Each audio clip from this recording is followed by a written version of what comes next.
full picture. So the heels, everything, the color, the background picture, the background of the of this particular one is really beautiful. So I'll probably give it a 9 out of 10 also. Before we actually continue on the program today, please let's go on a short break. When we get back, we'll continue to the videos.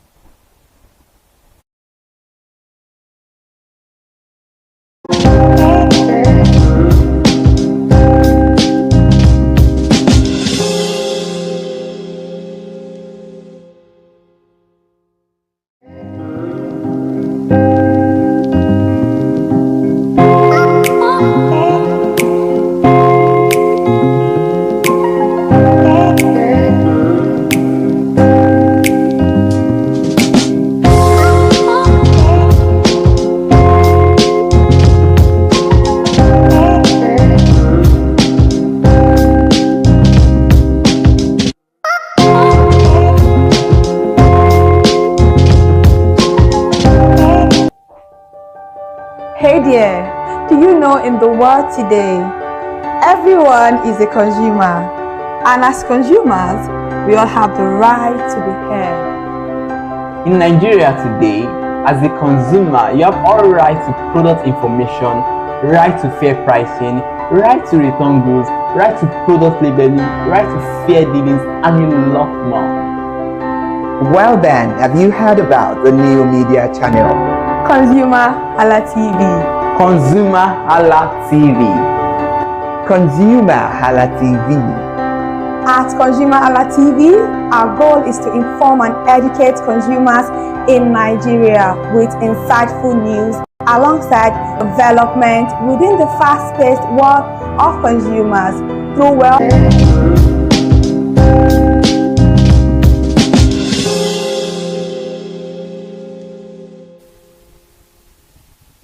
Alright, welcome back from that short break. Today's actually a very full-packed one. A lot of beautiful things happened on Instagram or in people's life. We could see a lot of pictures of Mr. Easy's wedding and a lot of them. And if you are probably hearing Matilda's voice very low today, it's because she's a little bit under the weather. So pardon her voice for today. And maybe she's not really as interactive as it is. It's just that she has to just make it for the program, so I think we should appreciate her for that. Another one this afternoon is Simi Soya. I think she went on with a manager. Is it a PA? A PA got married over the weekend. Yeah, I saw the video, the Get Ready With Me video. Yeah, the Get Ready With Me video, and then she actually had on a very beautiful purple color. Yeah. The top is my highlights. I really love. I don't know if you. Yeah, I don't know if you watched the video of the top. All those glass. I don't know what they put there, but it is really beautiful. This top and the chest area. The top. Yeah, the top area. This outfit is really stunning. I love the fact that she let the top did its own thing, the skirt did its own thing, and that particular clutch that she's holding is a rose clutch, very beautiful. The silver head tie, beautiful. Everything about this outfit I really do love. I'm gonna give it like an 8 over 10 actually. What are you going to rate the outfit? I like the outfit. Well, I don't really like the headgear. Headgear is a Nigerian wedding now. It's a Nigerian wedding, but it's too like. Is it big? Are you not seeing what I'm seeing? Like, I don't know. Maybe is it too forward? I think it's first of all it's too forward. Yeah, I get that. So it's kind of. But then I feel like if it was a little bit backward, backward, it would have been finer. So people like their gillies like this. Like yeah, I get your point, Sha. So it's just 8 out of 10 for me. It's a nice outfit. The dress is very gorgeous. Yeah, we're not rating it. Yeah, I'll rate it. I rate it an 8, sir. Well, let's move on to Iniedo's outfit. A beautiful outfit to the Niger Spirit Talent on. I told you guys that it is currently on, and she's hosting it with Liquor Rose and some other people, beautiful people, right, like that. So it's like would I say BGT? Nigerian Britain Got Talent. I've never actually like sat down like. So what BGT? Really? That's the Nigerian. It's something like that. But you've seen BGT. I've seen videos on TikTok like. To sit down to I've not actually like sat down to watch it. I don't think it has as it doesn't really have like the voice of Nigeria, you know, I understand people you. don't know it that much. Yeah, I understand you, but it's almost like BGT. Yeah, it's almost like that. Yeah, Wow. it's a very beautiful. And people are, you know, Nigerians are very talented, so it's a very beautiful I'm sure it's program. hilarious Very. We could see a lot of Nigerians. poetry. People. I don't know if you know this girl that did that uses spoken words.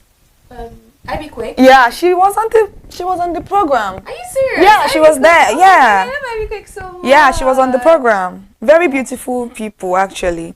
Wow. This particular outfit from Iniedo, the top part, I don't know. It's a lot. It's giving. But it's giving fairy tale, you know. It's giving castle. It's giving castle, and it's giving the top is giving Cinderella lost shoe. The upper parts. I don't know. I'm looking at the dangers of this. Yeah, a lot of it. Like you can't. It's just the dangers. Like, girl, already, can you turn your head? How do you Like, wear I'm this looking thing? at her and all I can think of is 1 million ways to die. I don't understand, but it's actually it's a nice. The Yeah, it's color actually very nice. suits our skin. I love the heels. I love the Very. slit. I love the slit. Very beautiful. I'm gonna give. Top is quite dangerous. I'm gonna give it a 7. I'm gonna give it a 7. And I love the hair. I always say that you have to be very beautiful to slay this type of I mean, hairstyle. those face card is. Very snatched. Very So I'll snatched. give it an 8 Yeah, not bad. because of her skin. Yeah, very beautiful. I I love everything about her skin. Very nice. Now let's move on to Mama Rakim, Priscilla Onkambala. Priscilla Ojo I was about Onkambala. to say Ojo. Yeah, Priscilla Ojo Onkambala. She has not removed her father's name or whatever. So we all know that she gave birth in Canada. So she had her Prissy Lux bags in Canada. She had a pop-up show in Canada. People really like people really showed up for her. You know, people have been expecting it's a luxury Nigerian shoe. Bags. So this is a Nigerian brand. So this is Fashion Freaks. We're talking about our entire look and also the fact that she's making a bag collection. Nigerian. That's her baby in the stroller. Seen how Bougie. this looks like what? So she's so fine for someone that just gave birth recently. You know, she gave It's a birth. yummy mommy. Very beautiful. This everything because Rakim is in that picture is a 10/10 minus Like, nothing. Like She doesn't even look like she just gave yeah, birth, like, it- but I- then you can see that from she her has added face. a bit Yeah, of from her weight. face, she has a Yeah. puffy pose. Trust me, her puffy face is giving her extreme luxury, like beauty. She's so beautiful. Ew. I love the outfit. I love everything about that outfit. You know one thing I've always loved about Priscilla is her legs. Yeah, her legs are so I love her pretty. legs so I don't know. much. Some people are actually into other, but her legs are very pretty. Her legs are pretty. She has a very pretty long leg and it's so cute. So yeah, 10/10 for me. Matilda, I don't know. I'll give it a 9.5. We're not far off. Okay. Now let's quickly move away from beautiful Priscilla and Kabala Ojo to Francis Theodore. Francis Theodore just posted a picture on Instagram. We could see it on our timeline, and the picture was beautiful. Francis, we all know that she's a fashionista, an influencer, and a very gorgeous babe at that. The outfit is nice. Nothing too serious, plain, simple, but elegant. I'm gonna give it outfit like a 7. A 7. But the background, everything is her makeup always eats. And I love when her legs are shiny. Like she's gorgeous. I'm gonna give it a 7. A 7. I'll give it a 7. Yeah, I'm gonna give it a 7. Nothing too serious. Okay, now let's move to a Funke Akindele's picture, an outfit. I don't know how I feel about this outfit.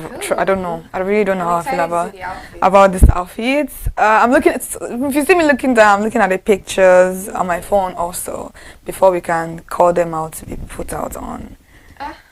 Yeah. It's not bad, but I just feel like it's doing too much. Your eyes is going everywhere. Like you're looking at the green, you're looking at the brown, you're looking at the purple, you're looking. Wow. They are so okay. I love the heels. The heels, 10/10. The face, 10/10. It looks. It's looking like as if it changed or something. Yeah, you When can't she changed her you can't place the outfit. So it's I'm gonna give. I don't know. Where Like she wear this to? I don't know where she wore it to. I'm sorry. I don't know. I'm gonna give the outfit like a 6. I love Funke Akindele. She's my role. She's one of my. 5. My mom is my role model, but she's a very beautiful role model too. So yeah, I'm gonna give it a 6 out of out of I'll 10. give it a 5. It's not a bad outfit, but I feel like if this drape at this end is not there, maybe you could have this particular shoki Yeah. is not there. I don't know what's going on. Okay, yeah, because it's Ankara and then Ashoki also, Oh, yeah. I think I get it now. So it's Yeah, not easy. it's very busy. That's my problem. The outfit is not bad. The cape is not bad. Trust me, the style is beautiful. It's just that it's just everywhere. Ooh, It's just everywhere. So I'm gonna give it a 6. It's not a bad outfit at all. I'll give it a 5. Yeah. Now let's move to a very simple, beautiful, elegant, everyday. Anybody can wear this outfit. To Syrian Martins. If I don't know if any, I think most of us know who Syrian Martins is. She's an Hollywood actress. She's also a You know producer. that, like, there's one thing she like does. She goes to the streets to cook. Have you seen videos like that? No, I Or don't maybe think she's it's not the same person. No, she's not the one. There's one like bearing Sarah. Oh yes. There's Sarah. one. Yeah, I want is Syrian. People used to mistake them. I want is Syrian. I Yeah. didn't know. Yeah, I want is Syrian Martins. So, picture of Syrian Martins. This outfit is very nice, casual, beautiful, I like how simple it is. simple, neat, very classy. Like no ceremony. This outfit for me is an easy 9/10. Very simple, nothing too serious. The wristwatch, the shades, everything, the hair, beautiful. The 9.5 I'm giving is for the background. I like. Yeah, the background is nice also. Oh, It's giving, I mean, my serene moment, you know. exactly. Yeah. Now let's move to another beautiful person that I love, an actress, Miwa Olorunfemi. Miwa Olorunfemi posted this gorgeous picture, very simple, nothing too serious, something anybody can actually put on. Like it's a beautiful outfit, but also depends on how you put together the outfit. I love the orange complements our skin. It's always nice to have have clothes that really complement your skin tone, the hair, the makeup. I love it, and I love the eye contact. The eye contact that she has on, it makes her eyeball it's made it very pop. Yeah, So I'm gonna give this outfit a 7/10. Nothing too serious about it. I'll give you a 7. Yeah. Now let's move to the man of the hour, Ebuka Obi Ochendu. Why is he always making it sound Because it's because we're having people on Nigerian I live. don't want to see him again. Wow! Please. I want to see Ebuka, please. Oh, Ebuka is not please. complete without this. And he's not showing this his wedding please. ring. Oh, he's not showing his wedding ring today. So hi, Ebuka. Are you sure? There's another one that is showing his wedding He's ring. not Go. showing, Don't be worry. too. There's another one that is going to come up Because now. we know that Ebuka always shows his wedding ring. Yeah, and this it's Steve. Yeah, his wedding ring is here. It's That's showing. I'm taking. Please leave me alone. So the thing about it is that for this Big Brother Nigeria is actually reenacting some people's I noticed that. picture. So it has a picture that is actually reenacting here of Richard Mofedamijo RMD. Oh my god. Yeah. RMD. Yeah. It's so fine. Yeah, the picture, and he actually killed it. He really did amazingly well. That's the picture. He looks so young. Yeah, I think he was. This was when he was a journalist or something. He was a journalist. I think he was, right? Ooh. It's a lawyer too, so I don't know if he was a lawyer or a journalist, but I think he was a journalist. I don't know. I think he was a journalist too. So He yeah. still very young. How do you get older and get finer? Finer, like what the he's hell? aging like a fine wine. Yeah. Ooh, now let's move to my people, my person, my Who's that? favorite, my love, Timini Egbusan. Here we go again. Hi, my love. How you doing? Ugh. Hi. Ugh. I don't know. Now let's move to Timini Egbusan. I think he went on. All these tennis people now. Rich people they play all this now. When you get time, they wear tennis outfits.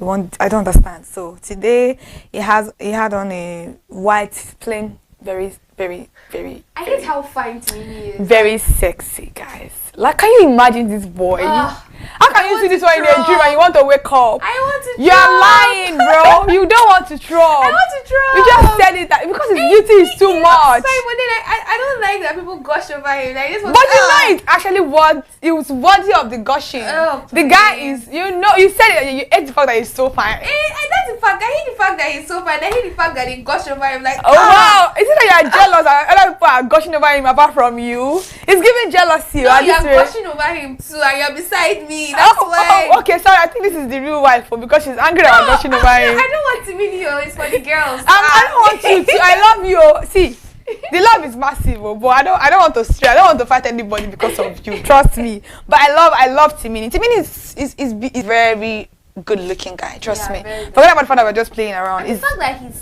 he's old. Like he's actually like he's old. But then his the age and how he looks. It doesn't even look his age. Like bro, this guy, so young, he looks fine, so young and fine. This guy is actually very cute. This outfit, I love it. Is like the swag, the shades, the tattoos, I think it's that. I don't know. Yeah, it's very nice, and I love his leg tattoos. I'm not a tattoo person, but I really do love tattoos on Timini. I'm not a tattoo person, but I love tattoos on people. I don't think I would have. I wouldn't have tattoo. I don't even think I wouldn't have a tattoo on me. Have you ever like just thought about it? I just want to have a tattoo. If you're asking for some things, I'll probably have it. But because of some things are not allowing me to have it, that's why I'm respecting those decisions. So let's say that those things were not there. I would actually have a tattoo. Funny enough, I'm going to have a tattoo, but like I would never have a tattoo on me. There's some things I would never do, you know. Yeah, okay. So yeah, that particular outfit is for me is an easy 8/10. It's an easy 8/10 for me. The background is everything is cute. Well, because it's Timini, give him a 9. Okay. Now we can see the love. And please. Now let's move to another one because actually I think we got a little bit of snippets there. Another picture of Timini. I don't know if I think he signed a contract. I don't even know because the pictures I followed this on Instagram was him signing something. So probably he had a new deal. If it's that, congratulations, Timini. He has on a very beautiful. This is our husband. Sorry, their husband. Their husband, though. Timini's wife, don't come for us. I'm not part of them, oh. I love Timini, but I'm not fighting with Timini for where the finger is pointing. Okay, no problem. So he has this outfit. Oh my God, look at this outfit. It is beautiful. The background, the couch. Because it's Timini now, it made everything look so cute. The shades, the tie. Hey God, this boy, what's going on here? Let people breathe now. Don't suffocate us. This is not breathing, yo. I'm not breathing. I'm choked up. You're the one that's not breathing. Me, I'm breathing. You have kata, you cannot breathe, bro. Oh, no. Okay. Oh my God. So that suit, I'm gonna give that suit a 10/10. I love everything about that suit. I love it. It's actually very nice. Yeah, I love this about the suit. This edge that is out. Oh yeah. Is actually the detail is so beautiful. Yeah, it's very nice. It's very nice. So I'm going to give it, and the background, it's simple but it's nice. I'm gonna give it a 10. I'll give it a 9. Yeah. So. A 9. Oh my God! I feel like this is the most beautiful picture I saw on Instagram. Ooh, who could that be? Another bad month. Happy belated birthday, ma. Ooh. Senator Bado. This outfit. Senator Badoski. I swear, this woman looks gorgeous. I love this outfit. I don't know. I didn't even see this outfit first. It was a lot of people that sent me this picture. Okay, I think Jade is not here today. Jade she sent me this one. Like, oh, have you seen this picture? Like the different shades of wine, the background, everything about this outfit. I love it so much. I really, really love this outfit, and even the heels. Like I don't like when people. She could have actually put on a black heels, but she put on a wine heel that matched this the stocking, and then what would I call it? It's giving a school girl. It's giving a college girl. This is a pre-birthday photo shoot. Damn, that's the one I see. Yeah, this one too is very. Bro, all of our pictures this year. All of our pictures for our birthday this year. I love. Surprising. Yes, that's what I'm saying. That this is like one of our pictures for our birthdays. Ew. Everything she had on was beautiful. Hi, lady in red. Nah, and look at the color. You know, this is Ace. This is Queen of Art. Everything is Queen detailed. I love everything about all of our pictures actually. So the first one, maybe we can go back to that picture. That picture, the first one, I'm going to rate it a 9/10. I love the outfit. The background is giving like I'm in a galaxy. I'm a beautiful girl. I really like this one. Yeah, I really love it. Very, very nice. Yeah, I'm gonna give it a 9. This particular one, you've not rated. This one, I'll give it A 7. Yeah, so let's move on to the red outfit. I'm gonna give the red outfit a 9 also. Give it a 10. Like, everything about it is so fine. Look at the color. Like, it suits her so perfectly. And I love this chain. I love how creative they were. Some people get inspo from. Love and star. So creative. Love and star together. You're a star, and then the picture is so beautiful. I could imagine. Then there's one that she wore again. It's a very. Ooh. Yeah, the only thing I don't like about this outfit is the hair. It's giving Bridgerton. Yeah, but the hair, I don't know if the hair fits the outfit. I don't know. The hair is somehow, but I feel like if she had let the hair like down, I don't know if you can see that vision. Yeah, That's what I'm saying. Because the color of the hair itself is speaking. Like, I love the hair, but maybe if she had just removed those pins and put the hair down, it will have looked beautiful. But this picture is still beautiful regardless. The gown is really beautiful. Maybe you can see the front one. There are other pictures of them on the front one. Yeah. Ooh, very beautiful. Damn. Yeah. I do. So I'm gonna give this outfit a 9 also. Everything about our birthday this year, the pictures are beautiful pictures. Very beautiful. Yeah, I'm gonna give it a 9.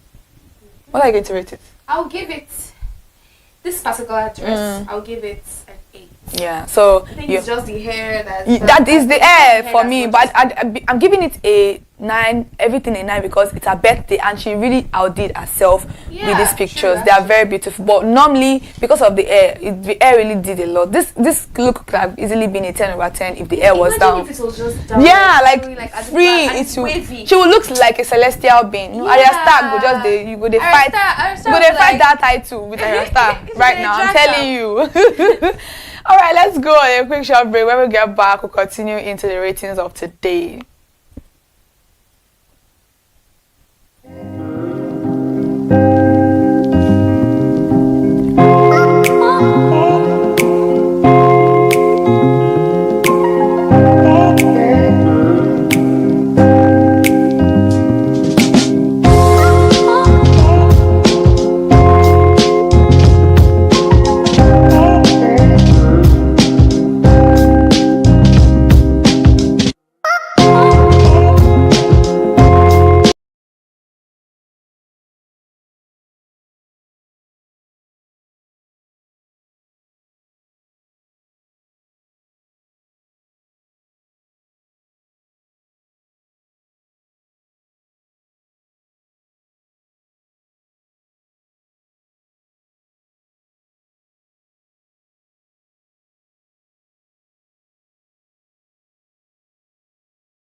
Alright, good afternoon and welcome to News at 2 on ConsumerHallaTV. I'm Kike Lomo Ajibola.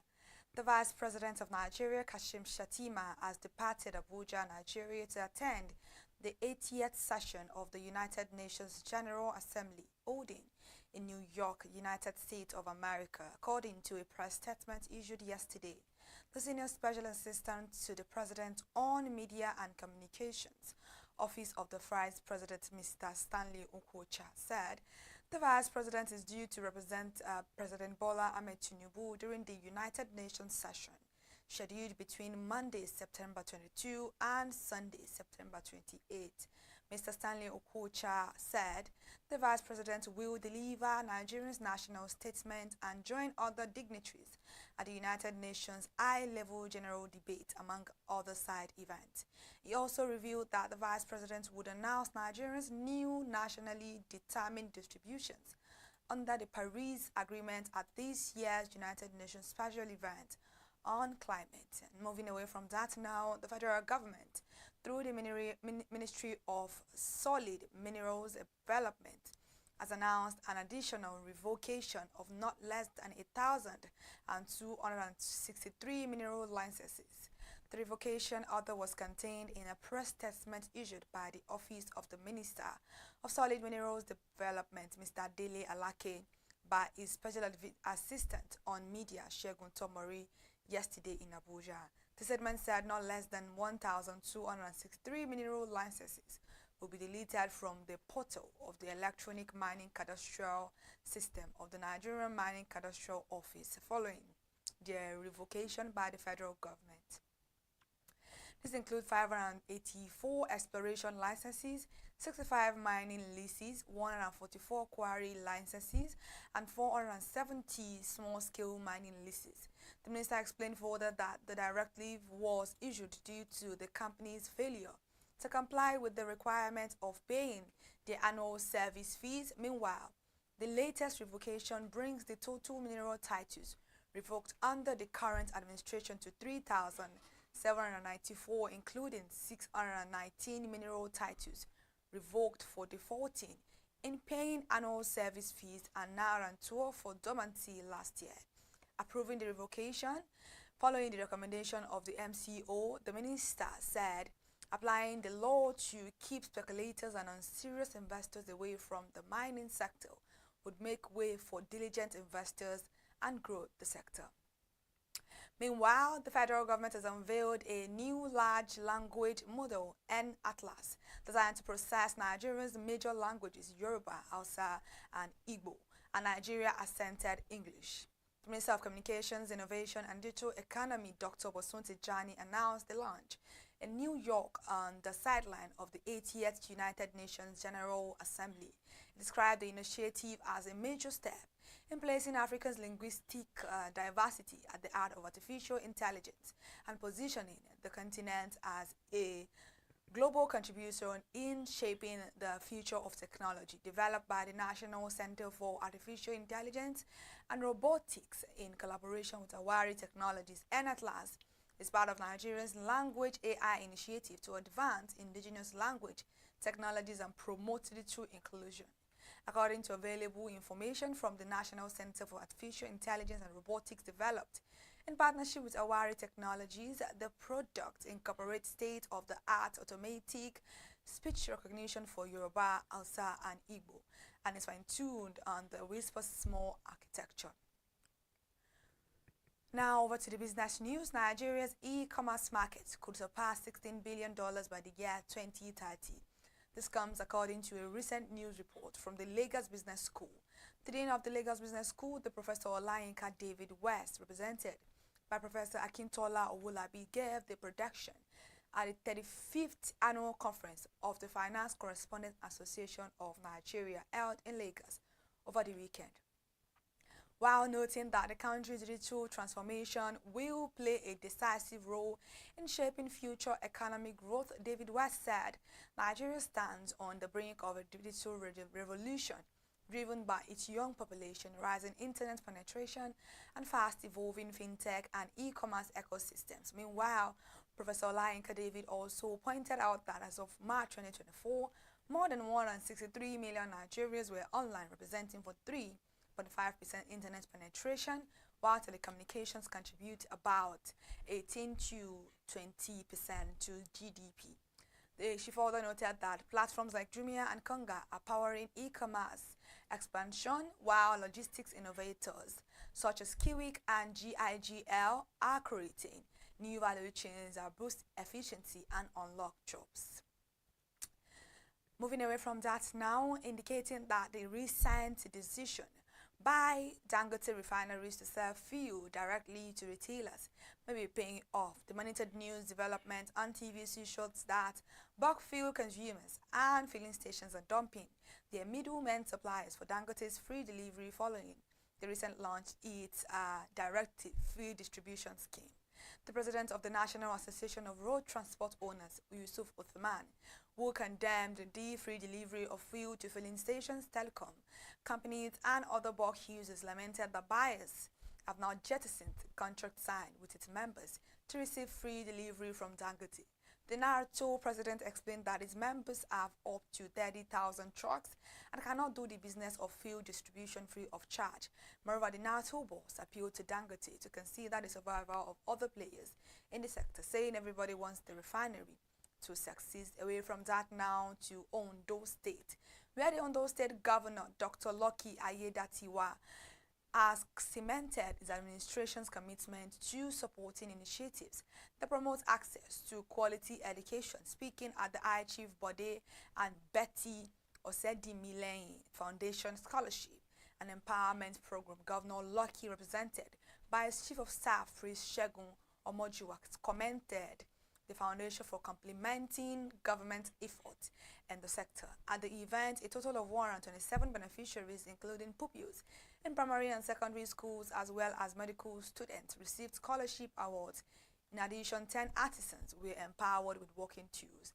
The chairman of the foundation, Chief Bode Osedi-Mileyin, said the gesture was part of effort to give back to society and called on other well-meaning Nigerians to support educational development. Delivering a keynote address, Professor Ayo Agbonjimi of Adekunle Ajasi University, Akungba Akoko, decried poor funding of Nigeria's education system. He urged the federal government to increase investment in the sector and enforce transparency in implementation, warning that corruption continues in the progress.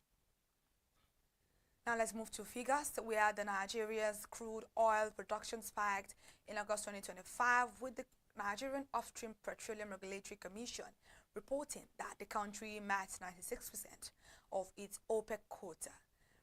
Despite a decline in condensate output, according to the NUPRC, Nigeria's upstream sector recorded a year-on-year increase averaging 1.63 million barrels per day of crude oil and condensate in August. This was up from 1.58 million barrels per day in the same month last year, representing a 5.5% rise.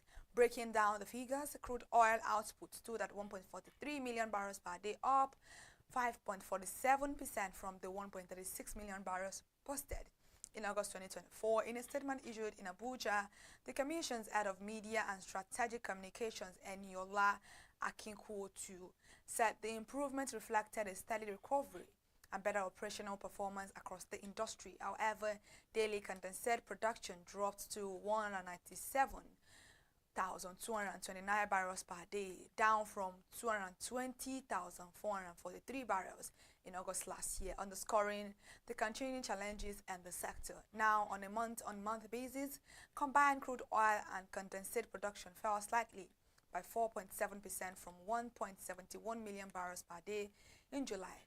Crude oil alone dipped 4.8% from 1.5 million barrels per day the previous month. Now, away from figures, Nigeria's Minister of Foreign Affairs, Ambassador Yusuf Tugar, has declared that it is only natural for Nigeria to secure a permanent seat on the United Nations Security Council, citing the nation's size, history, and peacemaking record.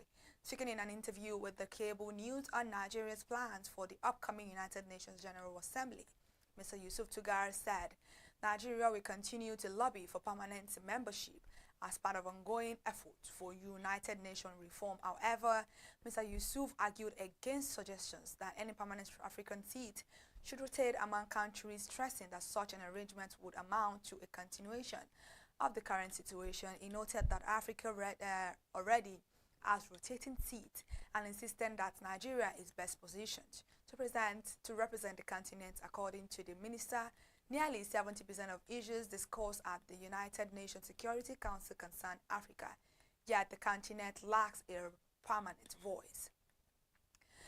He highlighted Nigeria's role in the African Union's Peace and Security Council as well as its historic sacrifices in supporting liberation movement in Mozambique, South Africa, Namibia, Angola, and Guinea-Bissau. Mr. Yusuf Tugar added that Nigeria's demographic weight as Africa's largest country, the most populous on the continent and projected to become the world's third most populous nation in 25 years, makes it essential for the country to be represented at the highest level of global decision making. And we've come to the end of the news this afternoon. Thank you so much for joining us on ConsumerHallaTV. To listen to more fresh news updates, please follow us across our social media platform, Instagram, Facebook, X, Twitter, and YouTube. Subscription is free on YouTube at ConsumerHallaTV for all these social media platforms. Thank you so much for listening to us. I'm Kikelomo Ajibola.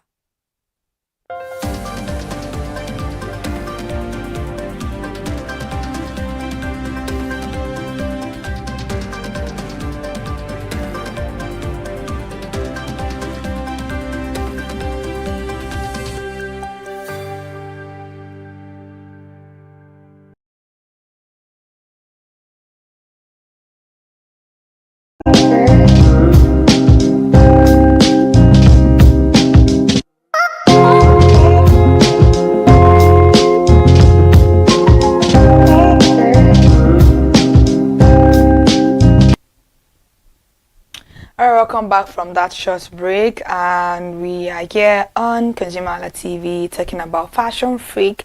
That is our program this afternoon. Thank you so much for staying connected to us on ConsumerHallaTV. Now let's get straight into the pictures that we're checking out before we went on that break. The next person today is Alex Unusual. Alex Unusual posted a very beautiful picture. I love the color of the outfit. Everything about the outfit is giving. Is it a shorts? Is it like a bralette? Is it called like is a crop top bralette or something? Yeah. The bag, I don't know, but I don't know. She has on a silver and then a gold purse and then a silver.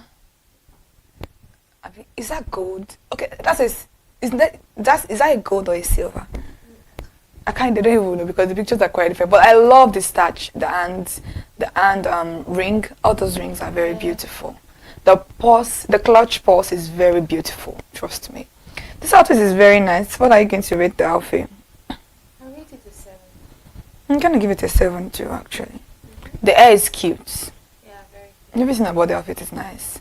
Yeah, so 7. 7 is not bad. Yeah, 7 is not bad actually. Now let's quickly move on to Olori B. I think she went for. Tomike Adeoye. Sorry. She went for a gender inclusion summit in Abuja. So she had on like 2 outfits that we're going to be checking out this afternoon. I don't know. I think blue should be Tomike's new favorite color. Yeah, it looks. It suits her skin so well. And it wasn't just because of the blue. The blue, there's one that is turquoise, there's the normal blue. Look at this picture. Look at her face card. Look at the makeup. Look at the hair. Tell me this outfit is not like is not everything that you. So beautiful. Nah, she's actually so pretty. Yeah. She's so pretty, and the heels. Oh my god! I don't know if you have the picture of the heels over there. Everything about the picture is beautiful. Funny enough, before she posted this picture, she asked her fans, her followers, to guess the color, and that whoever look at that. She was going to, I think, give the person the clothes or the dress or something like that. I can't remember. But then she was supposed to give anybody that wins, and then somehow, no, I don't think anybody was actually able to get the color. Blue. Yeah. Like, bro. This is my favorite color, so I don't know why people did not guess blue. Blue. Blue is my favorite color. You must have said it before. Yeah, sky blue. Whenever I hear blue, I just think of guys. But do you know that blue is the highest, most favorite color in the world? Are you serious? Yeah. I attribute blue to guys. Like once you tell me, I can just guess that a guy's favorite color is either blue or black. Blue is actually the first most favorite color in the world. If you go and check statistics, it's very funny. How about pink? Do you like pink? No, I don't care for it. I've never really seen your pink. Yeah, I don't really care for it. It's not anything. I don't hate the color, but I don't really care for it. If it is not blue, then it's either black or white.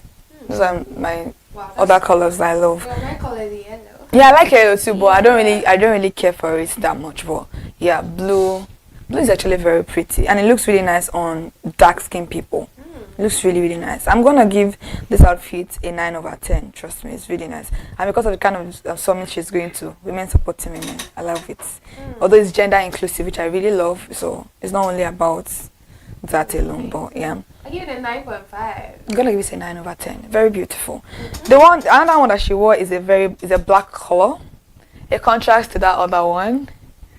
And then I think I see what Oga.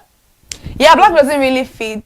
It doesn't really look pop on some skins. Yeah, I now I get what he means. Look at how it differentiates our Exactly. beauty. Like she I wasn't see it glowing. now. Yeah, she wasn't glowing in the color.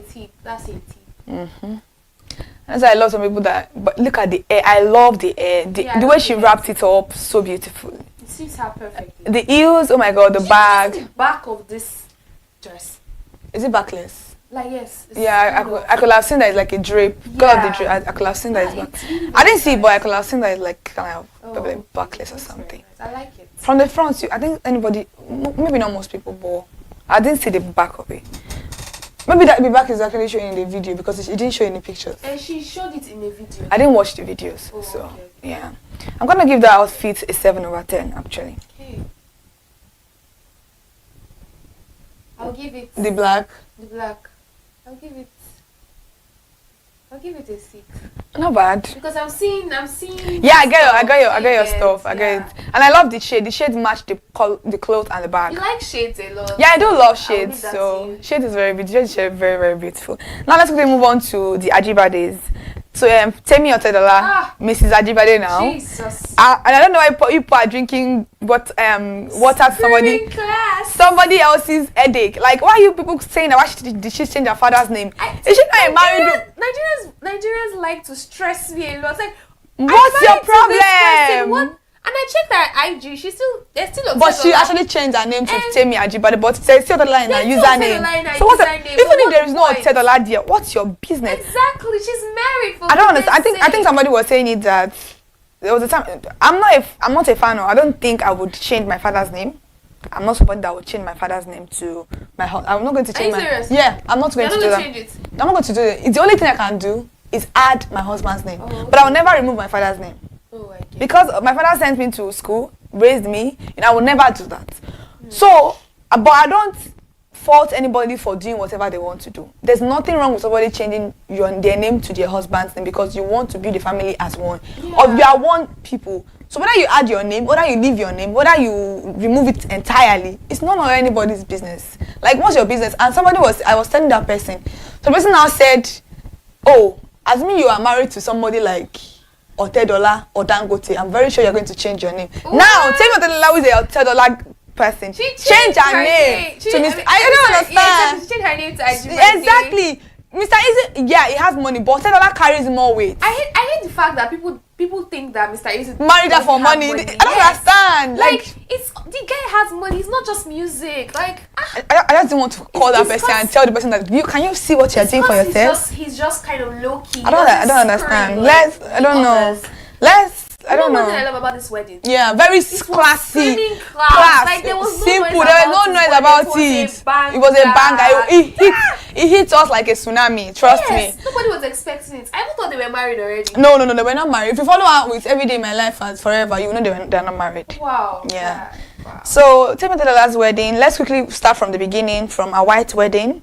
A white wedding outfit, we've not really seen a lot of pictures of it, but the outfit is giving, and because they don't have much time left, I'm going to give this, the both of them, the look, an 8 over 10. The veil, oh my god, the veil is beautiful. The drone shot of that veil.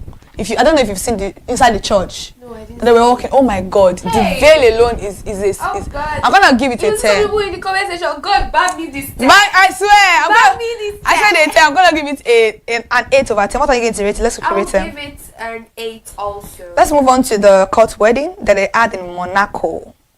Oh, I love this. This is what a destination wedding. Like Monaco today, Iceland tomorrow, Dubai. A lot of places. So. This outfit is really nice. I love it. It's classy, modest, beautiful. The heels, The other ones, I'm gonna give this outfit also an 8 over 10. What are you say 9 Okay, over 10. not bad, not bad. Now let's move on to look at it so beautifully. God. Now let's look at that's it. Look at that picture. Oh my God. Now let's move on to the reception look. This is God. one of my oh my God, this is a 10 over 10 minus nothing for me. Nothing. The red suit our skin. Like, I'm telling you, the red suit our skin so much. This is the reception look, very classy and chic. Oh my I'm gonna give it. Look at it. Like, look at both of them. This is like there's a little it's like a grayish blue with red. That's the mixture that they did here, right? It's a grayish. I think we have another one with her and her husband. Yeah, look at it. The front. The front is beautiful. The red, everything. This outfit is a 10 over. In fact, an 100 over 100. Yes. This is so big. And Timmy is so fine. Look at her face card. God, I beg. I can't breathe. Yeah, this is actually, look at another one with them, with this background. This, I think this same outfit also. Very beautiful. Yeah, very beautiful. Oh my I love it. I love it. Yeah. Now let's really move on to our traditional look. I find it quite funny because I think Otedola is from Oyo State. Ooh. Yeah, but I love the traditional look that she went for. A very beautiful. I think this is an Edo traditional look, right? Oh my God. But is it? Yes, it is. Yeah, I think it's an Edo traditional look. I guess it. This, yeah, very, very nice. This outfit, I'm gonna give it a 9 over 10. Yeah, she and her husband. She and her husband outfit. Yeah. Wow, this is lovely. Very lovely. And funny enough, our father was born in Ibadan, I guess. Yeah. And then they had this look for their party, I think it's the white wedding party in Iceland. Yeah, this outfit, yeah, very beautiful. I'm gonna give it like an 8 over 10. 7. Now let's go on to another look. I don't know I think this look is for their pre-wedding photo shoot. This white look is ethereal. This white look is celestial. And it's not a Nigerian that did this. Yeah, most of the outfits are not from. But then, if you have money, you're going to carry your culture to people that doesn't even, you know. I love the dress, so I'll give it a 10. I'm gonna give it a 10 too. I'm gonna give it a 10 over 10. So now let's move on to quickly run through a little bit of the pictures left. I think we have 3 more people to look at. Lily Afegbaye at the Toronto International Film Festival. She, Dakore, I think Omotola Jalade, they were all there, but I couldn't get pictures of other ones. Okay. I love the outfit, and because it's a film festival, I could get all the cuts that's happening in the skirts. Yeah. But I'm gonna give it like a 7 over 10. Nothing too similar. Yeah. Now let's move on to other pictures of her at the Toronto International Film Festival. A blue outfit. Why are people wearing blue? Is it raining blue? Okay, maybe because we have rainy season in Nigeria. Maybe that's why the sky is always blue. The sky is blue. I'm gonna give this outfit like an 8 also. A very beautiful outfit, nothing too serious. So yeah, let's quickly move on to Mo Abudu's picture. After this one, we only have 1 more left. Mo Abudu's birthday picture. Oh my God, this woman is 61 years old. This herself, the picture for her birthday. Happy belated birthday, ma. I'm gonna give this outfit a 10 over 10. Trust me.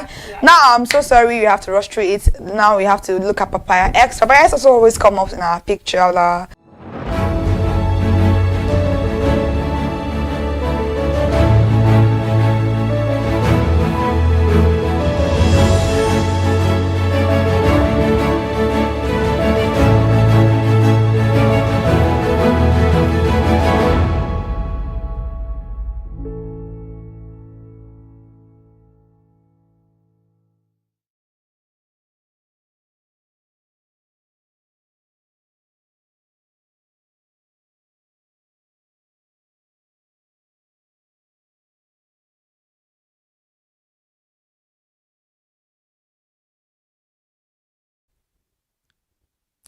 It's Consumer Analytics o'clock on ConsumerHallaTV. It's another beautiful week, and we welcome you to this beautiful, insightful, engaging program. When we're talking about consumer-related program issue, then you look for Consumer Analytics and go nowhere again.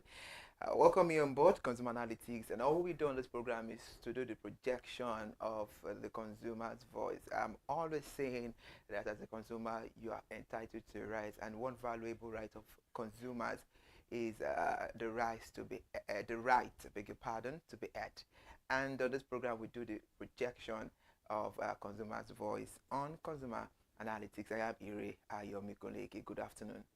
Good afternoon, beautiful people. It is another beautiful Monday morning, the fresh day and the fresh start of the week. I'm so excited to be here today because the conversation that we're going to be having on today's program is going to be a very beautiful one, just like the product we're actually going to be having on the program this afternoon. I am Kike Lomajibola, and this is Consumer Analytics on ConsumerHallaTV.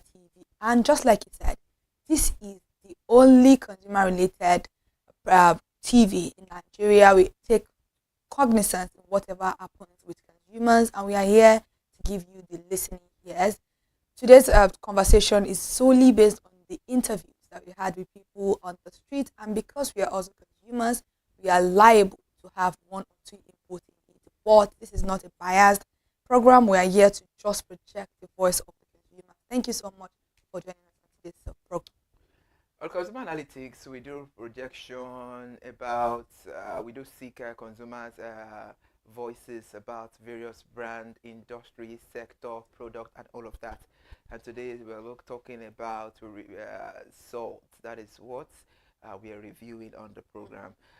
Salt is a fundamental seasoning used in cooking to enhance flavor. It's also used as a preservative and has various industrial applications. And here are some tips for using salt in recipes. Taste as you go. You adding salt to your dish, make it more, tastable and make it look good. And also, by choosing the right type of salt for the recipe, makes your food come out so well and nice. And we also, one of the tips for using salt in recipes for balanced flavor. It make the food balanced, make the pepper where it's meant to be, the salt where it's meant to be, the palm oil, the vegetable oil, or the medium you are using, or whatever medium you are using to prepare your food. It makes it look beautiful. Then salt amounts based on cooking method like grilling or roasting, which can concentrate the flavors. When we're talking about salt, salt is very, very beautiful, and it is something that we use. Everyone use it, and it is what it is. Salt, and we have a salt here because you ladies, you refer to yourself as the salt of the world. The salt is the sweetener of the world, actually. So you ladies refer yourself as salt of the world. So I know as the salt that you are. I'm not a salt. Okay. Please, you've just started this program. Right. I'm not a salt, but salt is actually the sweetener of everything. Without salt, I mean. I thought you wanted to say you're not Lot's wife because she turned back. Yeah, exactly. I'm not.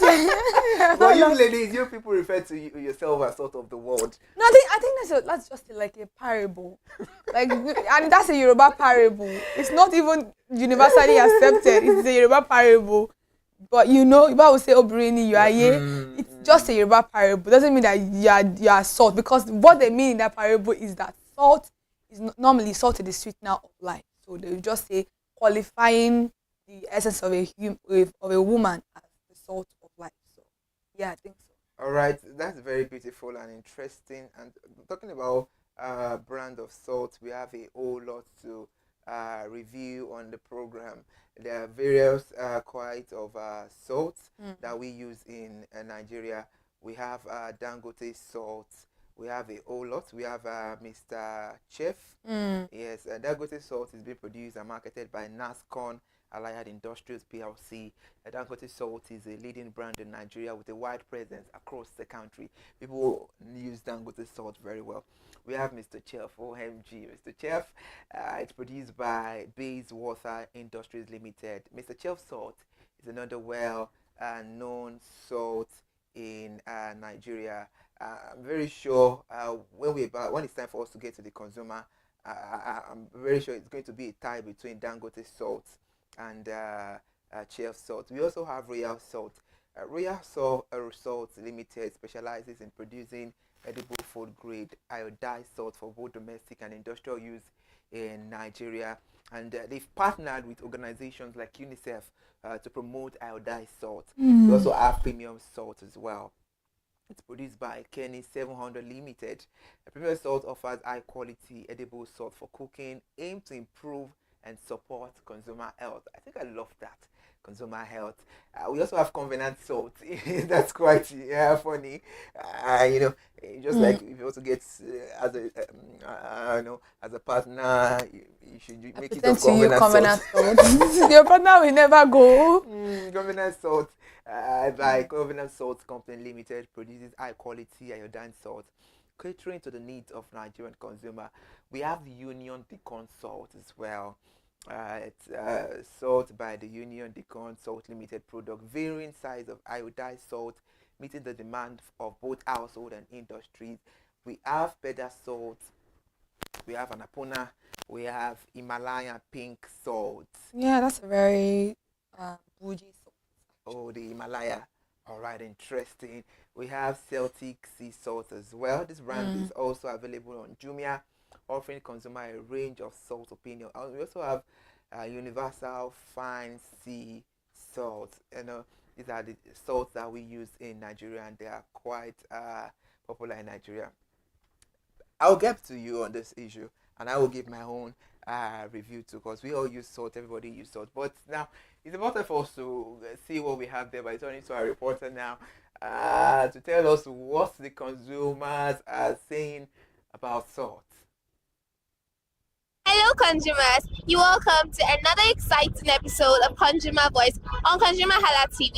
I am Matilda Omenai. Consumer Voice is a show where we visit different places in Nigeria to get people's opinions, preference and feedbacks on different leading brands, products and services that they make use of daily. And today is not different. Although salt is the smallest ingredient in the kitchen, it is very important and it makes your food taste very good. But there are different leading brands of salt. So we want to know which one Nigerians prefer. Do they consider the price? Do they consider the texture? Do they consider how it makes their food taste? So come with me as we find out. What brand of salt do you make use of? I make use of Dangote. Chef. Dangote. Mr. Chef. Dangote. Do you make use of? Mr. Chef. Mr. Chef. Salt, Dangote salt. Still Consumer Voice, and we've heard what the consumers have to say about their favorite salt brand. And for today, Mr. Chef has won. The consumers have spoken, and you know that when consumers speak, they know what they are saying because they've had first-hand experience with this brand. So that's all we have to take on today's episode of Consumer Voice on ConsumerHallaTV. Don't forget to like, subscribe, and follow us on all our social media platforms at ConsumerHallaTV on YouTube, ConsumerHallaTV on Facebook, ConsumerHallaTV on Instagram. And until next time, I am Matilda Omenai. Bye. That's a very beautiful job, Matilda Omenai. Keep up the good work. Our reporter, ConsumerHallaTV reporter there, seeking out the voice of the consumers on salt products. And today's edition, it's a win for your Mr. Chef. You know, for a chef like me, I already know that Mr. Chef owned the time. I'm not trying to bring or talk less of other brands, but I'm a chef, and it takes a chef to know what is suitable for a recipe. Are you using Mr. Chef as well? Yeah, I love Mr. Chef. I love Mr. Chef. I love Dangote, but I would always choose Mr. Chef actually. I don't know. It's just because I feel like it has been a while since I've been using Mr. Chef. Dangote, maybe other product, but like if I don't see Mr. Chef, I don't have any issue. Dangote or Mr. Chef, as long as I have a salt, as long as there's a salt in my food, I don't care. But I think I get more of. I don't prefer any of them. I just feel like I get more of Mr. Chef than any other salt product. When it comes to interesting. We are not talking about or we are not projecting out the voice or the voices of the consumers yet. Still on my own, from my own perspective, because we all are consumers. I think Dangote salt is too sharp from my own. I feel like that's it. That's you're taking it. Mr. Chef is actually the sharp one. Yeah, Mr. Chef is actually very, very sharp. Very, very sharp. I think they will reduce the sharpness because there was a time that if you put small, your soup it's gone. because from my own opinion, I mean, I'm a consumer, so I have the right to Yeah. give But my like, voice. no. So I think I wanted to actually mention it, but I just left it. okay, I think anapona is like the sharpest, What's an apuna?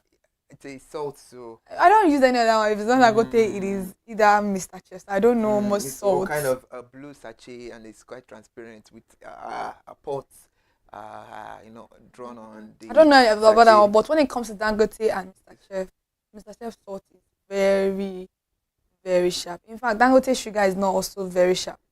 Sugar is not very sharp too. So Mr. Chef is You sharp. can say that again. I'm a chef, so you can call my name. Chef Ibrahim, of course, and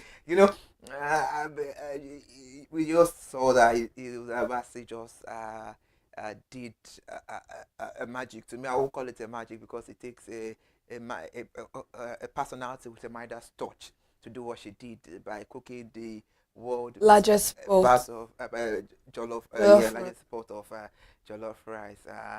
If you are not a seasoned chef, I just got engaged over the weekend. That's a very beautiful one. And if you don't know your onions, with that kind of situation, you might just get things flopped by maybe the food is too salty or so. I want to do something like that too. Very soon. Mr. brought in calculators, so she was calculating it like mathematics. Calculation. I'm on it. I'm trying to get sponsors. So who knows?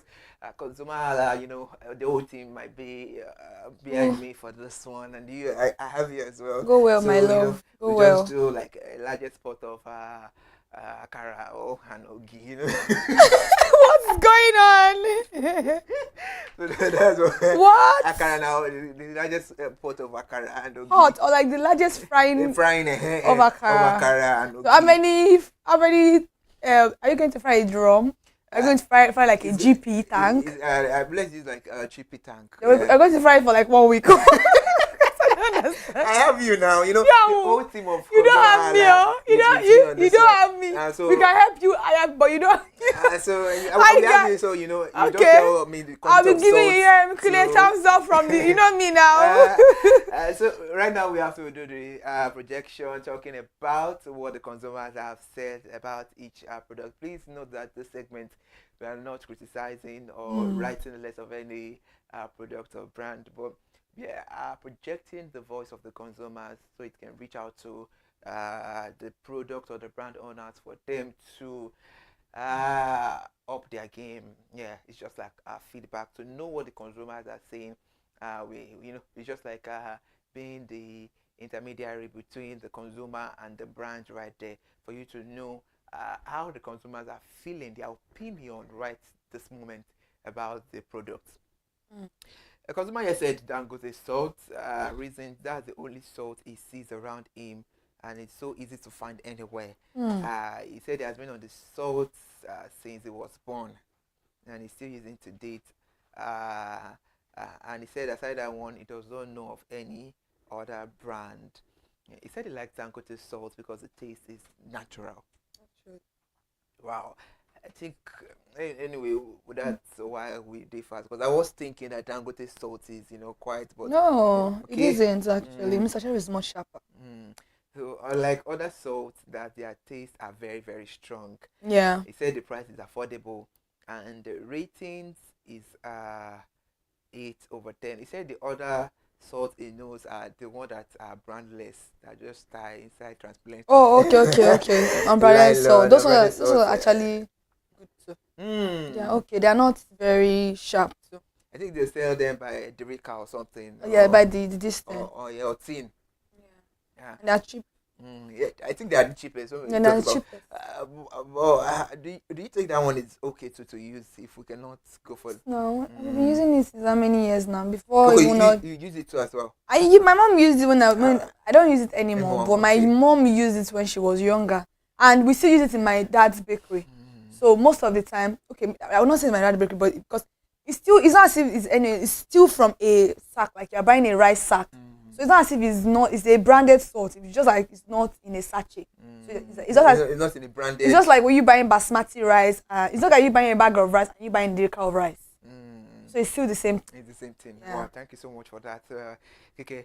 And this consumer said the price is affordable and the ratings is 8/10.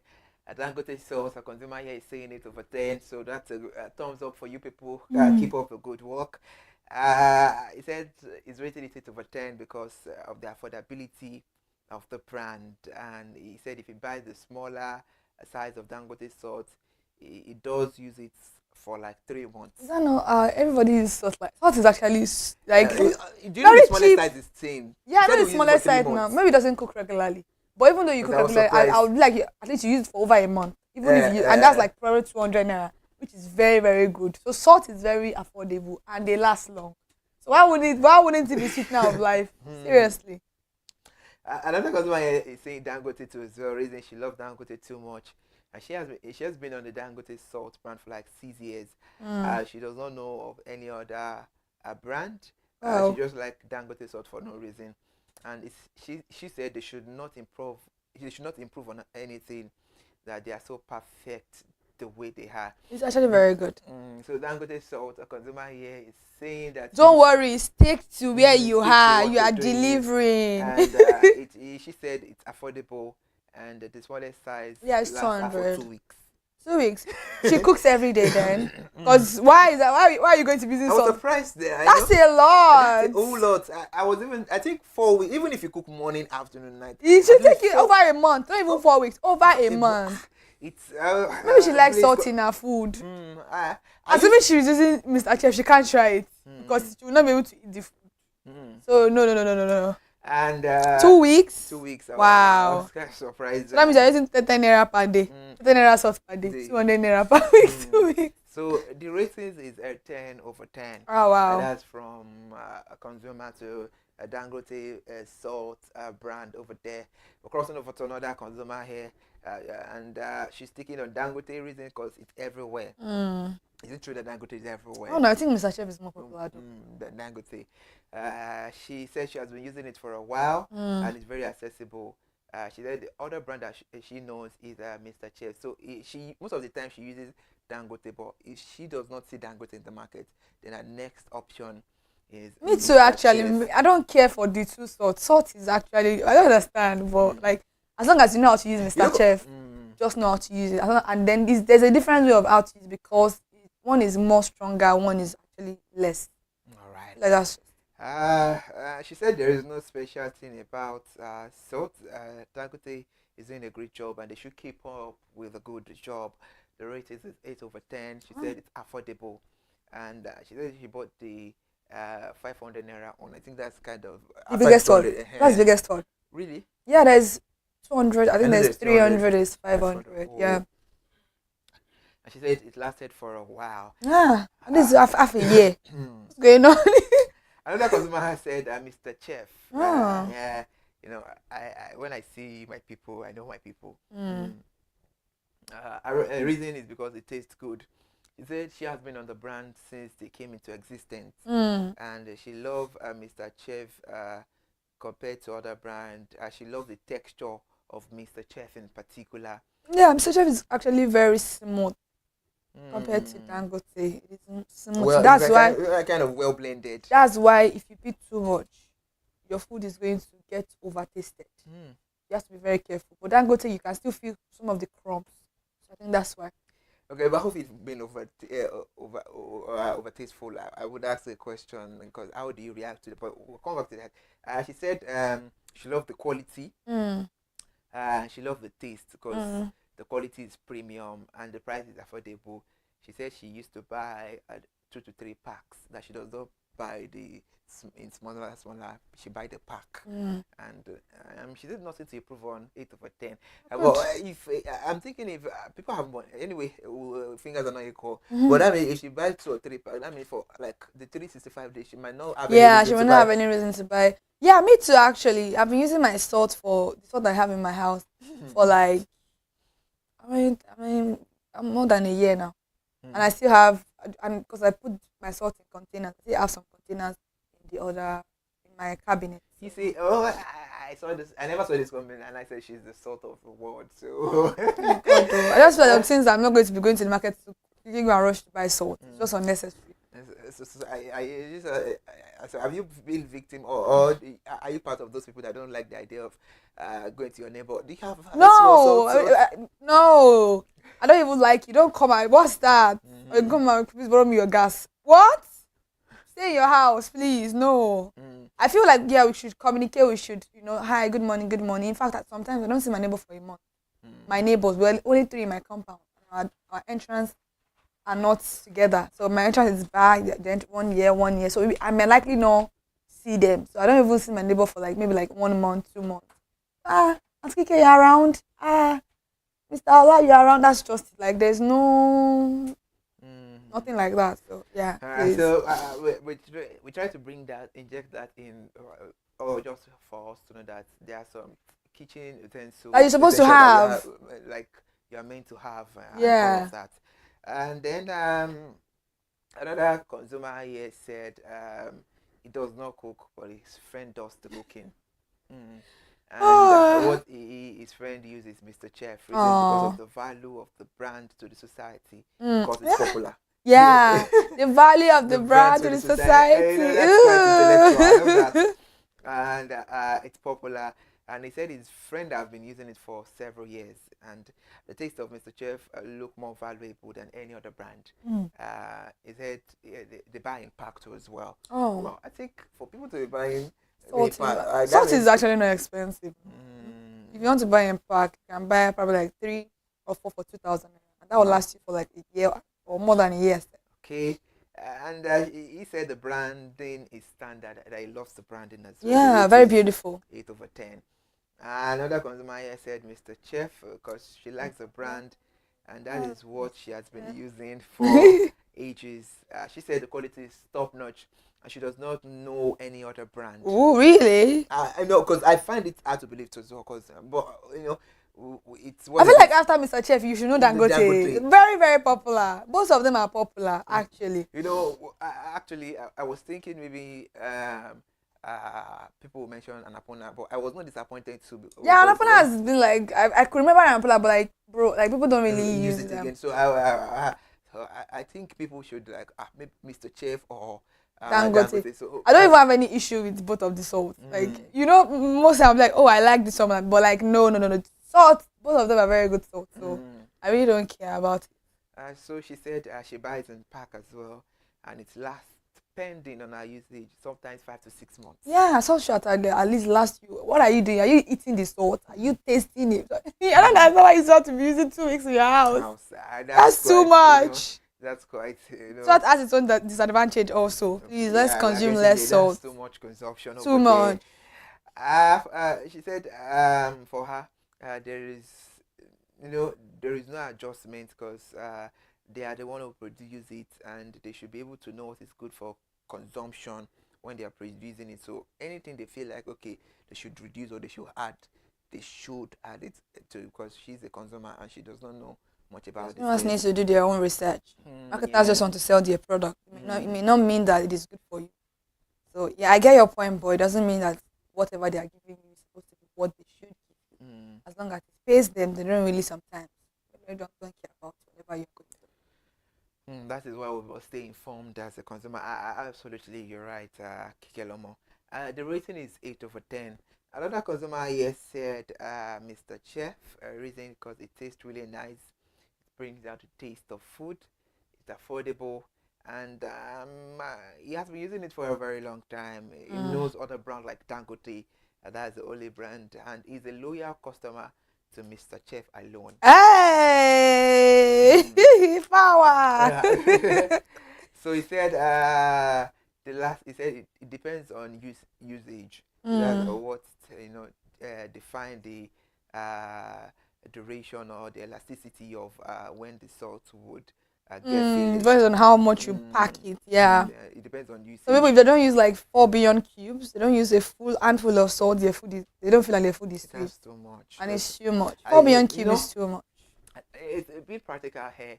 I know, like I said earlier, I'm a chef, and I buy the idea too of parents, most especially mother, when you see that your child not minded the gender, take them to kitchen early stage. Yeah. I buy the idea because it really helped a whole lot when one or two happened. So first when I first started it, the food is always too Salty. Yeah. and I noticed that anytime my palms are always Sweat. yeah, Sweating. maybe after most of the time I can be writing notes and I can just The see hand that. is sweat. But now that I've put things in moderation, I see that I do not sweat on my palm. So, but and it's not even good. Diabetes, old age. These are things that are very, very serious health conditions. Salts are good, but they are not good in too much consumption. In fact, they are good in lesser consumption. A little bit of salt goes along. All right. This was my say, Mr. Chef. It tastes nice. It's bringing out the taste of food, affordable as usual, and it takes a longer time before it finishes at his own end. He knows other brand like Dangote is a loyal customer, like I said earlier, and he said they should reduce the price. What happened? So what exactly? And they should. What are we reducing the price? I'm so sorry. You know, there was a time. I'm a consumer, but like, salt things was are 15 naira, 100 naira. Those are when the economy is not like this. Let's be realistic. What are you going to make? They are doing printing. They are buying nylon. They are stealing. They have workers. You know, it's 200 naira. Let's be practical. Sometimes we consumers, we need to calm down. Reduce it to how much? Let's go and be buying the Tide salt. Then they should reduce the price and they should increase the quantity. I don't. this consumer, I swear. Wait, they should reduce the price and increase the quantity. Wow. So how much is supposed to be selling it? You know the funniest part is that we are consumers. He himself was laughing. You have to laugh. You have to laugh because this is very unrealistic. If you want quality stuff, because someone has said that that they don't really need to know whatever they are putting into it because she's trusting them. But now you are telling them to reduce the price and still increase the quantity. They're going to give you something that's going to be very harmful to your health. If everybody is saying the same thing that you are saying, that means Mr. Chef is going to say, okay, let us give them something that probably in the next 3 months everybody's lifespan will be reducing 35 years. So these are issues that we cannot even just bring up. 200 naira is a very, very reasonable amount. For you to be able to use 200 naira salt for a month and some days, or a month and a half, or even 2 months, it means that it saves a lot. So that's not even an option, please. Mr. Chef, you are good. I support your take on that, Kikelamo.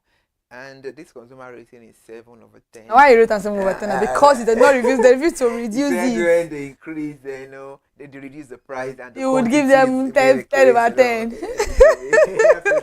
Consumers, so wow. Some it's funny enough. Some consumers are just very funny. I'm telling you, they're funny.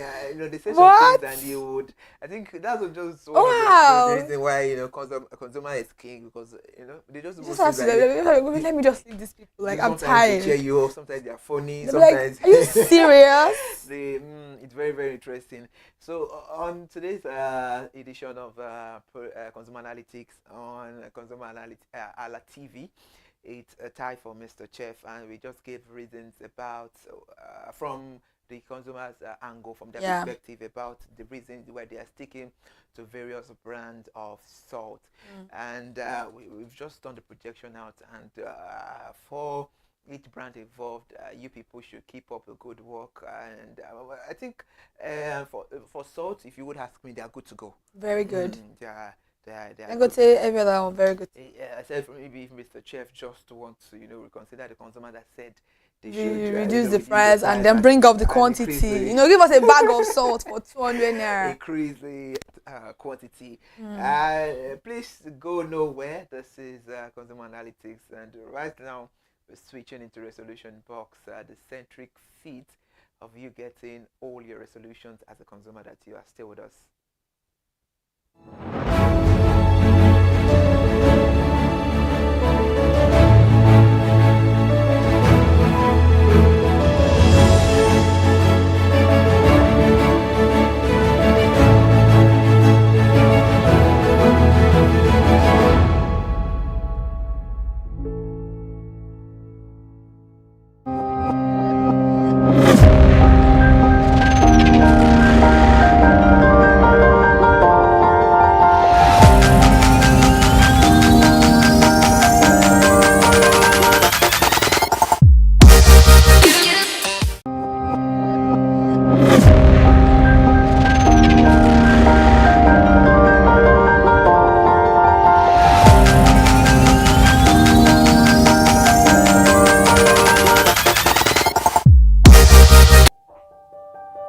Hey there, do you know in the world today, everyone is a consumer, and as consumers, we all have the right to be heard. In Nigeria today, as a consumer, you have all right to product information, right to fair pricing, right to return goods, right to product labeling, right to fair dealings, and a lot more. Well then, have you heard about the new media channel?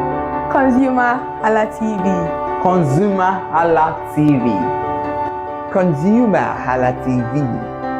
At ConsumerHallaTV, our goal is to inform and educate consumers in Nigeria with insightful news alongside development within the fast-paced world of consumers through well-researched, specialized, and analytical content. Our vision at ConsumerHallaTV is to create an engaging platform that provides right connections for meaningful brands in Nigeria, thus creating a more caring world for consumers where business thrive. And guess what? Our Consumer Hala brand is the first consumer complaint resolution portal in Nigeria, powered by a 72-hour feedback mechanism. We offer consumer advocacy, informative talk shows, branding promotions, advertising, and lots more. Connect with us via our YouTube channel at ConsumerHallaTV. Follow us on our Facebook page, ConsumerHallaTV, our Instagram page, ConsumerHallaTV, and do well to subscribe to our YouTube channel. Subscription is free. ConsumerHallaTV. At ConsumerHallaTV, you deserve to be heard. At ConsumerHallaTV, you deserve to be heard. My name is Tunde Olufowora, and I'm the CEO of Brand Eye Communications. We are the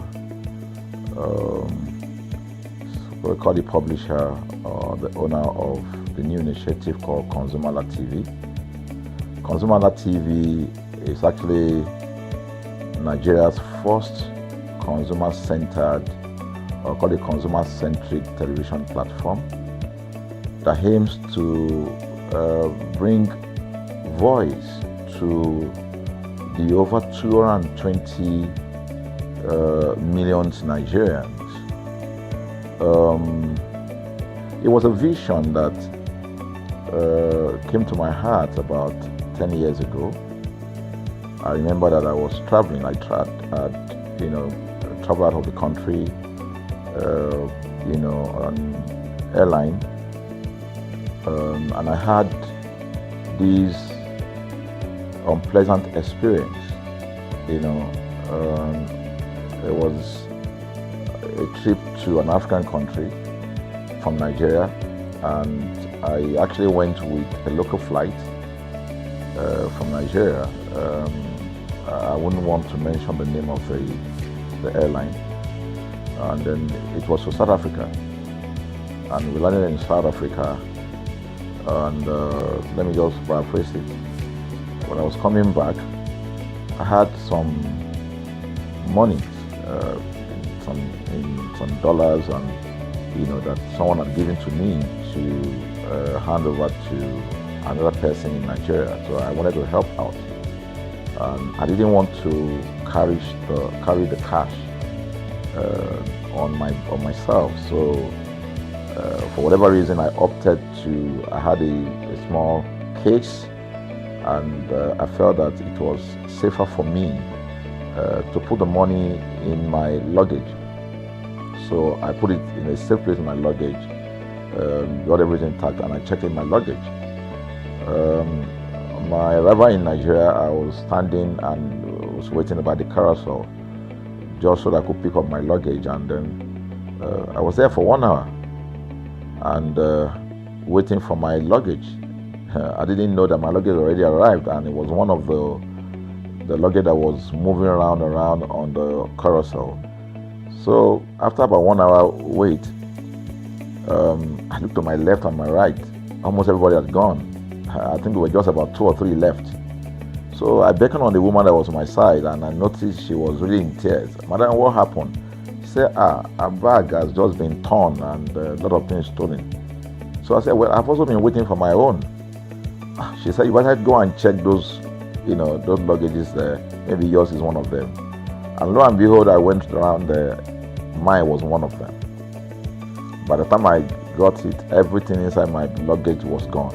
All the valuable things there were gone. To cut the long story short, we felt there was need for us to report the case, at least to the airline. It was in the night, about 8 o'clock or 9 o'clock. We went in to go and see the officer that was in charge.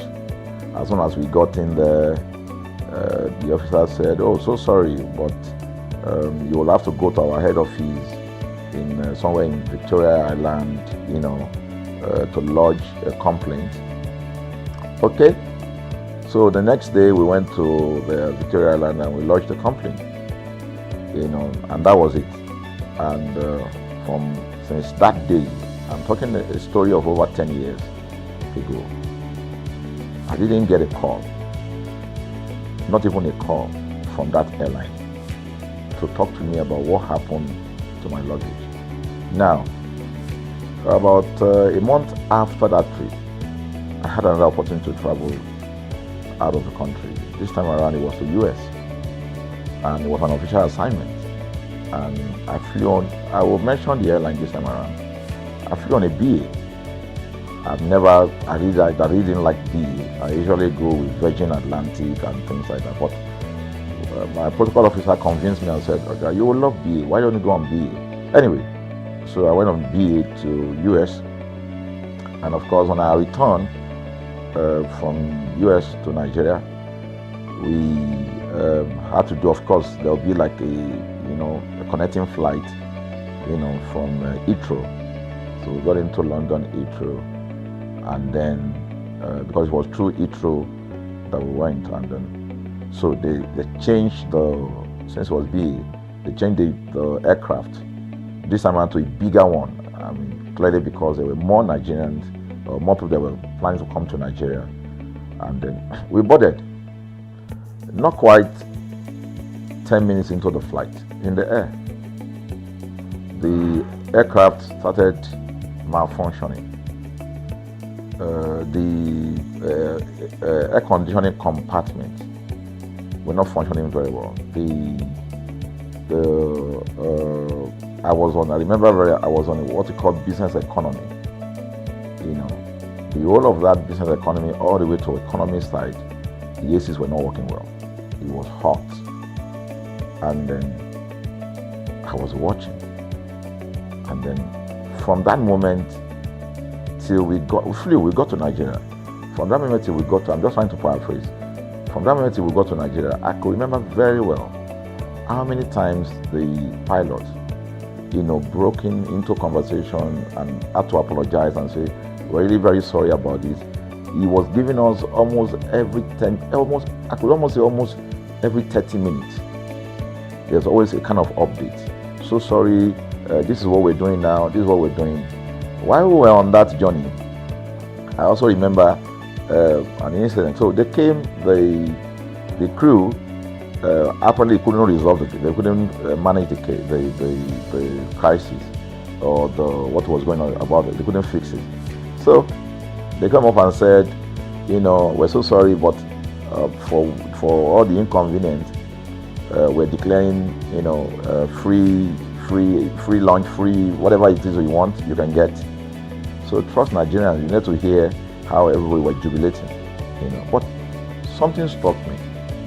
The experience I had just about a month before, and this experience, somehow I started comparing them.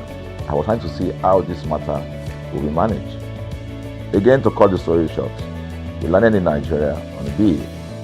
Before we landed, the pilot announced and said that for the inconvenience, they will be giving a voucher of £50 to everyone that flew on that aircraft. I thought it was a joke. I mean, it was my first time with BA, but for what I knew or know of the British man would never even play with his 1 penny, talking of £1. So I felt that must be a joke of the year. So we left. I got back to my office. I think it was just about a week after. Our officer, our guys in our mail room came up and said, "Oh, you have a parcel." So I said, "Parcel? Yeah." So they bought this parcel, wrapped. I opened it, and boom, I bought the document out. It was the £50 voucher from BA. So what's the tenor of this story? An experience with one airline was terrible, no apology. An experience with another one, even though it was a bad experience, but it was very well managed. So managed that even if we have suffered anything in that aircraft, you probably, for the sake of how they manage it, will have forgiven them. So that was how this journey started. So I started thinking in my mind, this is what we go through in this country. But are we different from other nations? So God put in my heart the idea of ConsumerHalla. That's why the Hala came with consumer. And we started that journey about 10 years ago. We started by creating a platform called ConsumerHalla, where consumers, so I discovered that Nigerian consumers don't have a voice. So things happen, and that's it. We live with everything. So we've started the journey from creating the platform. We have an app, we even have a magazine, and we thought we could move it from that to the next stage, which is the television. So the TV today, has come. So I would say precept by precept, line upon line, we have been able to build on our aspiration, to finally bring to birth this unique and exciting platform, So it's a digital telecast, and our goal is to further connect consumers in Nigeria to brands with insightful news, development within the fast-paced world of consumers. The world of consumers is growing at a very fast pace, So we want to inform Nigerians. We want to get them educated about their rights, So our role is that we're going to educate consumers in Nigeria, all right? So by bringing them specialized and what you call analytical, research-based content generation that will inform, educate, sensitize the audience, So that's ConsumerHallaTV. So I call it an offshoot of our ConsumerHalla brand. ConsumerHalla brand actually was the first we call it the first complaint or consumer complaint resolution portal. When we started it about 10 years ago, or about 7 years ago, it became the first complaint resolution portal. We created it so that Nigerians can actually lodge complaint on that portal. We spent a lot of resources to build a very robust platform where today, if you have any complaint, about any brand, any leading brands in Nigeria, and you go on that platform, you can actually click, just a click, you can find the brand, you can actually lodge your complaint, and once you submit it, that complaint will be routed to that organization, and within 72 hours, we will obtain feedback for you. We build it in such a way that we have connection to almost all the organizations, and it's been working. We've resolved several complaints for people without having to charge them any penny, because the idea is not to charge. So what we have done with ConsumerHallaTV is to take it to the next level. So we hope to change the narrative. We want to give the right direction. Nigeria has the largest consumer market in the world, with a population of over 220 million people. Why should we be the one that is suffering the most? Everywhere you turn to, it's as though Nigerian consumers don't have a voice. You're traveling, you buy a ticket. For whatever reason, an airline will wake up middle of the night, cancel, call it delay the flight for whatever reason, and then you'll be waiting at the airport for hours. You'll be there for 2 hours, 3 hours, no any explanation. Then while you're there, they can even wake up and say, oh, flight has been cancelled. So everybody carry their luggage and go home. Nothing happened. Of course, things are changing. We must commend government because government is beginning to wake up, but there's still a lot to be done. And we believe that we can help to make, those bring about those right changes. So we offer deliberately, part of what we do is that we also offer advocacy. All right. We're not just an advocacy organization, but we offer advocacy. We have a legal team. We have lawyers that are registered on our platform. All right. That can also take up cases. Okay. So, and we've taken up many cases like that, and won those cases. So, Consumer Hala is a platform to help consumers to, we're not fighting brands, but rather we say we're bringing about an amicable, resolution of conflict, such that it will be beneficial to the consumers and also be beneficial to the brand. I remember the word of Jeff Bezos. Bezos is the founder of Amazon. He said that the most important single thing, all right, for an organization is to focus obsessively, use the word obsessively, on the customer. We often say that customers is a king. They should sit at the top of the ladder. In our environment, customers are the ladder. A brand wakes up today, decide what product to produce. They wake up today, decide how much the consumer should pay. They wake up to decide everything for consumers. So consumers are just at the receiving end, and yet they are milking the consumers.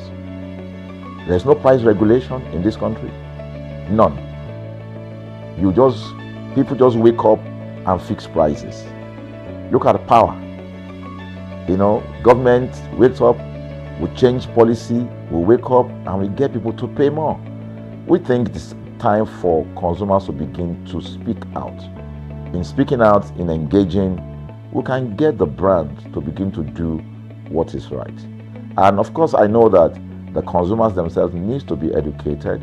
So our role, our vision also is to ensure that we educate consumers. We bring awareness. A lot of Nigerian consumers don't even know about their rights. You buy a product from a supermarket. I've had this experience. You buy a product from a supermarket, all right? For whatever reason, you take that product back to your house, and maybe something went wrong somewhere. By the time you take that product back to the shop where you bought it from, and you say, Oga, this thing, you know what's going to tell you? Oga, na me make am. Let me make am now. That's why I buy am. Meaning that there's nothing I can do to the product. So you lose the product, then you lose your money, because the money is not refunded. The product you can't use. Only in Nigeria. Only in Nigeria. Let me give you another experience I had. In the course of this, because I went around, in doing this. I was in US, I was in UK, I was in South Africa, I was in Germany, just because of this, to just study the environment. I was in a friend's house in UK, in London, and then what happened? We were going to go out, and he was going to dress up. So he said, oh, to me, I was seated in his sitting room. So he said, oh, wait a minute, I picked up an iron, that's the present iron, 2 days ago or so from a store. Oh, let me try this, let me just stand, use that to iron my shirt and we can go out. So I was seated, the TV was on, I was watching. While I watched him, he brought out the pressing board, spread it out, brought the iron out in my presence, plugged in the iron, and then as soon as he switch on the power button, we just had a spark. Boom. Ooh. The guy was raged. Then he goes, what just happened? So he said, no, these guys are in trouble, they're in soup. I was thinking, what are you going to do? You know, I was trying to compare that experience to what would have happened in Nigeria. In my presence there, he opened the pack. There was a card inside it. Inside that card was a call, number to call. And they called the shop or wherever he got the thing from. I was hearing the conversation that was going on. And all he said to them on the phone was, look, by the time he even called, clearly because they already, through the call, they could trace where he was calling from and who was calling. He said, I picked up this number, I picked up this iron yesterday, and guess what? I just plugged it to power, and then the thing just, stopped, didn't work. At the other hand, I could hear the voice, oh, we're so sorry. We're sorry about that. And they said, this is your address, yeah. Don't worry, we'll get you a replacement. All right. So my friend ended the call and dropped the. So I said, so what's going to happen? He said, don't worry yourself now. Should we're here. They will bring a replacement. I said, they will bring a replacement. He said, yes. I said, they won't even try to check whether it was your fault, because it could have been your fault. Maybe you didn't do something well about the first. No, it can't be his fault. Maybe it's a brand new item that he bought. While we were still talking, in fact, I'm not even sure it was up to 30 minutes or so, we had a knock on the door. He himself said he must be the dispatch person. By the time he opened the door, it was a dispatch man that was on the other side. And then the dispatch man was at the door. Just watch this. Was at the door. I was seated in the sitting room. The guy was at the door to meet with the dispatch guy. The dispatch man that brought the replacement iron, I heard him say, we're so sorry. So I was so shocked. I mean, a dispatch man, this guy is a dispatch, so also apologize. I was so touched by it that even a dispatch man was so trained, to tell the guy, we are so sorry. And guess what? He brought the replacement iron. By the time my guy opened the iron, it was a bigger size iron. So they replaced with a bigger size iron. The guy never asked for the one that went bad. He didn't say, okay, where is the other one that we gave to you so that he could take it back? No, he just bought a new one and gave it back. So I asked my friend, I said, can you interpret this to me? He said, here in London, if they didn't do this, they know the next thing I would do. So I'm just going to grab a lawyer.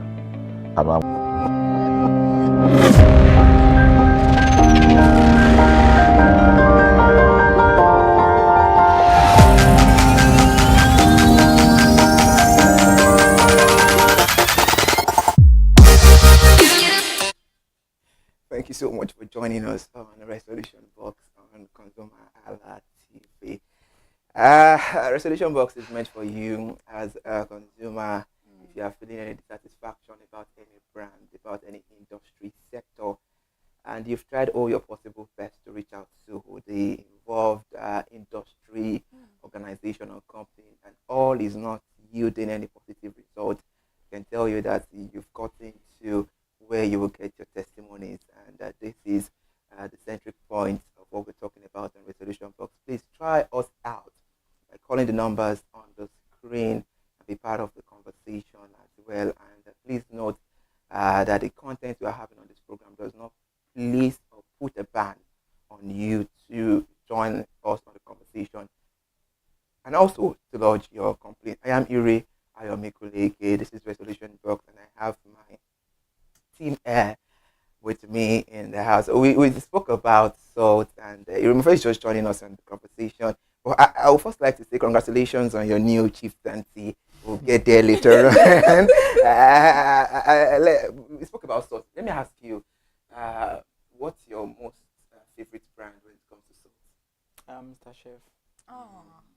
Yeah. Is it because you are a chef as well? Or why do you... Do you even cook? Well, Or your mommy uses it, or your sister uses it? My mom uses it. My Uh-huh. sisters use it. Because So I know you I don't got cook. to know about it. But I love at least the end product of the food. Is I that already nice? see it. And I know that's okay. And there was a time I was reading about it and some of the components it contains and all that. Yeah. So it's been good. Anyway, it tastes so nice.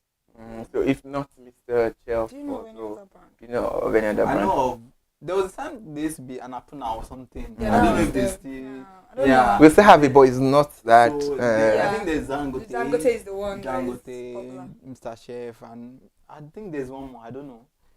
But those two that are the most common. What do you feel about all this sort that are not branded, that they are in just sachet, that they sell maybe 50, 100, and you know those sorts? What do you think? Do you think it's good to use, or you object? You're totally against the consumers using it from your own end?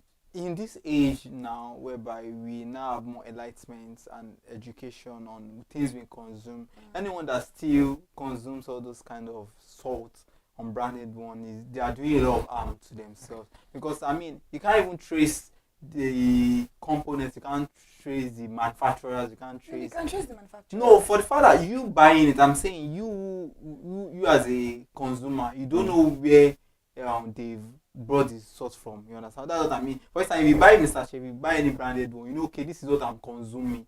But if I come to buy from you and I then really say, okay, is that not I'm selling for you? Is Yeah, Mr. Chef the Dangote mostly sell.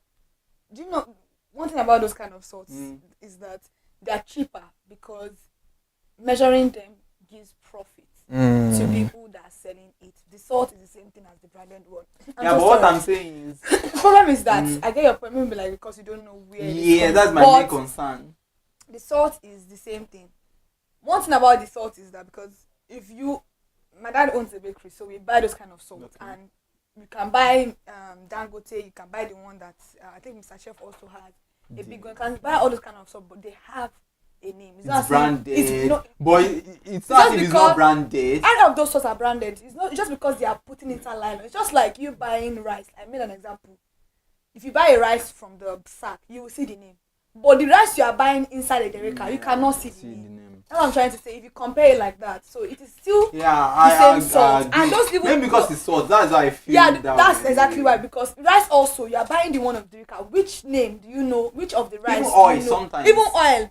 Some of this oil, even Kings now, people sell it in nylon just to make it comfortable for people that don't have the money to buy. Yeah, I get your point. I don't have issue with you buying it that way, but as long as you can know the manufacturer or brand you are taking, it's just like, for example, let's just deviate a bit. Oil, you are buying oil, you don't even know, because people mix a lot of things in all these things, especially when it comes to people are greedy. Yeah, before that's you know true. But if you buy the one that is at least they are very sealed. I get your point. And hand. also the fact that all of those oils, or all of those unbranded salts, they even seem more exposed. Not even exposed. They are not as sharp as these other ones. Like I said earlier on, when they say salt that can actually make your food salty, it's more of this sealed one. They are very sharp, but those ones they don't actually get your food salty. You have to be able to put. They're not like very. I don't know. Maybe because they're like probably like for industry and other things. Because industry people want to buy it more. Because most people don't even buy this sealed, tiled or tiled salt anymore. And one thing is that if I am in my father's house, we use more of those salts because we have them in the bakery. So I just go. If my dad doesn't even like us carry, go and buy your salt, blah, blah, blah, because this is money. This is for work. But like we still go there and just pack the salt and take it inside, and it is very, very good actually. No, right. Quota from my team on the table this afternoon. I just wanted to, because we spoke about it, so I wanted to seek your own angle, your own POV, your point of view from this conversation, and to center it about most people just think the salt. Maybe people just go near the sea to pack it. No. The main aim while we're bringing this up is to know that these salts are branded to sugar. If maybe we haven't get to where we're talking about sugar, even sugar, we have sugars that people actually buy in nylon, and most of those sugar are Dangote sugar, golden penny sugar, but they're from the big sack. The reason why they are cheap is because no matter how much they are packing it, they are going to have more money than people that are selling it in sachet that already know that this is the fixed price. Absolutely, because let's compare to salt for 100 naira. Those ones that are in normal sachet compared to the branded one, maybe Mr. Chef, Anapona, or Dangote for 200 naira. You would see that the 100 naira and the 200 are most comparable because the 100 nairas are very, very big. We start resolution box by saying here are some popular salt brands in Nigeria. Dangote Salt, produced and marketed by Nascon Allied Industries PLC. It's a leading brand in Nigeria with a wide presence across the country. And we also have Mr. Chef Salt, produced by Base Water Industry Limited. Mr. Chef Salt is another well-known brand in Nigeria, available online on platforms like Jumia. We have Royal Salt. Royal Salt Limited specializes in producing edible food grade iodized salt for both domestic and industrial use in Nigeria. They have partnered with organizations like UNICEF to promote iodized salt. We have premium salt as well. We have convenant salt. That's quite funny, but I think you and your partner should get on to buy convenant salt. It's kind of make. I want to say something. If my mom is cooking for you, your sister's cooking. What about wife? Why can't your wife cook? Why can't you go and look for one woman, married woman, let the man cook for you? Why is mommy cooking? Now. Yeah, exactly. How did you get Let your wife be using this. So don't stress mommy. I love mama's food. No, we don't want you. Okay. Because I asked him, is it mommy that uses the salt? But I refuse to do justice to this no thing. problem. But I wanted to even And tell. even you too, don't dare. I wanted to even tell her that she should not come for you. But the fact you said you like mama's food, for how long? Do you check the time? I check your time. All right.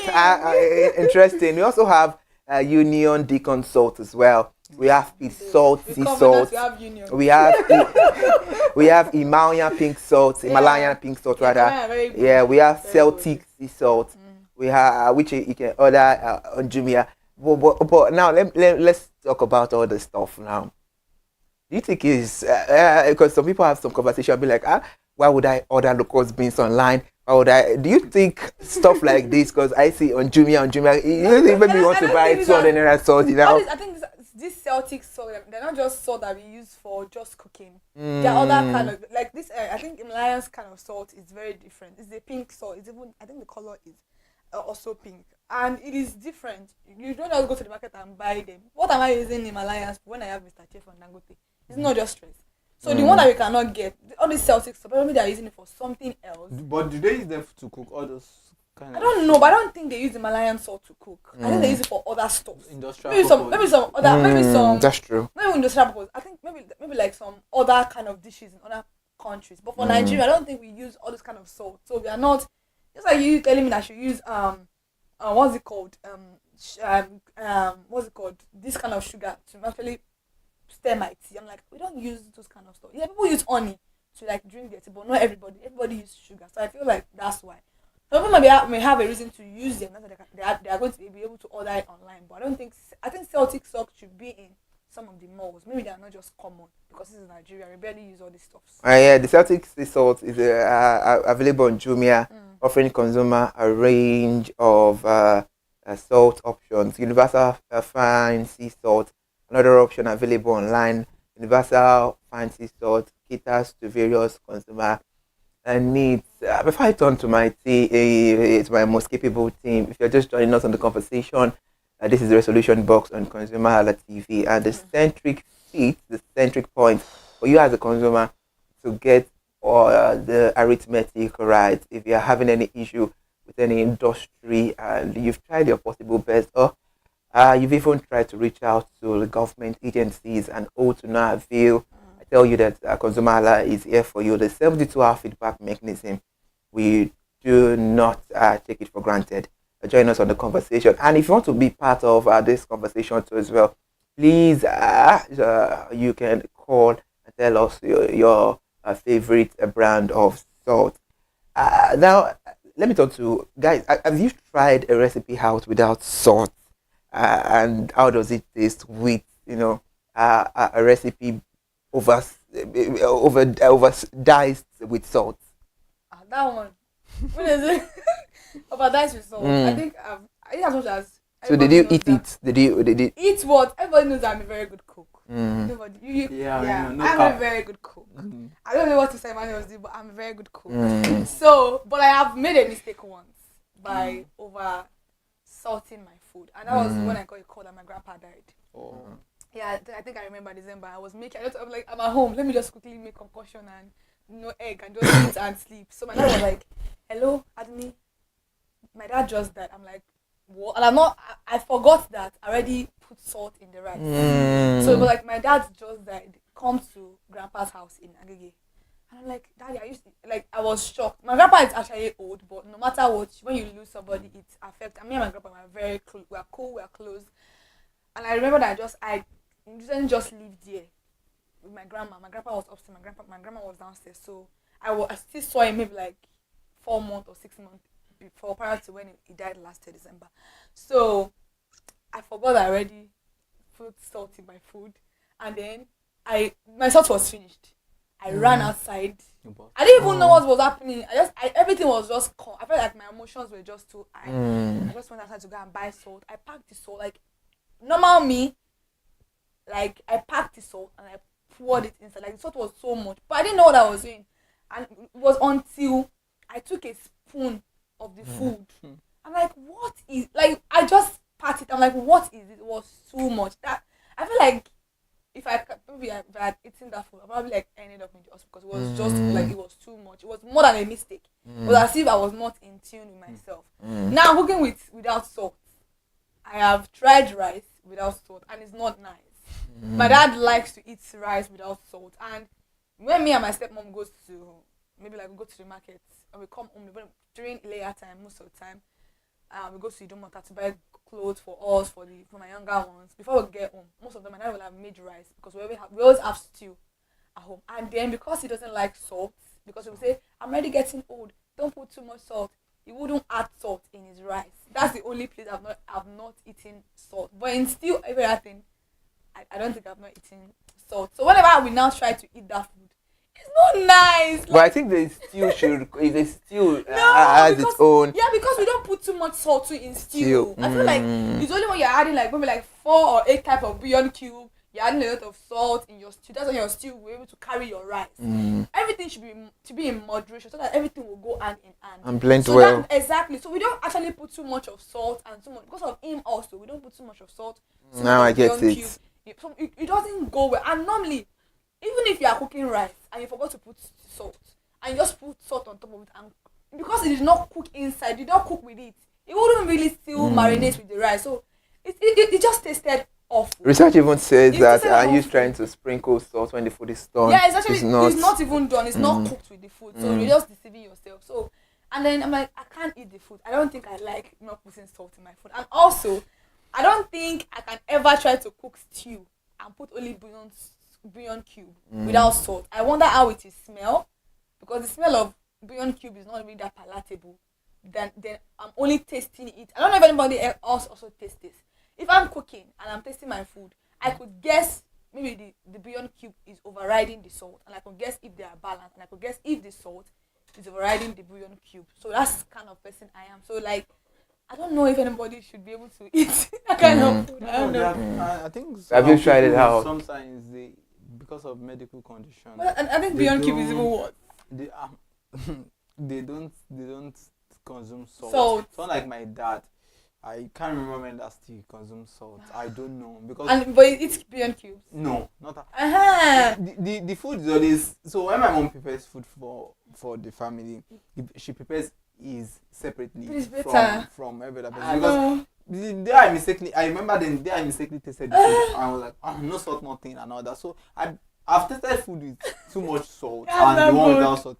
I don't know which is worse. I feel Honestly, like the one with too much salt, it should be worse. because sometimes Because yeah, I I know, think because I think the one with no salt is healthy, but the one with too much salt, if you eat it, you're going to end up with the hospital. yeah, for the fact that it's LD. Yes. But I sometimes like It's the taste. it's like I don't Kind know. of raw. But just put. But my own issue is I know people you take some people sometimes maybe Very have. tired, diabetic, I a lot mean- of issues. I'm even having issues sometimes when people take salt and water. You know, they say it has yeah, probably medical. You're having a running stomach. you're or created anything. like it's like your But it should be like a pinch, right? A pinch of salt. Yeah, salt. I think it's Sometimes you just push and put it's equivalent to that oral water. Yeah, it's the I same don't, thing. I don't even like the taste of salt normally if it's not just in food. It's almost like also in this thing to drip. That's what's inside drip, salt and water. That's what's inside the drip too. So I think like that's why. I'm just talking about the taste, Of the salt raw alone. taste. You know people lick salt. Yeah. When this guy told me he actually can eat raw locust beans, I feel like you should be able to just put his hand and lick salt. Am I lying? That one is different. What actually. is the same thing? Because No, locust beans is very rich in you salt. you wash it now. You wash the locust beans before but it's eating. still like it's still salty. I don't know. All right, that's quite Get the interesting. image out Now of my let's head. look at the advantages of using salt in our recipes. It enhances flavor. Salt brings out the natural flavor of ingredients and other add depth to the dishes as well. It's balanced sweetness. Like I said. Salt counteracts sweetness, creating a balanced flavor profile. Then it also preserves food. Yeah. I can remember. We call something eronio for a layer. Yeah. We preserve it for like 3 years. Just Salt. with salt and dry it. Yeah, and dry it in the sun. And it's a very, very nice natural way of preserving. It's even better than you putting everything in chemicals. Very, very good. So salt helps preserve food by inhibiting bacterial growth, especially in cured meat and pickled vegetable. Then the textural benefits. Salt can help control your yeast growth in baked goods, affecting texture and structure. Then salt is essential for various bodily functions, such as nerve and muscle function. Although excessive consumption should be Just like you said with the avoided. sweaty Yeah, that hands. had then. But it's also good for the body. When used thoughtfully, salt can elevate and transform dishes, making it a fundamental ingredient in many recipes. And now let's talk about the advantage of salt to the body. Fluid balance. Salt helps to regulate the amount of water in our cells and bloodstream. Very, very important. And then the nerve function. Salt is necessary for nerve function and transmission of nerve impulses. Then the muscle function. Salt helps to regulate muscle. I thought you just wanted to, show me your muscle and all of that. Salt helps to regulate muscle contractions and relaxation rather. And then blood pressure regulation. Salt helps to maintain healthy and blood pressure, although excessive consumption can have negative. Yeah, very true. It is 1 or 2 because if you're actually having, I think, low blood pressure, they'll tell you to consume more of salt, and if you're having high blood pressure, they'll tell you to reduce your salt. So it's also, it has to be balanced. You can't just cut out. It's like Mr. Mino will say. She always say you can't just cut out a whole chunk of food, like a whole chunk of vitamin out of your food like that. Even though you say diabetes, because you already have too much of insulin. That's what they're saying. That we cut it off. You already have excess, but because you don't have any of these things, and naturally you be like, I don't want to eat salt. I don't want to take Beyond Cube anymore. You're deceiving yourself because you're getting yourself into more damage than ever. Because without you consuming salt, you may have low blood pressure, and that is even more deadlier than high blood pressure. Obviously interesting. Digestion as well. Salt helps to regulate digestive processes and absorption of nutrients. We cannot lessen the fact that salt is an essential nutrient, but it's crucial to consume it in moderation. Excessive salt consumption can lead to health issues a whole lot. When we come back, we'll talk about the disadvantages of salt to the body system. It's Resolution Box on ConsumerHallaTV.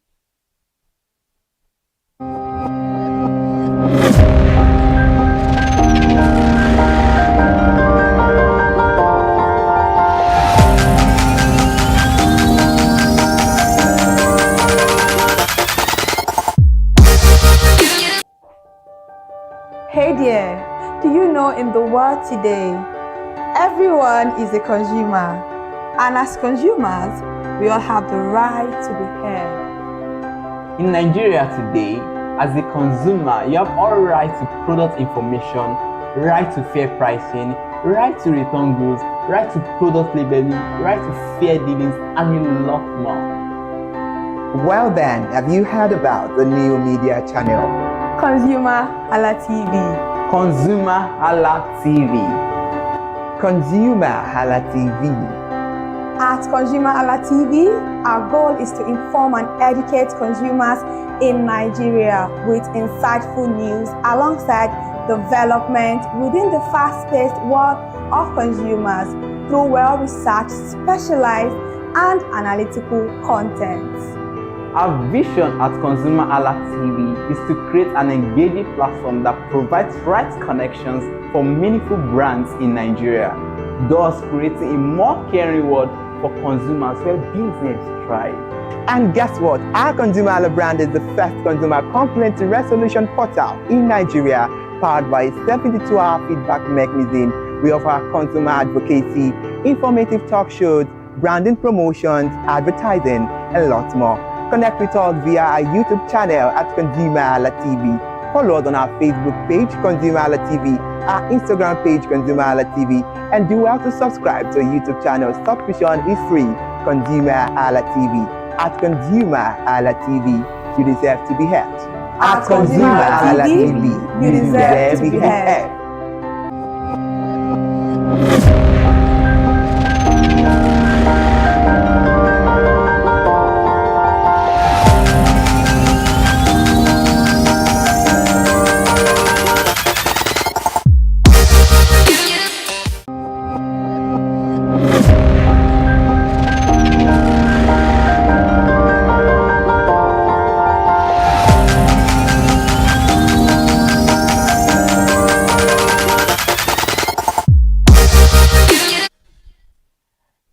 Interesting. Salt is very, very good to the body, but it has some disadvantages. And I think you've been a sort of the world, because ladies, you people Oh my God, I said it earlier. It's a parable. I mean, and it's only your I think ladies say they are the sort of world. parable, ladies, without the world, without you guys, I mean, well, Actually, they are maybe, what would have been our fate? maybe they are lot without wife. us now, we don't They are know lot what we're wife. eating. Pillar of salt. We're not lot wife for a bed. No, it's not like that, please. We're talking about salt on the program today, and we've reached all the corners and cranny of what you should know about salt, the advantages of salt to the recipe, to the body, and we spoke about quite some brands of salt that we have. And this is the solution box on ConsumerHallaTV. Welcome back to the program. But before we move to the other part and the concluding part of the program, it's very essential and it's always a highlight to note it to you that resolution box is well programmed for you as a consumer to reach out to us to let us know that point whereby you are not finding it funny with the brand or organization out there, and you've tried your possible best to reach out to the government agencies or to NAVIL. Please reach and we put it out to you. So that's why we're just telling you all these things. So we might not be able to go into details, but we'll just bring this to you. The fluid retention, too much salt can cause fluid retention, leading to swelling and discomfort. Wow. Okay, now I think that is where if some people's foot or leg are swollen, And then you can press it to see water. They use to slowly come up. Yeah, it can be salt and other issues also. please, I pray we won't fall victim of such. I pray our health will not fail us. Then kidney strain. Excessive salt consumption can push strain on the kidney, potentially leading to kidney disease. It can also lead to leg swelling too. Because of kidney issues. So you have to be very careful. Then, okay, this one, stomach problem. Okay, high salt intake can lead to a stomach pain and bloating and discomfort by going to the restroom. Too much. And all of that. I get So it's not good to actually take. Because the person eats too much. I'm very sure it consumes a lot of salt, yeah. And the person likes Mr. Chef. That would And it's very, very good. A very good product, but I don't know. Maybe where it's buying his food from. Overconsumption. Eat too much. Overconsumption, but the main ideology is that stomach problem. And too much of high salt intake can lead to stomach problem, bloating, going to the restroom, and having discomfort. So also osteoporosis risk. Excessive salt consumption can increase calcium excretion, potentially weakening the bones. Exactly. Since it's very soft. I just pray the bones will not be weak. I can't relate. That's interesting. Then increased risk of cardiovascular disease. It's a solution box on ConsumerHallaTV. We'll be right back.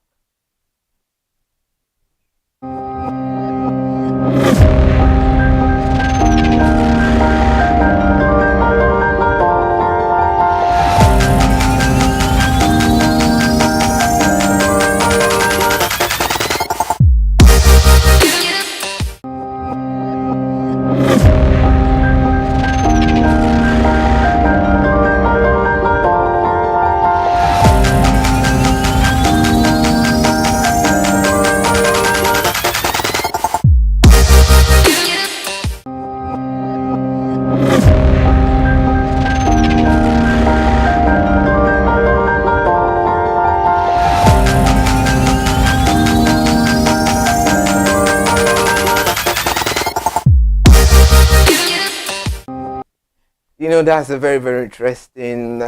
Please let's make sure that we endeavor to always be of caution about these things, because you know, when you start going to the toilet, restroom, I beg your pardon, rather, using the restroom on frequent, you know, your body systems are weak and all of that. So we should be careful. It's very, very dangerous. Then, okay, maybe some other time we'll go there.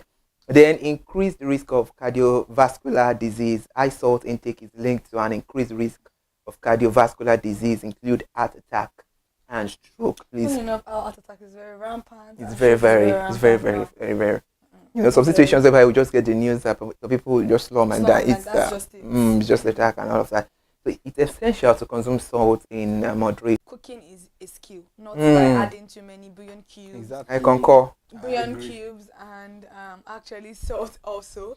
And I would recommend that if you want your food to taste nice and if you want all the flavors to be very nice, the reason why you would not actually taste your salt, taste your bouillon cube is because your food is not done. Maybe like you put your stew on fire and in the next 10-15 minutes you are putting it down. Let your stew stay at least on low heat for at least 30 minutes. If you put a little bit of it and you keep on cooking it, it's going to bring out the flavor itself, because all of those things also, there's tomatoes and everything, they all contain a form of seasoning or natural seasoning or whatever you're thinking of. So let's all be careful and let's cook our food in good condition so that we wouldn't fall victim of all these disadvantages that salt to bring.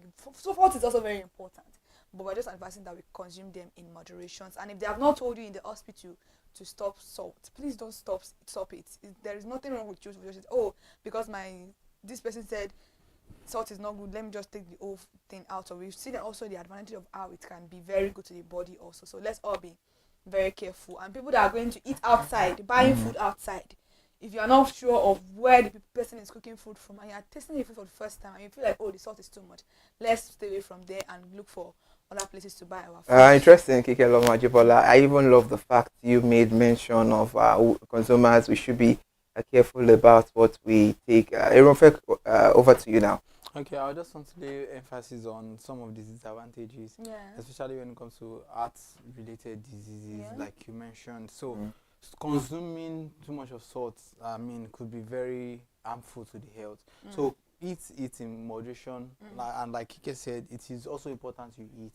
So, do not say you don't want to eat at all. And when you eat it, do not overly consume it.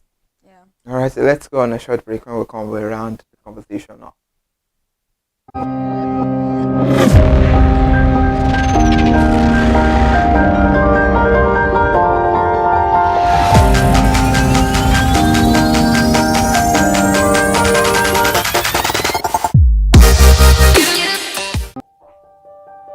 Hey there, do you know in the world today, everyone is a consumer, and as consumers, we all have the right to be heard. In Nigeria today, as a consumer, you have all right to product information, right to fair pricing, right to return goods, right to product labeling, right to fair dealings, and a lot more. Well then, have you heard about the new media channel? ConsumerHallaTV. ConsumerHallaTV. ConsumerHallaTV. At ConsumerHallaTV, our goal is to inform and educate consumers in Nigeria with insightful news alongside development within the fast-paced world of consumers through well-researched, specialized, and analytical content. Our vision at ConsumerHallaTV is to create an engaging platform that provides right connections for meaningful brands in Nigeria, thus creating a more caring world for consumers where business thrive. And guess what? Our Consumer Hala brand is the first consumer complaint resolution portal in Nigeria, powered by a 72-hour feedback mechanism. We offer consumer advocacy, informative talk shows, branding promotions, advertising, and lots more.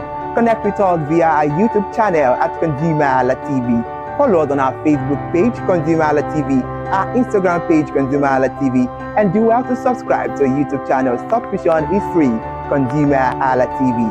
At ConsumerHallaTV, you deserve to be heard. At ConsumerHallaTV, you deserve to be heard.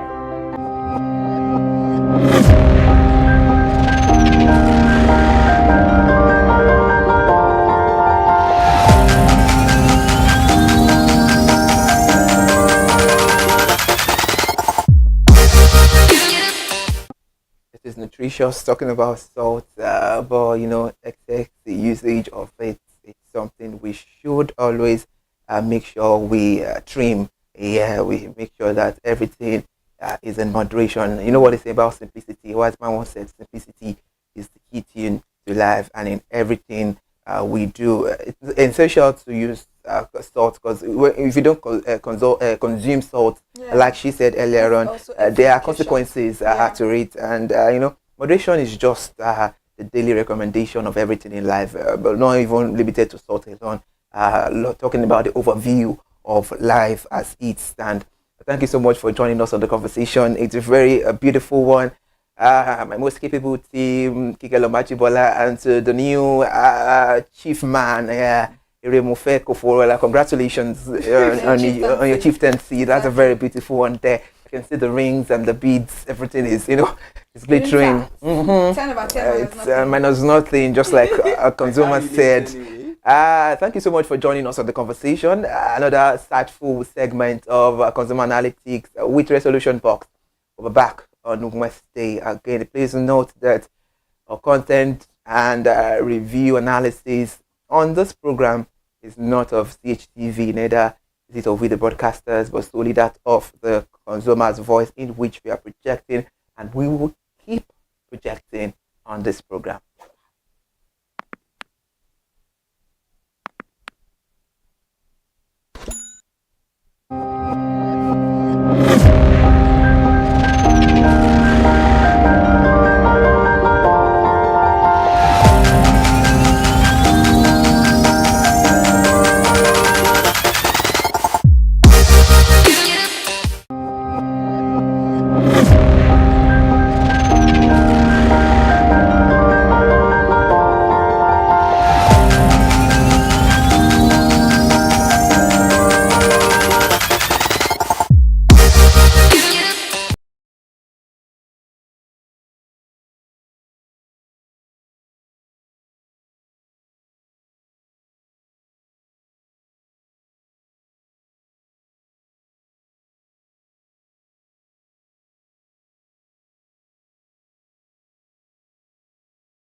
Hey there, do you know in the world today, everyone is a consumer, and as consumers, we all have the right to be heard. In Nigeria today, as a consumer, you have all right to product information, right to fair pricing, right to return goods, right to product labeling, right to fair dealings, and a lot more.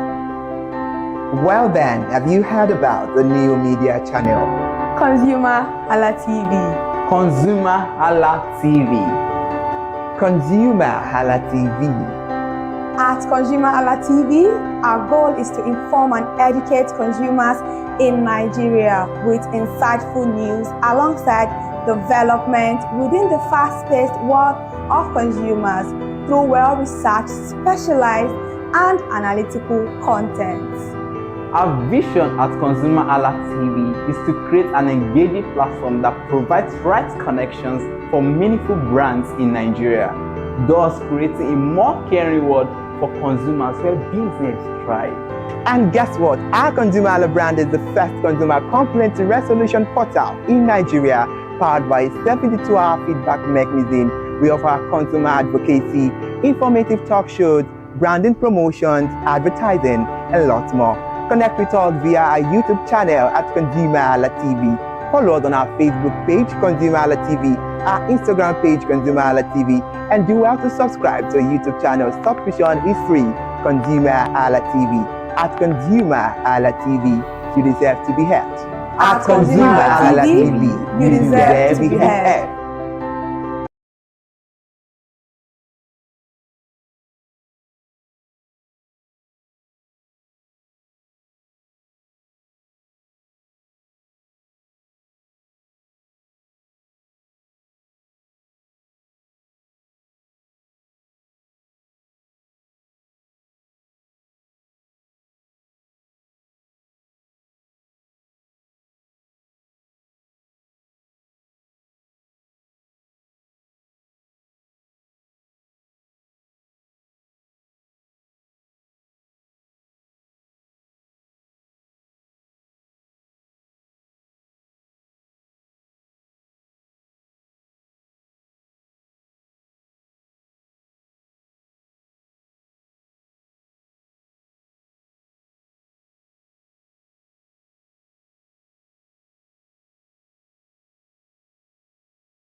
Good afternoon and welcome to News at 4 on ConsumerHallaTV. I'm Kikelamo Ajibola. Now let's start the news this afternoon with Vice President of Nigeria, Kashim Shettima, as he has departed Abuja, Nigeria to attend the 80th session of the United Nations General Assembly holding in New York, United States of America. According to a press statement issued yesterday, the Senior Special Assistant to the President on Media and Communications, Mr. Stanley Unkocha, said the Vice President is due to represent President Bola Ahmed Tinubu during the United Nations session scheduled between Monday, September 22 and September 28.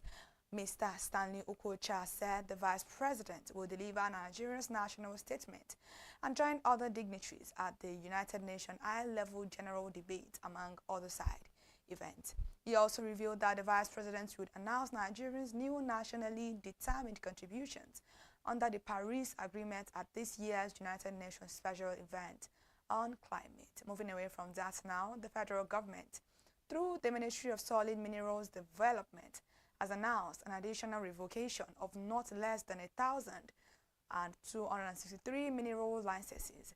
The revocation order was contained in a press statement issued by the Office of the Minister of Solid Minerals Department, Mr. Dele Alake, by his President Assistant on Media, Segun Tomori, yesterday in Abuja. The statement said not less than 1,263 mineral licenses will be deleted from the portal of the Electronic Mining Cadastral System of the Nigerian Mining Cadastral Office, MCO, following their revocation by the federal government. These include 584 exploration licenses, 65 mining leases, 144 quarry licenses, and 470 small-scale mining leases. The minister explained further that the directive was issued due to the company's failure to comply with the requirement of paying their annual service fees.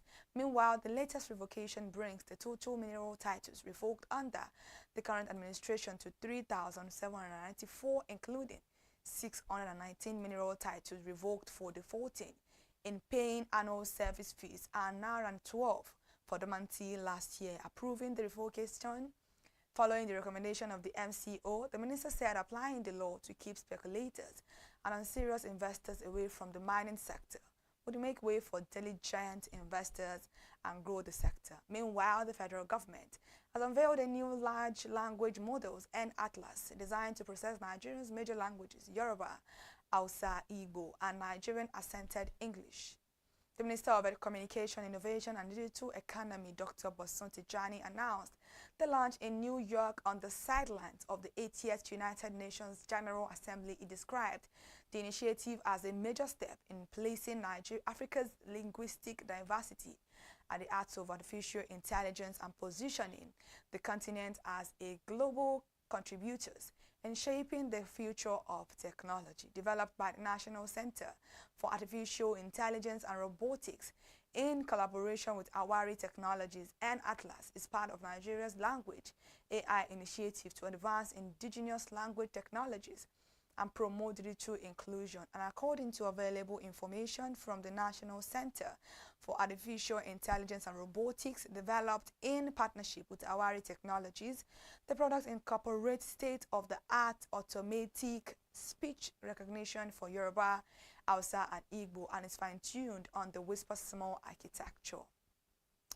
Over to business news now. Nigeria's commerce market could surpass $16 billion by the year 2030. This comes according to a recent news report from the Lagos Business School. The Dean of the Lagos Business School, Professor Olayinka David West, represented by Professor Akintola Owolabi, gave the projection at the 35th annual conference of the Finance Correspondents Association of Nigeria held in Lagos over the weekend, while noting that the country's digital transformation will play a decisive role in shaping future economic growth. David West said Nigeria stands on the brink of a digital revolution driven by its young population, rising internet penetration, and fast-evolving fintech and e-commerce ecosystems. Meanwhile, Professor Olayinka also pointed out that as of March 2024, more than 163 million Nigerians were online, representing 43.5% internet penetration, while telecommunications contributed about 18 to 20% to the GDP. She further noted that platforms like Jumia and Konga are powering e-commerce expansion, while logistics innovators such as Kiwik and GIGL are creating new value chains that boost efficiency and unlock jobs. In a fresh report now indicating that the recent decision by Dangote refineries to sell fuel directly to retailers may be paying off. The monitored new development on TVC showed that bulk fuel consumers and filling stations are dumping their middlemen suppliers for Dangote's free delivery following the recent launch its direct fuel distributor scheme. The president of the National Association of Road Transport Owners, Yusuf Uthman, who condemned the free delivery of fuel to filling stations, telecom companies, and other bulk users, lamented that buyers have now jettisoned the contract signed with its membership to receive free delivery from Dangote. The NARTO president explained that its members have up to 30,000 trucks and cannot do the business of fuel distribution free of charge. Moreover, the NATO boss appealed to Dangote to consider the survival of other players in the sector, saying everybody wants the refinery to succeed. Away from that, we are now in Ondo State, where the Ondo State Governor, Dr. Lucky Ayedatiwa, has cemented his administration's commitment to supporting initiatives that promote access to quality education. Speaking at the High Chief Bode and Betty Osedi Milane Foundation Scholarship and Empowerment Program, Governor Lucky Ayedatiwa, represented by his Chief of Staff, Prince Shegun Omojua, commended the foundation for implementing government efforts in the sector. At the event, a total of 127 beneficiaries, including pupils in primary and secondary schools, as well as medical students, received scholarship awards. In addition, 10 artisans were empowered with working tools. The chairman of the foundation, High Chief Bode Osedi Milane, said the gesture was part of effort to give back to society and called on other well-meaning Nigerians to support educational development. Delivering a keynote address, Professor Ayo Agbonjimi of Adekunle Ajasi University, Akungba Akoko, decried poor fundings of Nigeria's education system. He urged the federal government to increase investment in the sector and enforce transparency in implementation, warning the corruption continues to hinder progress. And now we've come to the end of the news this afternoon on ConsumerHallaTV. Thank you so much for joining us. To listen to more fresh news updates, please follow us all across our social media platform: Instagram, Facebook, Twitter, and TikTok, and especially on YouTube, where you can join our live programs at ConsumerHallaTV. Subscription is free. I'm Kikelomo Ajibola.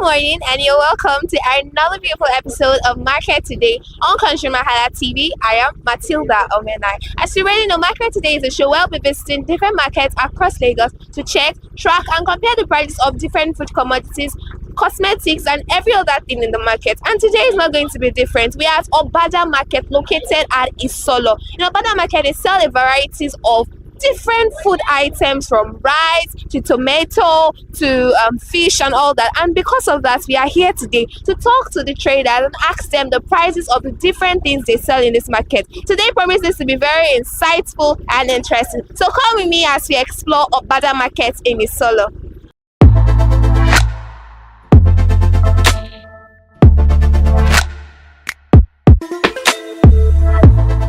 Good morning, sir. Good morning, sis. How you doing? I'm fine, and you? I'm good too. So what's your name? My name is Olamilekon Popola. Okay, so what do you... The son of Alhaji Fatai Popola, the Lagos State Butcher Association, the Solo Market Chairman. Okay, so what do you sell in this market? I sell livestock, meat, cow meat especially, cow meat. Okay, so can you give us a breakdown of the price of the meats that you sell? Breakdown of this price of the meat. At least we sell in no price, we sell in retail, we share cow for people. At least accordingly to your price. Okay. Starting from 1,000 naira upward. 1,000 naira. Yes, if you want to very buy, I can affordable. sell 1,000 naira for you. Wow, okay. Yes, we sell 1,000 naira upward. Okay, so you say you sell in wholesale. Yes. So like how much is it when you want to sell in wholesale? Let's say assuming now that I want to sell in wholesale, we share the cow. A cow cost of 1,300,000, 1,400,000. So there will be a 4 quarter, whereby the cow will be divided into 4. So you have the last quarter of the head, quarter of the intestine, quarter of the leg. So to be shared accordingly to the price of the cow. Okay. So as a last month, did you sell it for the same price? No, as a last month, we couldn't sell it for the same price. Why? Fine. Firstly was the season we are now. During the rainy season, the cost of the cow gets high. How is it connected? Why? Yes, one, due to the bad road. Because some of them were not able to deliver to Lagos. Most cows were bring from the northern side. Madogori, Katsina, Bauchi, the cows were bring down from there. So when the road is not good, surely there has some shortage and some delay on the road, which will affect the price of the cow. Okay, so how has business been since the beginning of this year for you? Since the beginning of this year, let's just say we are managing, but we want a good from the government. We beg him, His Excellency President Bola Ahmed Tinubu, His Excellency Babajide Sanwo-Olu, our good governors of Lagos State. We plead him to please just intervene to us. Because like some months ago, there is a bridge that linked the southwest and the northerners, the Niger bridge. We heard by that the bridge collapsed, which affects some of our goods. We are not able to pass. They have to go and pass some other way around, which is illegally.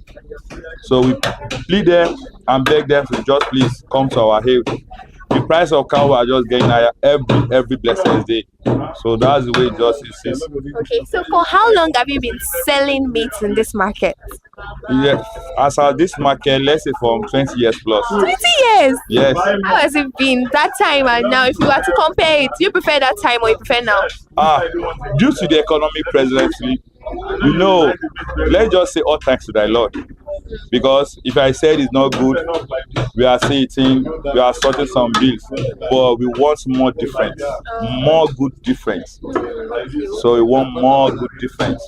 Now, aside, I know that at the beginning you told me about the challenges you're facing, why the meat has gone up.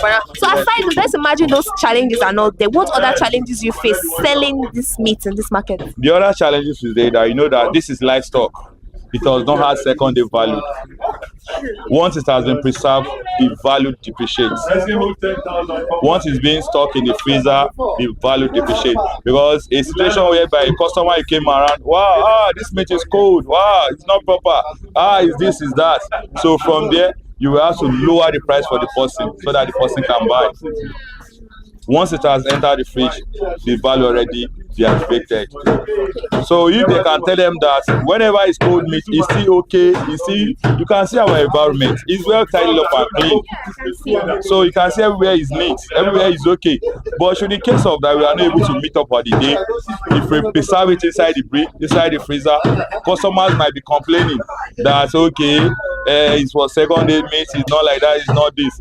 They can just help them to cancel them. So say you get that whenever it's freezer, it's still okay, it's hygienic, it's still okay to eat. So that is the way it is. Okay. So where do you buy your meat from? We order from the north. From the north? Directly? Directly. Somehow, myself, I went to Katsina, Bauchi, Maduguri. I can name like 4 markets. Wow. I know Miadua. I know Ketengiri. Yes, I see some. There are up to 10 there are markets that will livestock market only that we run in the north. Okay. So we left here on Saturday evening. We get there by Sunday morning. We buy the goods by Sunday evening. So by Monday, Tuesday, if there is no casualty, latest by Monday night we should be here. But due to the motor need for this and that, by Tuesday we'll be here. So all because of the livestock, we are spending 3 to 4 days on the road. Okay, so where do you slaughter the meat? Yeah, our slaughter was at Mushi, Ladipo side, Matori slaughter slab. Okay. Yes. Okay, so now why did you choose to sell in this market and why did you choose to sell meat? why did I choose to sell meat, or why did I choose to sell in this market? Both of them. Which one of the questions So do you let's want? start with why did you choose to sell meat? Why did I choose to sell meat? Yes. I was born and brought up with meat. Oh. My dad was a butcher. My grandpa was a butcher. My former grandpa was a butcher. Wow. So that is why. So that's why I seen as easily. I didn't count it as stress. I see it is very, very easy for me to run. Okay. So we just pray that we want more assistance, especially loans that can help our business, so we can make it affordably for the market women and men, so that the market can continue boosting. Okay. So why did you choose Isolo market to sell this? Obada market, right? Yes. Yeah. So why did you choose Obada market in Isolo to sell this meat? I was once an apprentice in this market. I learned from people. I can name my bosses. I have talked to like 4 bosses. Alhaji Abdullah Akinola is my bosses. Alhaji Rahimi Jamiu is my boss. Alhaji Taufik is my boss. So I served like 4 bosses before I could manage here. More than 10 years serving them. So all thanks to thy Lord, all thanks to thy Lord today. So then, when it comes to selling of livestock, you can't just go to where they didn't know you to start selling livestock. It takes you time, because it was not a day job. You have to learn first. How long did it take you to learn? It depends on your knowledge, but the least I'm saying is 4 years. Oh, okay. 4 years. The least I can say is 4 years, but to me, I spent more than 7 years on the learning.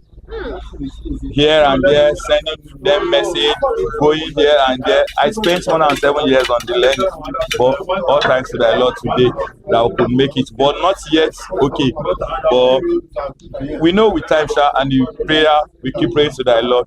So one day we'll get to our real destination. Yeah, okay. So now let me ask you this: what's that one thing you love about selling in this market? One thing I love selling this market is that we have rich cities among us here, around us here, like Iriakari, Agokota, Ajawe Estate, Jakonde Gate, where good people do patronize us. So, but due to the economy, some complain that they were not able to meet up. We still have to sell for them accordingly. Yeah, we still have to sell for them according to their demand. Like this, my daddy there you are seeing, Coach, he's buying from this market more than 25 years ago. Wow. Up to date, he was still here. So that was what those were saying, that old time customers, you have to treat them well, you have to treat them properly. So that's the way it is. He has been buying from us the time a cow was 200, 300,000 till date. And now that it's 1 million. 1 million plus, 1,300,000, 1,400,000. Till date, he's still buying from us. So kudos to him. Kudos to him. Okay, so last question. I know that in the course of our conversation, you've also like told us little things that you want government to do in this market. So I want you to spell it out now, right now. What are the things you want the government to do in this market to make it better for you, the sellers, and also your customers that come to buy from you? Firstly, in this market we have been here since. First time it was being demolished, either by the council or by the local government. We have to pay for this key club we are saying, we have to pay another bill to sort the key club. But that happens generally. It happens even when it comes to construction of the road, here and there, some other things do occur. But due to this market, what I think they can do for us to help on this market, they can bring us down a loan. Even though it's minimum of 100,000 or maximum of 300,000, once you have the NIN or your BVN, everything will be okay. Look at people now, they wish to sell, but the capital, we need capital to run this business. We need a capital. Even now, assuming now we have let's say like a cooling freezer here by the government is not too much, whereby they just install this for us, that everybody, should the case you have a leftover, you pull it in the freezer for preservation. Secondly, let's assume a solar.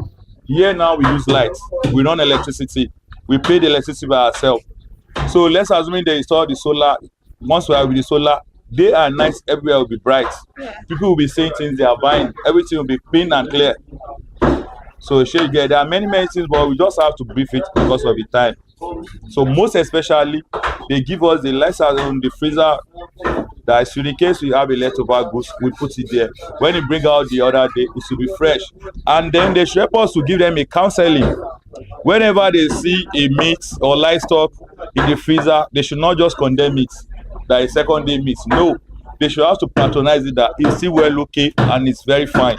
Look at here now. Here is a pest control here. You can't see flies. Look at the ground, it's well swept. Look at the tables, they are well swept. Everything is good and fine and going under good condition here. Just that we beg him, we seek him on the behalf of the lesson, the loan, the cooling ban and everything. So we plead on it. His Excellency Babajide Sanwo-Olu, our good governor. We appreciate him so much. All right, thank you very much, sir.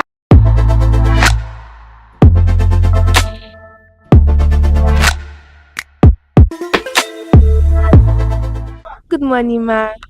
Good morning. How you doing, ma? I'm fine. Tell us your name. I'm fine. And your name? What be your name? My name is Aisat Ajoke. Okay, so what do they sell for this market? I dey sell tomatoes. Tomatoes and pepper and tatashe and shombo. Sure, if you tell us the price of this tomato and pepper, where you they sell? Yes. This one is tomato is 500. Okay. Pepper is 500. Shombo is 500. Tatashe is 500. Okay. So as our last month, share you sell them for that same price? Yes, now the same price. So you never go up since that time? No.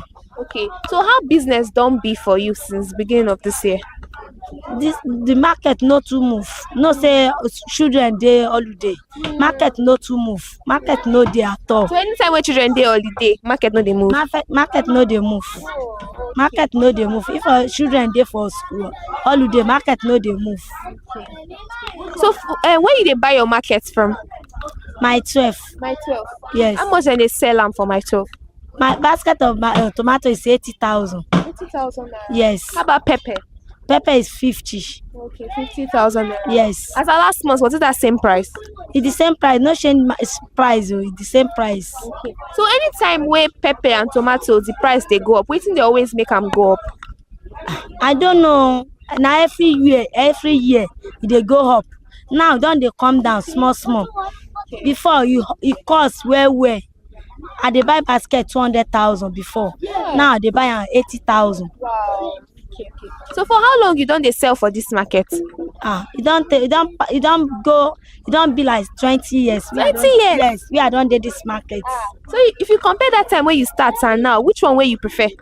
The time we are first start, 9 day okay pass this one. Why? That time market is dey cheaper. Now market no dey cheaper at all. Okay. That time I dey buy basket to 5,000, 6,000 before. Okay, so why you choose to sell for this market? It's for 500 now they sell it. And why you choose to they sell this thing when you they sell for this market? Why you choose the solo market? Why you they sell for solo? Na here I dey. Na here I dey since. That's why I no fit comot for here. I don sabi here well. Okay. So is there anything you want the government to do in this market? May make it better. May bring money out. May anything all the market where they go by may they okay. May go down. It took us. The market where they go by it took us now. May help us. May carry and down. Small. Check customers still they come like before. Customer no come. Since morning I no say anything because no money outside. Now everybody they manage now. No money outside. Shebi see market how e be. People no enter market because market it cost. Okay, so what be that one thing when you like about this solo market? Now only solo I like. So why you like a solo market? I like solo market because now solo they live. Okay. Alright, thank you, ma.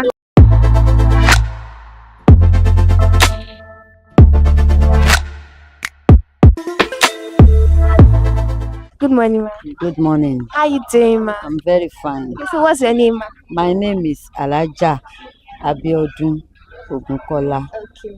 So what do you sell in this market? I sell fish. What kind of fish? Titus and panla. Okay, so it's smoked fish. Smoked one. Okay. So can you give us like the price of the fish? The Titus is 2,000 per one. 2,000. And I have panla. This 3 is 2,000. And the one in front is 1,500. That is 3. So as the last month, did you sell it for the same price? Exactly. Same for the same price. So whenever the price of this fish go up, what makes it go up? We don't know. Maybe it's the price control. I don't know. So now, do you do it yourself? Yes, I did it myself. Oh, so where do you go to buy the ones that you do yourself? In the fish company where they sell fish. Okay, so how do you buy it? Is it in carton? We buy carton 170. 170,000. Yes. So how many is inside the carton? In a slate, we have original Titus. We have Kampala Titus.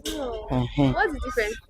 The difference is that the original, it has oil and white, while the Kampala, it doesn't have too much oil and it's red inside when you cut it. That is the difference. So how has business been since the beginning of this year for you? From the beginning of this year, we are just managing it because the price is too high. At times you go with your money. The money you carry to that place, you will not buy what you want to buy. You have to borrow money to join your money because the prices always go up. So that is how it is. That is how it is. But in the middle of the year, around May, June, it comes down a little. It comes down a little bit as the rain started again. That is it. Okay, so for how long have you been selling in this market? For about 10-15 years. 10-15 years. Wow, that's very nice. Okay, so now that time that you started and now, which one do you prefer? I prefer the one that time that I started. It is not costly like this, and you have your gain immediately. You buy, you have your gain. There is no suffering, no wahala. But now the wahala that you do is more than the gain you are having. Yes. So now that before that you started, how much are you selling this one to people? This one 500, 400. As at that 15 years, yes. Wow. So do customers still come like before? At times they came before I carry 2-3 carton and sell it per day. But now, if you buy 1 carton before you finish it, you will pray to God. You will pray because there is no market. The customer complains about money. Okay, so why did you choose to sell fish? Why? Because my grandmother sells fish. So that time when I'm small, so I love as she is doing it. So that is why. Okay, so why did you choose to sell in this market? Why Obada market in Isolo? Why? Because I live very close to this place. So I love staying nearby. So what's that one thing you love about this market? What's that you just love selling in this market? What I love in this market is no matter how you put your market, you will still see somebody that will buy. You play, you chat, you make friends. So that is it. Okay, so what are the challenges you face selling fish in this market? Oh, the challenges at times, this place. Yes. If rain started now, it's a big challenge. It's a big challenge. Since morning, when the rain was falling since morning, I cannot put anything here. I cannot because all this fan, all this roof, we are the one that do it by ourselves. And no matter what, you cannot do beyond this place that you put it. So rain always fall on the table. That is one challenge. Another challenge is that, and when the rain was falling, flood everywhere, there will be no customer. You too, you just hide yourself somehow for the rain to go. When the rain stopped, you now started shading your market. Even the place we are doing the fish, where we put it in the fire, rain is there too. If rain started falling like this, you my dear sister. It's not easy. It's not easy. That is it. And the challenges you are facing here again is that we want government to come and help us here. That's what I was about to ask you. So what do you want the government to come and do for all of you in this All market? of us in this market, government should come. They help us do this market. Maybe they want to do it in Kiklam. They do it in Kiklam for us. The flood will not be many when the rain was falling. So you understand. All this ground flood, they help us to do it so that when customer come, they will be able to enter markets. We too will be able to sit down and attend to them. So you understand. And if they do that one for us, everybody will be happy. We will be happy. Thank you very much, ma.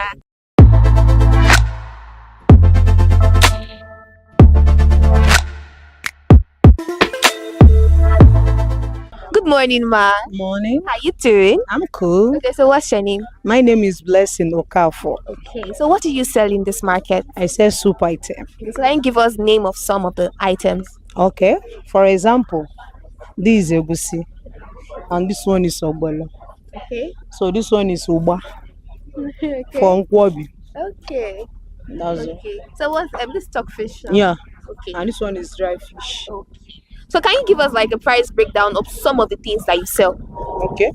Like this one now, this one is 500, but we do sell 400 sometimes. So this one is 2,000. We do sell 15. This one is 3,000 or 3,500, but we sell 3,000.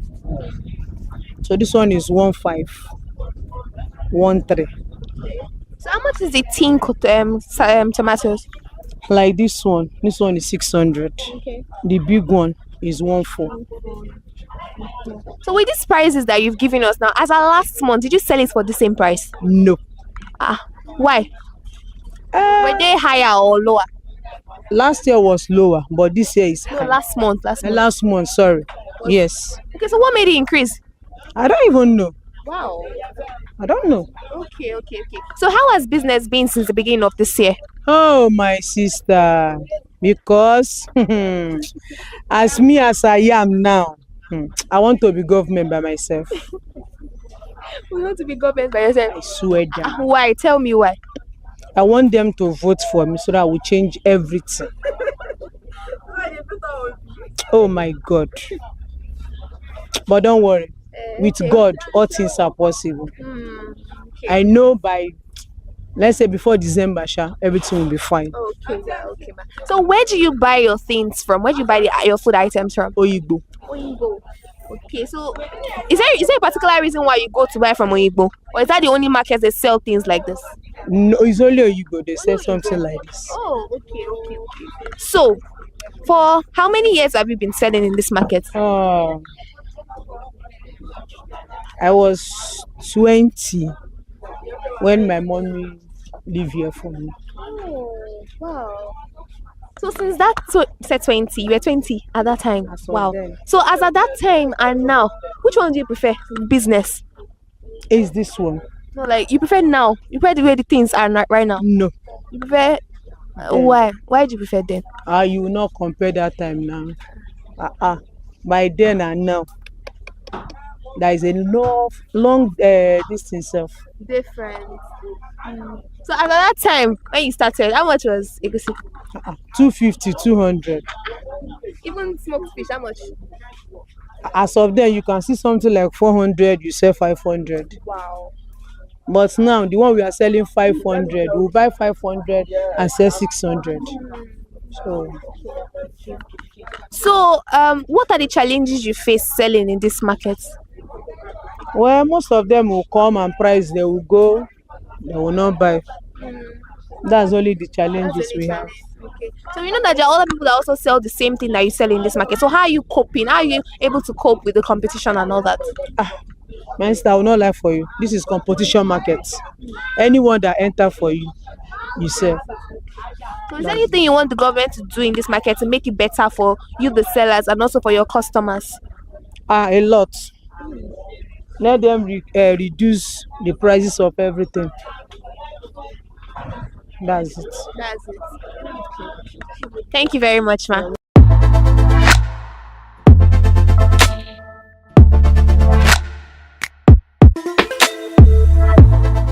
Good morning. Good morning. How you doing? I'm fine. Okay, so what's your name? Taiwo.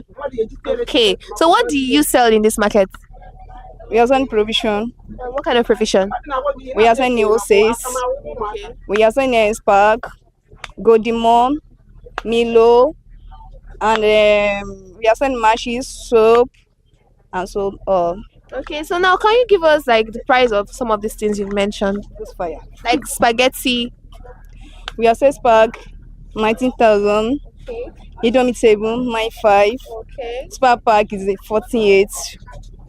So, and the minimum is 8,000. Okay, Milo. How much is the carton? Milo is 35,000. Oh, 35,000. Yes. Okay, so as a last month, with the prices of all these things you've given me, as a last month, did you sell it for the same price? Yes. Okay, so whenever the prices of all these things go up, what usually makes it go up? I don't know. Sometimes. Okay. So for how long have you been selling in this market? For 6 years now. So why did you pick Obada market in the solo to sell? Because the solo market is very good market. Okay. So what's the one thing you love about this market? Because we are selling market in solo market. That's what you just love about it. Yes. Okay. So what are the challenges you face selling these particular things in this market? Auntie? Oh, I don't want to say it again. Okay. About this market, Abby, Challenges you face selling this market? we are not facing any challenging at all. Okay. So where do you buy your things from? We order. You order? Yes. Okay, so from where do they bring it from? Is it from the company directly? Yes, from company. Oh, okay, that's very, very nice. What do you want the government to do in this market to make it better? To do our road in the market. Okay. And do something about this market. We need the security in this market. Okay, that's all. All right, thank you very much.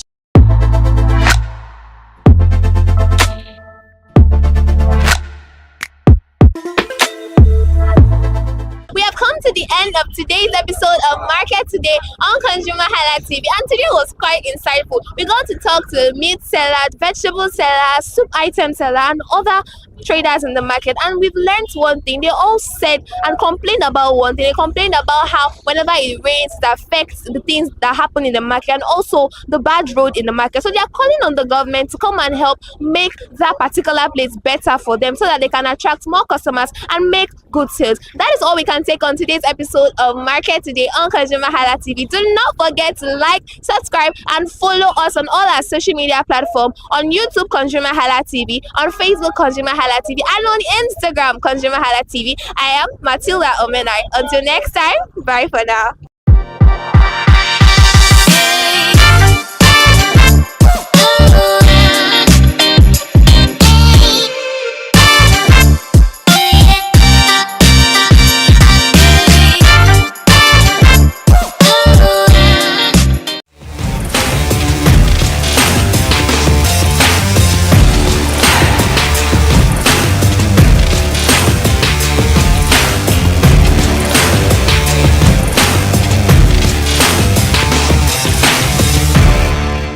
Entertainment is a big part of our lives, but what makes electronic appliances like TV important is because it provides endless seamless hours of entertainment, news, education, and lots more in the comfort of our living room. TV station is more than just a screen. It is like a hub for family bonding, relaxation, and lots more. I am Elizabeth Abefe, and I'm live here in Lagos, Nigeria. You're welcome to Consumer Voice on Consumer Hala TV, where consumers genuinely share with us their preference and give reason. And today we are putting different TV brands to a test. Which one elevates your experience?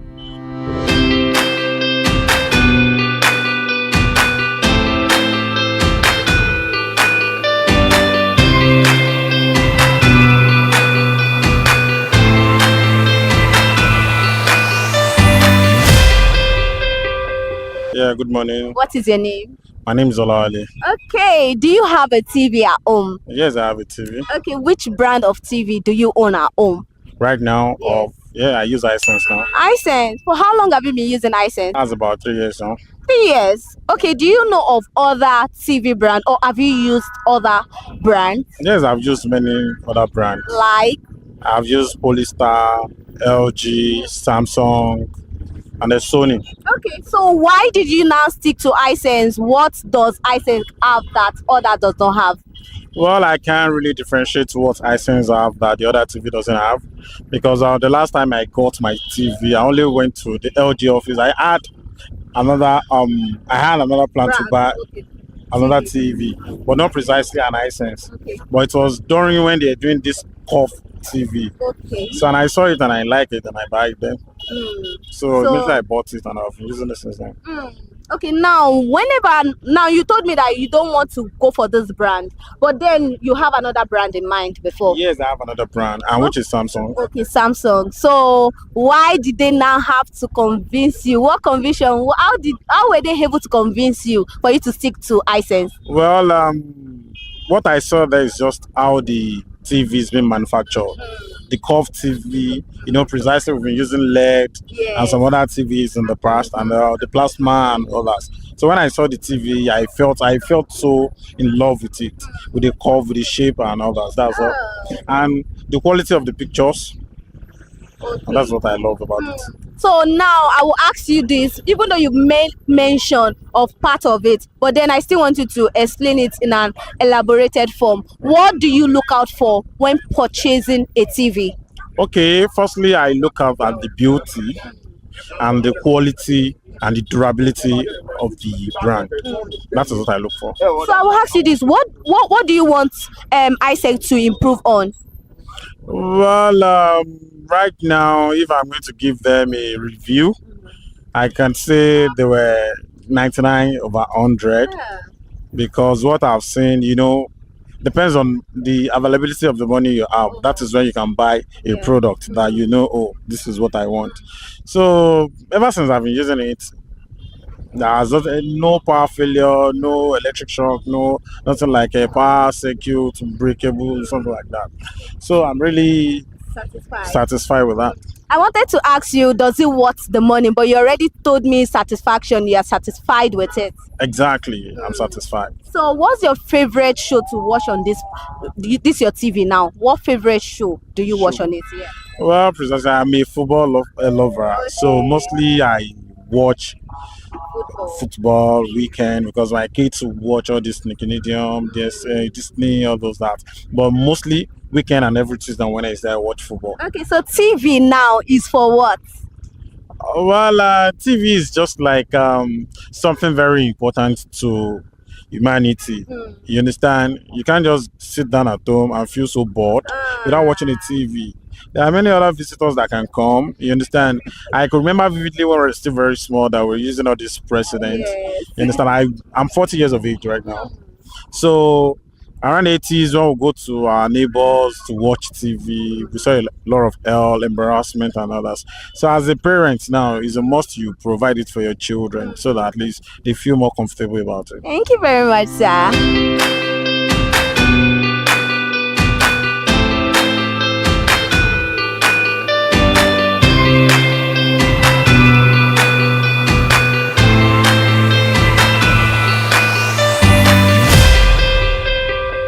Morning, sir.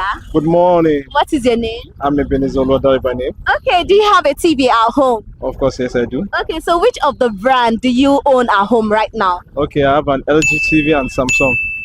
Do you know of other TV brands? Of course, iSense. Okay, so why do you pick LG and Samsung? Okay, I bought the LG because it was 2-year warranty, and the Samsung, I like Samsung because of the brightness and the sharpness. Okay, because of the brightness and the sharpness. Okay, now what do you look out for when purchasing TV?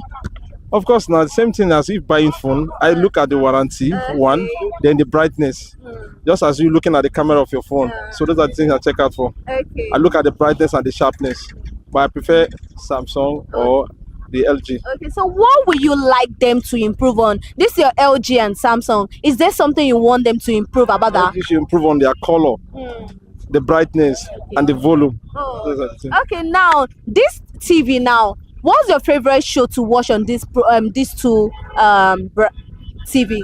It's just Arise News. News. It's just Arise News. Finish. Arise News only. Well, and sports, yeah. I like football. I'm a Barcelona fan. Okay, now TV. Now, what does TV? What does it embodies? Why do we have TV? So that you can be updated now with things happening around you now, what's going on. You understand? So that's why I believe many of us have it. And should the case the government want to pass any information, those are the places you can easily get it. Any other thing aside that is just see anything you see on online. There's people that type it there, so those are just content creators. But anything that you see on TV is just believe it's real. Thank you very much, sir.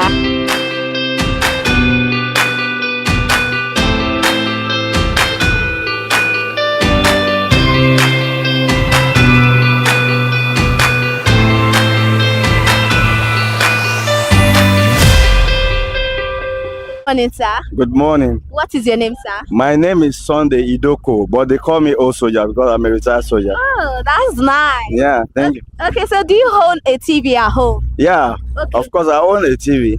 So which brand do you have at home? The brand I have is LG.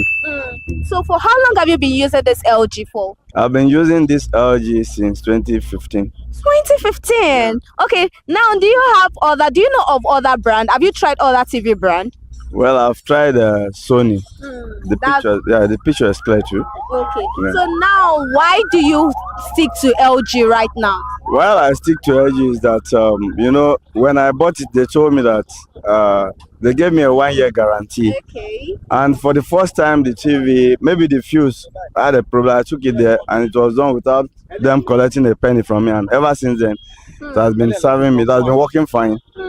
So now, what do you look out for when you want to purchase a TV? When you want to go and buy your TV now, what are those features you look out for? Well, I look at the sharpness of the picture, that is quality. Okay. Then, and the performance, that is the durability. Yeah. I look for the quality. In short, I go for quality. Okay. Yeah. And the name LG, it's a household name, It's what it was when I bought it was in vogue, and I believe it's still in vogue. Okay. So LG product is reliable. Yeah. Okay. Now, is there anything you like them to improve on? What I want them to improve on, I think the picture is okay, but like I said, there's nothing like maybe when you say something is of standard, the quality, let them maintain that their standard. I think the standard is okay. Okay. So now, on a scale of 1 to 10, how will you rate them? I'll rate them 9. 9. Sure. Why Because 9? I'm even using my home theater is plasma. It's something to is LG. Okay. My plasma TV is LG. My home theater is LG. And if I have to buy any other product again, I'll go for LG. Yeah. Okay. And I can always recommend LG for whoever wants to purchase it. Okay. Now, does it worth the money? It's worth the money because since I bought it, they only opened it once, and since then it has been serving me. So whatever you have and it does not cost you money all the time, definitely it's okay, it's reliable, so it doesn't cost me money. Okay, so what's that favorite thing you love to watch on your TV? I love Nollywood. I enjoy watching Nollywood because I have some actors that I'm in love with, so I like watching Nollywood, not Hollywood, Nollywood. Yeah. So what is that thing now? This TV now. Yeah. What does he? Why is it compulsory for us to have it at home? Why it's compulsory for you to have it at home is that after going to work in the morning and you are stressed off, when you come home, you need a kind of information, because you cannot be in the office and be watching TV. Definitely you'll be busy. So when you get home, you need to relax, check your TV and look at what's the updates of the day, at least the news. After watching the news, you can now switch off to sport or any other program. So that's how it kind of keep you company and stabilizes your mind and refreshing you against tomorrow morning, tomorrow job. Yeah. It makes You feel more relaxed. Sure, more relaxed. Yeah. Thank you very much, sir.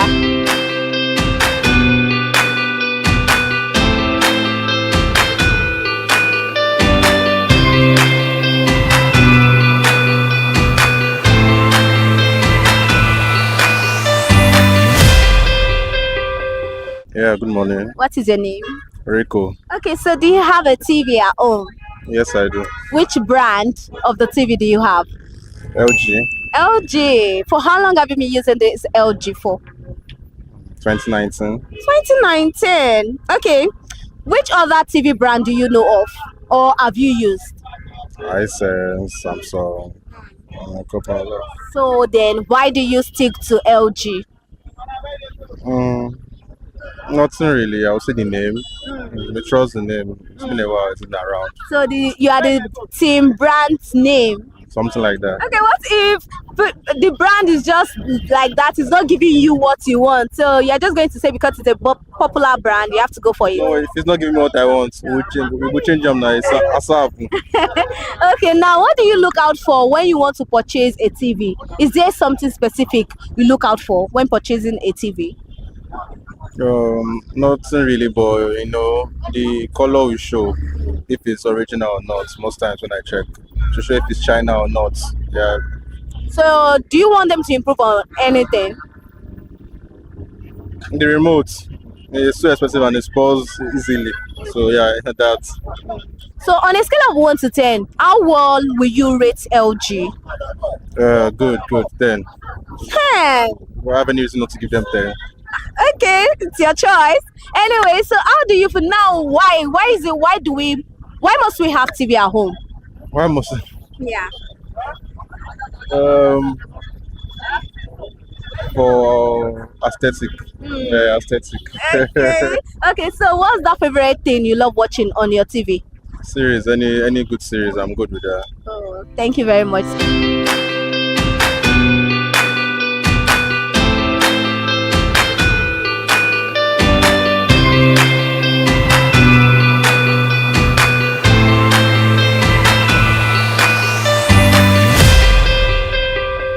What is your name? Ola. Okay, so do you have a TV at home? Yes, I do. Okay, so which brand do you own currently at home? An LG product. For how long have you been using LG? 6 years now. 6 years? Yeah. Okay, so have you tried other TV brand before or have you heard of other TV brand? Yeah, I think I've tried Sony before. Then I also tried, I forgot the name of the name, but it starts with Hisense or something like that. Hisense. Okay, so why then do you now stick to LG? Because I like the color contrast and the green, whatever, kind of like it saves energy. It doesn't consume much energy. Oh, yeah. Okay. Now, is there anything you like them to improve? On LG? Yeah. I would say stand, television stand. Stand. Okay, Yeah, the stand. Okay. They should have more, more types of stand rather than just one single type. Okay, so now I know you already mentioned the color and all of that, but then I still want you to talk more. What other feature do you look out for when purchasing a TV?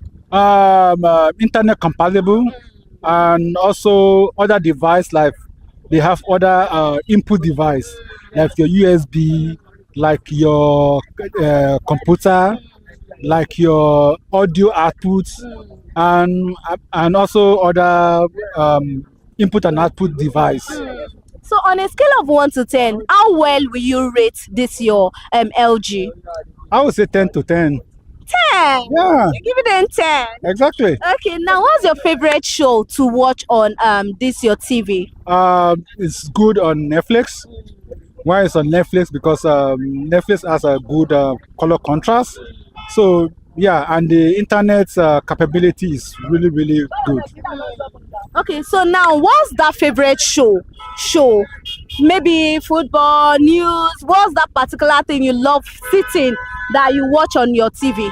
I watch movies, all kind of movies, foreign movies, Nigerian movies. Yeah. Okay, now, Hollywood movie and Nollywood movie. Okay, so now can you tell us why is it compulsory for us to have TV at home? Well, good to have TV at home because if you have kids, you can always browse for information. You can always browse for education. You can always get news. And you can always, when you have TV, you have other ways of displacing your inputs. Like we have a flash drive, you can look it through your TV and all that. And you can always, sometimes you can play audio video on TV. So thank you very much, sir.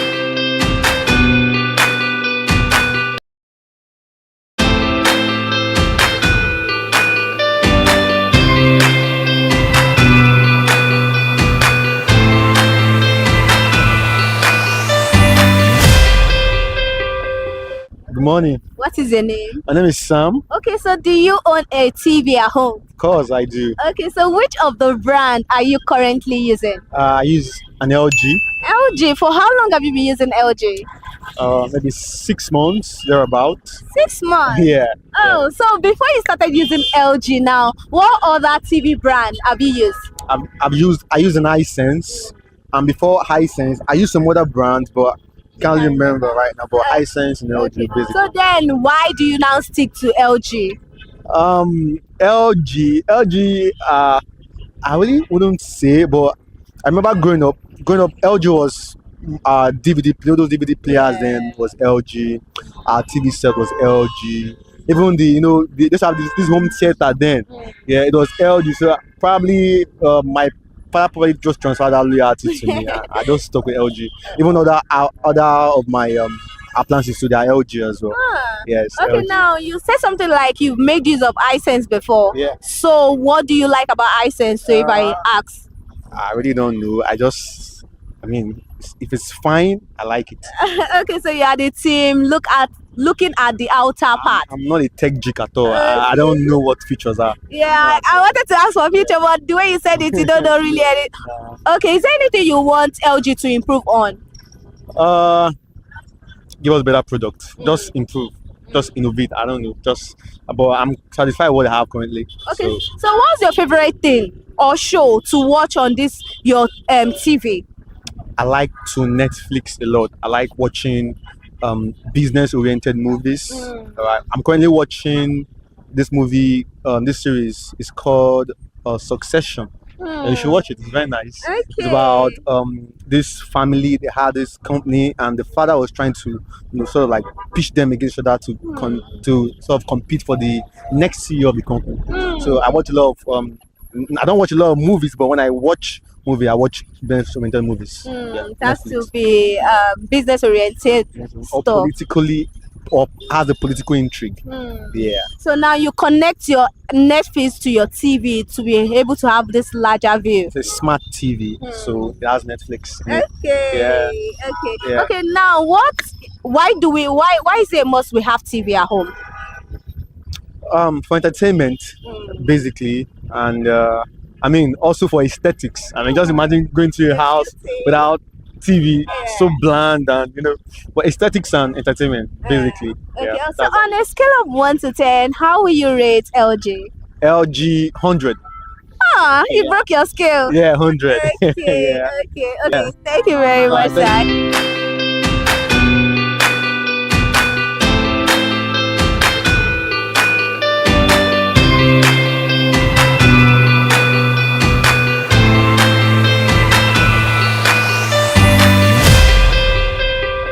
Good morning, sir. Hi, good morning. What is your name? Clinton. Okay, so do you have a TV at home? Yes, I do. So which TV brand are you using at home currently? Currently Hisense. iSense. So for how long have you been using iSense? I think for about 2 years now. Yeah, thereabout. So do you know of other TV brand, or have you tried other TV brand? I've seen Samsung. I've seen LG.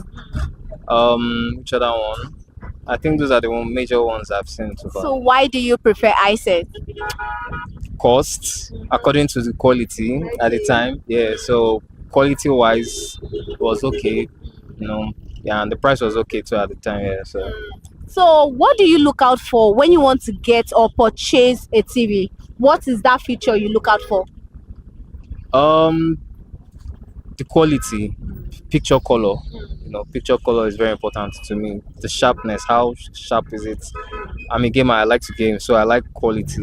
You know, yeah, I like to be able to enjoy what I'm saying. So yeah, quality, picture color, yeah. So is there anything you like them to improve on? You mean Hisense or just I generally? say. They should reduce their price. So how expensive is it? It's not all that expensive though, but you know, as you upgrade and move on, you want to get something bigger for a bigger space and all that. So sometimes prices can be a bit challenging. So, but I understand how economics and all these things work. But if they can still consider it, I think that's all. Yeah. So on a scale of 1 to 10, how will you rate Hisense? Currently, my current, if I think I'd say probably like 8. Yeah, 8.5 thereabout. Yeah. Okay. So what's your favorite show to watch on your TV? Do I have a favorite show? I mostly what I do is I have movies on my hard drive, so I just connect my hard drive. So I just go seeing the movies on my hard drive. I don't particularly have a show that I sit down to hear. So when I'm just bored, I do that, or I play game, connect the game, play the game. So that's all. Nothing. Okay. So why is it necessary for us to have TV at home? You cannot be busy all the time. You know, you get bored sometimes. So for me, I like to experience, even when you've not traveled or when you want to go somewhere, you can experience places when you see some particular type of movies, like maybe CIA movies, thrillers, all this kind of things. So you get to experience the culture, the people, even without being there. So I like to experience all that. Okay, thank you very much, sir.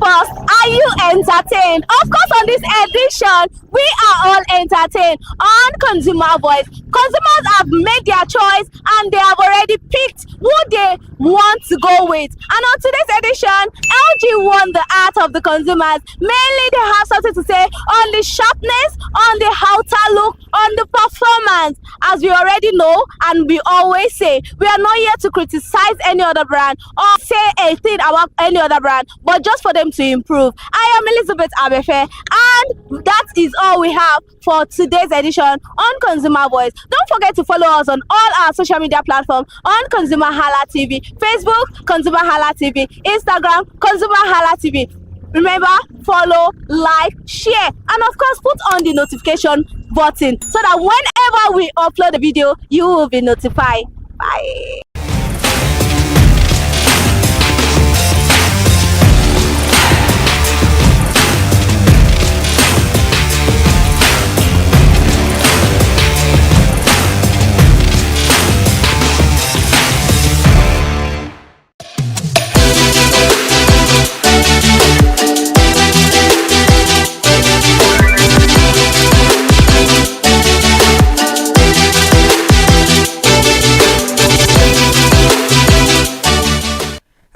Beautiful people, welcome to another entertaining and informative edition of Screen Time on ConsumerHallaTV, your #1 consumer advocacy channel.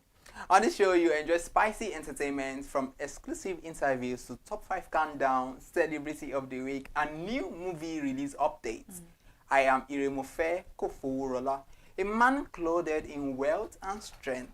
As you all know, I am always with the ever gorgeous screen goddess, my ever charming co-host, and the one and only, no other person than the only Kikelomo Ajibola. I don't understand the flattering these days. Like, can you stop?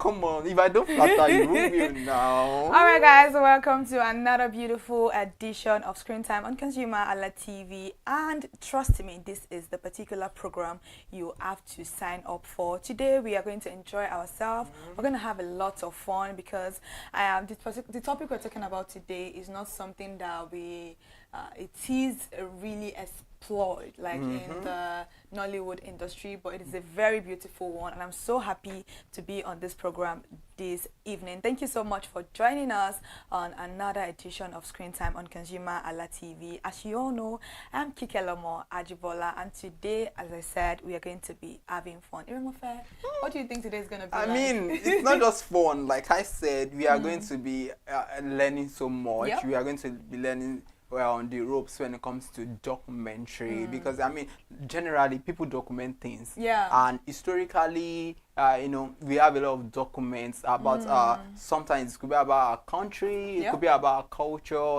you know, different culture with their different diverse ways of life. And how do we get to know all of these things? It's as a result of documentation that we done over the previous years, because if we look at it holistically, documentation really helps us to preserve our culture, heritage, and also learn more about the things of our past. And one interesting thing I love about documentary is that it is factual. Very factual. It's not something that is fictional. Yeah, I know. You understand? It's not fiction. It is based on something that is truthful. It is informative. It is instructive. And it's deeply rooted. Yes, deeply rooted in knowledge, in culture, in whatever, you know, knowledge or information you are trying to pass across to people. So basically, I love documentaries, and like you rightly said, we've not really explored that part in this part of the world. And I love the fact that some movie awards are really, they have a segment for a category rather for documentary. You understand? But I really think we need to really explore that part. So I mean, today we are looking at documentary, and we are going to be discussing, you know, having an insightful discussion on these. And like I said, documentaries are based on facts, they're historical, they are instructive, and they help to inform and educate. So guys, today I'm super happy because I mean, our guest is an amazing person. But before we let the cat out of the bag, because we're going to let the cat out of the bag, I mean, just follow us on this show. Let's just keep enjoying Before we actually bring this person, before you see the person we have in the studio, please do well to follow us across all our social media platforms. On Instagram at ConsumerHallaTV, on Facebook at ConsumerHallaTV, X account at ConsumerHallaTV, and also please do well to follow us on our YouTube channel, because it is very, very important at ConsumerHallaTV, where you can join our live programs daily. I mean, weekdays, not weekends. But follow us across all these social media platforms to stay connected to ConsumerHallaTV. So now I think we have to quickly bring in the person we have today.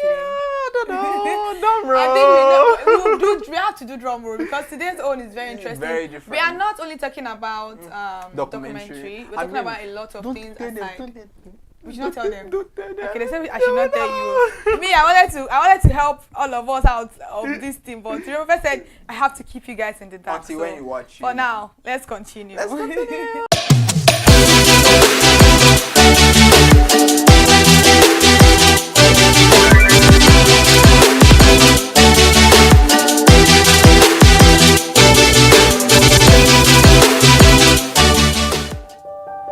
Hey there, do you know in the world today, everyone is a consumer, and as consumers, we all have the right to be heard. In Nigeria today, as a consumer, you have all right to product information, right to fair pricing, right to return goods, right to product labeling, right to fair dealings, and a lot more. Well then, have you heard about the new media channel? ConsumerHallaTV. ConsumerHallaTV. ConsumerHallaTV. At ConsumerHallaTV, our goal is to inform and educate consumers in Nigeria with insightful news alongside development within the fast-paced world of consumers through well-researched, specialized, and analytical content. Our vision at ConsumerHallaTV is to create an engaging platform that provides right connections for meaningful brands in Nigeria, thus creating a more caring world for consumers where business thrive. And guess what? Our ConsumerHalla brand is the first consumer complaint resolution portal in Nigeria, powered by a 72-hour feedback mechanism. We offer consumer advocacy informative talk shows, branding promotions, advertising, and lots more. Connect with us via our YouTube channel at ConsumerHallaTV. Follow us on our Facebook page, ConsumerHallaTV, our Instagram page, ConsumerHallaTV, and do well to subscribe to our YouTube channel. Subscription is free. ConsumerHallaTV. At ConsumerHallaTV, you deserve to be heard. At ConsumerHallaTV, you deserve to be heard.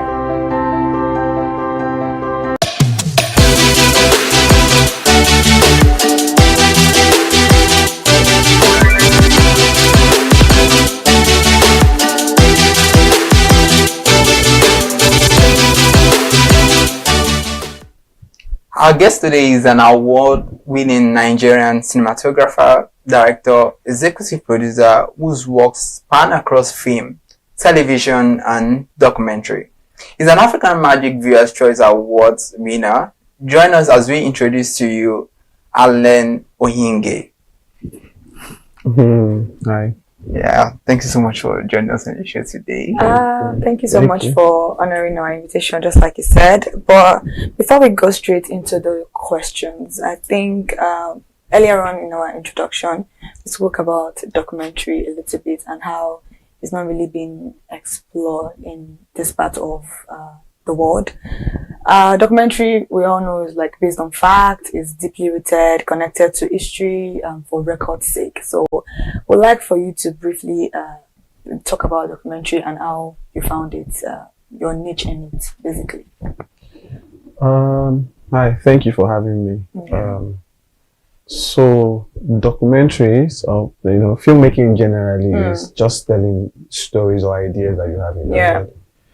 Documentary style of storytelling is one that allows you to express yourself, with in the purest way possible. In documentaries, the stories play out, or you try to address a certain topic, or it's not like fiction where you have to write what will happen or what not happen. In documentary, the story plays out. So I have always liked stuffs that I would say are not artificial. So I think it was easy for me when I started making film, when I was in film school. It was easy for me to, find something that can, that I can relate to. So I guess that's how I tilted towards documentary as a mainstay. Mind you, I do many other things, but documentary is like what I would say is a passion thing. Well, everything is passion, but that's where that's where I think I can easily just jump in and be happy whenever I'm doing it. That's very beautiful. Let me ask a very interesting question. People do a day in my life, all these short vlogs. I think Temi Otelala did something called "What If I Record Every Day of My Life Forever" on TikTok, and it really blew up then. She has stopped a little bit. I think the editing is quite taxi and everything. So would you call that a documentary also? Because there's no scripting, but it's basically what is happening in the person's life. Or you'd say they filter off some things in editing, so it doesn't necessarily mean it is documentary. So I may not have the straight answer to that, right? Because there's no, content is content, right? One can make something and call it a film. There are different forms of film. Yes. Right. In film, there's the documentary style of storytelling, and in documentary style of storytelling, there are other types of documentary storytelling. There's expository. There's there's even some part of the documentary that where you write down. Yes. So I wouldn't know where I would classify that. Yes. So it just depends on what she's telling, right? If it's a personal story and she says she's personal story, it is. She's calling it a documentary. So be it. It just depends on we're in a free space. Just create what you can. Thank you very much for that. Yes. Yeah. Interesting one out there. And I've seen your productions. I've seen a lot of works you've done, and I mean, I would want to say that you have a knack for telling stories that are centered around human. You're passionate about telling stories rich in culture, and I've seen that in Iroraya, then Kadara and all of those things. But I would want to know that for you, what really makes a good story now, documentary wise? Now, what really, because people just want to document a lot of things. Yes. I mean, I might come up with something like that. Yes, I have a topic I want to talk about. But what really makes a good documentary? I think it's a story. The idea you're trying to put out, is it unique? Is it relatable? Is it something that I can watch and then learn something new from? That's just it. You need to have an interesting character, a compelling character, right? Then a compelling situation too. That's just basic storytelling. So whatever I want to tell, whatever, I just ask myself questions. Is this thing compelling enough? Can somebody sit down and watch this and learn something? And if I've answered those questions to myself, then so be it. It just flies. Then let's look at your documentary, Sunset in Makoko. I really wanted to ask that question. I wanted to ask that question. So it's a beautiful work of art. Have you seen it? I saw some clips actually. But I've not really watched the whole documentary. And I think it was nominated for the AMVCAs. In 2022. It was nominated. Yeah. So what really inspired that story? What inspired you to tell such a unique story? Okay, so I was born in Port Harcourt. Right, I grew up in Port Harcourt, primary school, secondary school, university. Everything education I did in Port Harcourt. Yeah, I had an uncle who was living in a place called Marine Base in Port Harcourt. So Marine Base is like, waterlogged area where you build houses and stuff on top of water and whatnot. So as a child, I love going to my uncle's house, because I then play with kids on the water, canoe and whatnot. Because where we stay, my parents, we were on the dry land. Yes. So I only get to see this once in a while, and I find it really fascinating. Like, this is really, Morocco is really fascinating. Trust me. So fast forward to when I started making films, when I realized that this is what I wanted to do. I came to Lagos for the first time. I think that was 2016. Wow, interesting. Yes. Yeah, 2016. So from the airport, we were going to the island. So that was my first time ever to be on Third Mainland Bridge, and I was going. I just saw Makoko, and then it just took me back to my childhood. How I was going to visit my uncle in Marine Base in Port Harcourt. Yeah. So when I was in film school in Lagos, when we were almost done, so I thought to myself that I needed to tell a story. So then it was just there, like, when I came to Lagos, this was the first thing that I saw, and it reminded me of my childhood. So then that's how I went to Makoko to tell a story. Now the idea then would be, Makoko, yes, is the premise. So, but then what is the story? Yes. So then I just told myself that what I wanted to do was to just capture these people's daily life and realize what I was trying to say is happiness comes in different forms, right? That you are in one space or the other doesn't mean that you can't find happiness. Right? So if you're a rich person, you can find happiness. If you're a poor person, you can find happiness. Yeah. If you're a rich person, you can find sadness. If you're a poor person, you can find sadness. Wow. So I was just trying to find, film people in Makoko doing their daily stuff and what they take pride in. So that was what that project was all about. First off, it was a personal project, and it happens to be one of my very best work.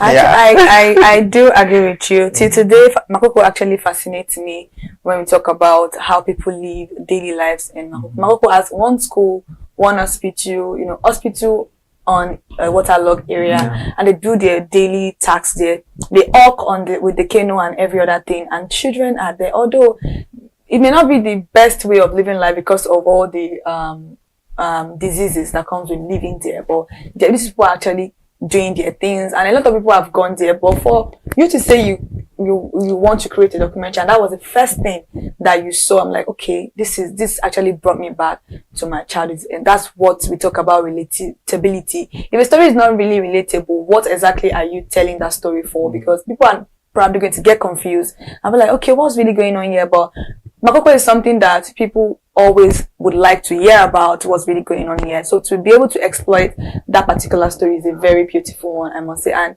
maybe when we are done with our shooting today, I'm going to see Sunset in Makoko. That was the first question. I wanted to ask that question. I don't know why you asked that question, actually.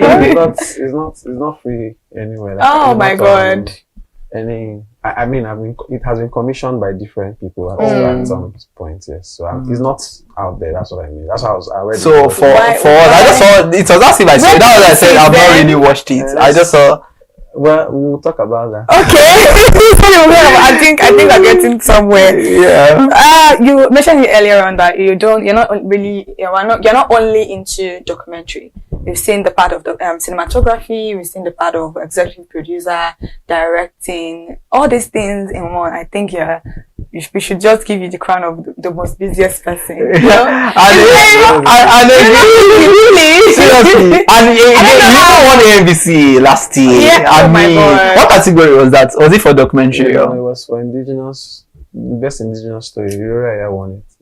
Yes, Uraya. Yeah. Now that you mentioned that, I heard about Uraya. Yeah, I watched in AMVC. Yeah, I watched it, and it was a story that delved into the world of baby factory. Yeah, I understand how women could be exploited and all that, and that was a very powerful story, and I'm glad that you won for that category. So what inspired Uraya? Even looking at the name in indigenous language, like even a woman giving birth alone, we are still talking about it and about mortality rates and all that. But now your child is taken away from you, and you are forced into producing more, in quotes, producing more babies and all that. So what really inspired that story in particular? I think it was born out of a conversation I was having with someone. So a friend of mine was telling me a story about her aunt who was looking for a child at the time. Then she met a pastor, and would then organize this, back end stuff for her to have a child. But then she had to fake, the pregnancy. Oh my God! And this happened in real life. And you know one thing about storytellers, whenever you're having a conversation, it clicks. Immediately she told me that it just clicked in my head. I was going to tell a story about something around this. So she told me this story around 2019, right? So in 2022, I think it was 2022, when we were to make a film. So I just, thought of ideas, and I remember that, she had shared something like this with me. So then I just told myself, how do we create this and turn it into something that can be relatable?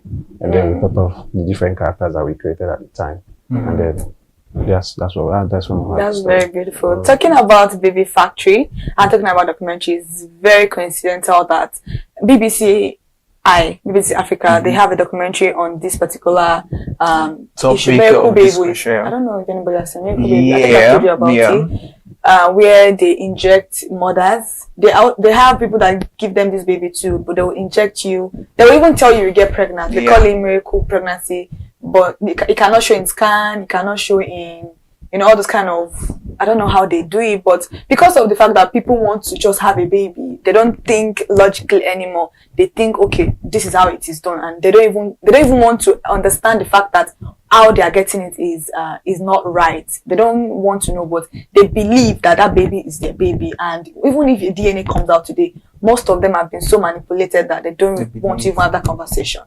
So for you to write Uraya, this story it's very relatable. Just like we always say, relatability is very important, and it's key when we're having our conversations. So I think I was asking a question before Uraya, the one about executive producer, directing, cinematography, and also being a documentary person. How do you juggle all those things together? And just to add, which of these is the most tasking for you? None. Really? Oh wow! He enjoys it there. And so the thing about is, first off, is your person. Everything boils down to your personality. So I find stuff boring if I have to do them repeatedly for a very long time. Wow. Okay. So that's why I like to mix a lot of stuff. Oh wow.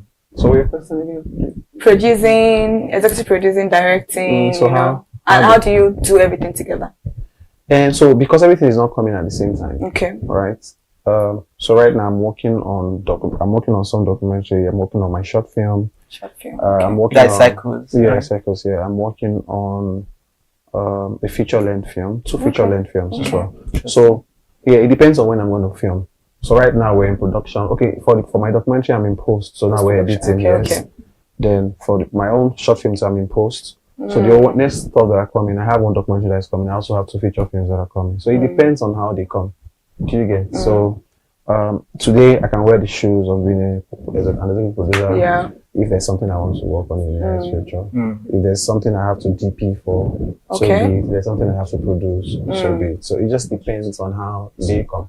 And we're in a society, we're in a country where, you know, we're allowed to be as flexible as we can. Yeah. Being that Nollywood is still growing and trying to find its shape. Yeah. So there isn't any law stopping you from doing anything other that you things. think you can do. So far so good. You know, it depends on how it comes. And for me, it's all passion and fun. You know, provided we're mixing everything, which I like. Since it's not one and you're I don't like mixing to do one thing. it. I like to mix things up. Still talking about documentary, you said for your upcoming project, that historical is based on historical facts about Nigeria, and you've been to like 31 states in Nigeria. Wow. And I'm looking forward to seeing that, because I mean that is really a lot. Nigeria is going to be 65. So 65. I mean it's a whole lot. It's a whole lot. So looking at that project for you, how tasking has it been? I mean, being 31 states in Nigeria, how have you been able to film? You know, it's based on fact. Are people being so collaborative on that, and are they willing to share, some ugly side, the truth, the beautiful part? How has it been for you? The experience, how has it been for you? So the good thing about this country that we live in is that Nigeria is like one of the most, I would say, welcoming country in the world. It is very beautiful. Yeah, true. Nigeria is very, very beautiful. If you take away insecurity, Nigeria is very accommodating as well. So I've been to 31 states in Nigeria documenting. It's for a company anyway. It's not my personal project. Okay. Yeah, so we're trying to tell, different cultures. You know how we have different cultural groups, subgroups in Nigeria.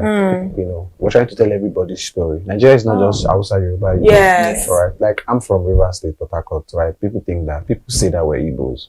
But in River State, we have more than 23 different ethnic groups and languages. Wow. More than.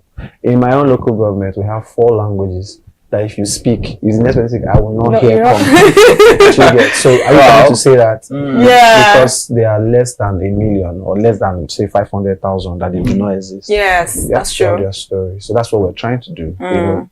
Be like that kind of voice for the voiceless. So each ethnic group across Nigeria, I think we've been able to identify 720 thereabouts subgroups. Even when you say Igbo, there are Igbos, there are different subgroups inside. So we're trying to tell everybody's story, even in Yoruba as well. Yoruba is not just one. There's Ijebu. We've done the pilots. We've done the pilots for Abeokuta. Wow. We use Abeokuta as a case study, and we've done that one. So we're doing Port Harcourt, we're doing Nok, we're doing Enugu, we're doing Badagry. Wow. We're already in post-production for those ones. But the rest, we're still, getting stuff. So it's quite interesting. And for me, I like to travel, I like to explore, I like to see things. So it's like just, having fun, which is like working and having fun. I mean, that's a whole lot. That's a whole lot. So now, apart from that, you are a cinematographer. Let's talk about your projects on African Magic Showcase. That is Dear Future Me. So how was it like being a cinematographer for that project? I mean, you getting to see your work, people appreciating it. I mean, I've seen clips of it and I know that, this is beautiful. So how was it like now, away from being an executive producer, being into documentary at this point, but cinematography itself, how is it like? So I started off as a cameraman, all right? Basic cameraman, say when I wanted to start making films. So it was camera that I started with. So I always loved to be behind the camera, naturally. So being behind the camera, you tell stories with the camera, right? You trim shots that interpret the story or whatnot, or the scene. So it comes easy to me to, especially when I went into film school and were to like take a part. Okay, what do you want to really do? It was easy for me to say, let me do cinematography. So for Dear Future Me, first of all, the story was relatable, was a simple story, and I like simple stories. It was a simple story, and I worked with a very, I would say passionate team of young, minds that would help, understand what the story is and how to bring it to life. So for me, it's a very good project that we've done, and so far we're happy that people that are watching it are following the story and they get to appreciate the work that we put in. Another project that I think I've also done that I'm really passionate about will be Grind. Grind is on Prime, as Amazon Prime. It's a daring story of what people do and go through in the country. So and I was also the DP for that one. So we've done season 1, we've done season 2. It's on Amazon Prime. A lot of other things that I've done here and there. That's really beautiful. You spoke about the growth of the industry, Nollywood industry in Nigeria, and truth be told, it is actually growing compared to what we used to know. Now is coming up to take shape. But what do you think of the future, like for Nollywood itself as Nigeria? The future is in safe hands. Nigerians are saying that right now. I love that. Nigeria is a daring country. Right? If you tell Nigerians not to do something, they want to do it and show you and prove to you that. Yeah, that's true. So I'm very confident that we'll get to that space that we need to be at. We will get there. I don't know how long it will take, but I know that the Nigerian spirit alone can push us there. Take for instance what has happened in our music space. Yes. Right. I'm very sure it's the same thing that's happening in our in our film space now. Yes, it is actually. Yeah. And it's a free space. It's an open space where anybody can. Once you have a camera, you have a story, you can tell it. Yes. Right? There's no. Although of course there are cabals and gatekeepers in every society. Yeah? But it's just like my mentor will always say, if there are cabals, go and create your own cabal. You don't need to. You cannot break it. Create your own. Yeah. So so I think it's and you will see a lot of filmmakers, daring filmmakers coming up who's spending their own money making films and whatnot. And pushing. Nigeria. They say Nigeria is the third. Nollywood is the third largest in the world. Yeah. We churn out a lot. We churn out a lot. Even though some are not as good as should be. Yes. But there are some that are really daring and good too. So we're mixing it here and there. And the good thing, what we really have as a people is that we already have the market. Yeah. We have the audience. We have people who are consuming this content. Take for instance, go to what the YouTube guys are doing. Very numbers, amazing. Yes. So, YouTube, really. Yeah, that is what it is. So I'm sure that we're in safe hands. We just have to keep pushing. Let the Nigerian spirit strive. And I'm sure that we're going to be where we want to be. That is very beautiful, and everybody can testify to that growth actually, and I don't think it's actually going down, it's rather going up very beautifully. Before we go, we always play a game. We've started playing a game on the program where you tell us 3 things to qualify yourself, like just 3 things. There are a lot of things to qualify you, but like just so you have to describe yourself right now. Describe yourself. 3 things. 3 words. Oh, yeah. I'm to describe myself. Yeah. Okay. 3 words. Why is it always so hard? I don't know. 3 words. Should I help you out? No. Say it. First of all, I'm a passionate person. Passionate. Really passionate. Anything I want to do, I like to bring passion into it. So money is like secondary. Do I need money? Wow. Everybody needs money, but passion drives me first. So Okay. First, passion. I'm a passionate person. I want to say that I am an understanding person. Understanding. Passion. Understanding. Then thirdly, my principle is that I have a personal thing where I say that, so I say, let me just in terms of what I'll explain it. I'm a giver. Okay. Yeah, I believe in the principle of giving and receiving. Oh, okay. Yeah, so for me, if you want to receive, you must be open to share. I believe so much in sharing. Okay. Interesting. Passionate, understanding, and giving. Yeah, interesting. That's very precise, actually. Interesting. Nobody ever used the word giving before. I mean, he's a giver. If you want to receive, you must give. Okay, so is it safe to say one of your love languages is gifting? Yeah. Oh, okay. Interesting. So you're trying to shoot your shot. That's one of his love languages. Okay, I'm married.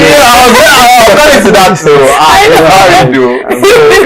No. You can actually gift Anyway, when are you talking about gifting? I'm not even talking about sex or like male or female. I'm talking about you. Like you give. Yeah, you understand. As a friend, I believe you don't only give people that you're in an intimate relationship with. You can gift anybody something. So if you feel like, oh, you need something, I think you should set your hand Let me first. just ask you, apart from, okay, whose works speak to you? Who are those people that when you see their works, you just like, this person it speaks to you so much? Plenty. In Nigeria, right? Yes, in Nigeria. Oh God, Just mention two because of our time. 2 or 3. Don't leave. Mention as many as you want to. I like plenty. I like Tola Ajayi. Okay. Over the Bridge, the director. Yes. Okay. A lot. I love No Dash. A lot. I like Mohamed Atta a lot. Okay. I like Kemi Adetiba a lot. Oh, and the thing about Kemi Adetiba, I've always followed her work. Like, please, okay, calm down. Take a chill pill. I love Kemi. Yeah, I think those are like the guys that are guys that I must always see that stuff. Then I like my friend's work too. Taj, I didn't know Taj Joseph is like a very. He did to kill the imposter or something. Okay. Everybody's just killing somebody. Yeah, and a lot of other filmmakers inspiring me here. Interesting. Then Lukman Ali is like my guy in Uganda, and I think he's a powerful storyteller. Was that directed The Brotherhood? I think so. Yeah. Brotherhood, yeah. Interesting. So now we have run out of time. Yeah, we have actually. So just this one is on. If you could change one thing right now, change one thing right now, what would that be? I don't want to change anything. You don't want to change anything? Very tricky question. Oh, interesting. I don't have the power. So I don't even want to have the power. What's going on today? Alright, guys, I'm gonna show you. That's the fun part of life. You not being able to change what has already happened. Yeah, that's very beautiful. You can only learn from it. I love that. I love that. I mean, you did so much to us today. Thank you so much. I mean, I really appreciate this moment. It's fun and not just fun, educative as well. Learning about documentary and all that. I mean, it's been a wonderful moment, and I wish we could just go on and on. But I mean, I'm quite sure you've also learned so much on today's this interview segments of Screen Time, and thank you once again for coming so much. Allen Onyige, a beautiful name. Very beautiful. Beautiful name. Alright guys, this is what we take on this segment of Screen Time, and we go on a short break now. Don't go anywhere.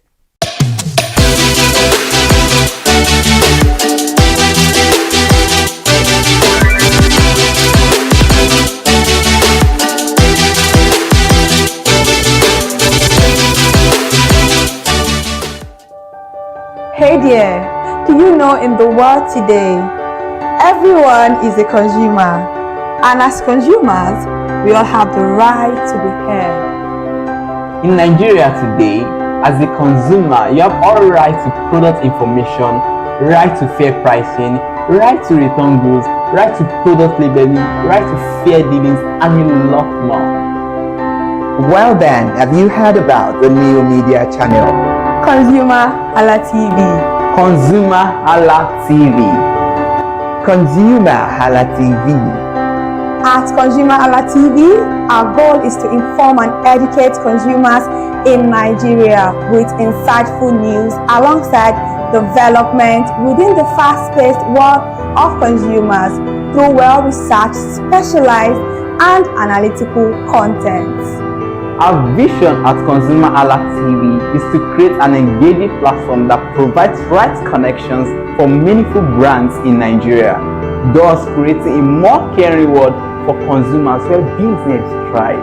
And guess what? Our Consumer Hala brand is the first consumer complaint resolution portal in Nigeria, powered by a 72-hour feedback mechanism. We offer consumer advocacy, informative talk shows, branding promotions, advertising, and a lot more. Connect with us via our YouTube channel at ConsumerHallaTV.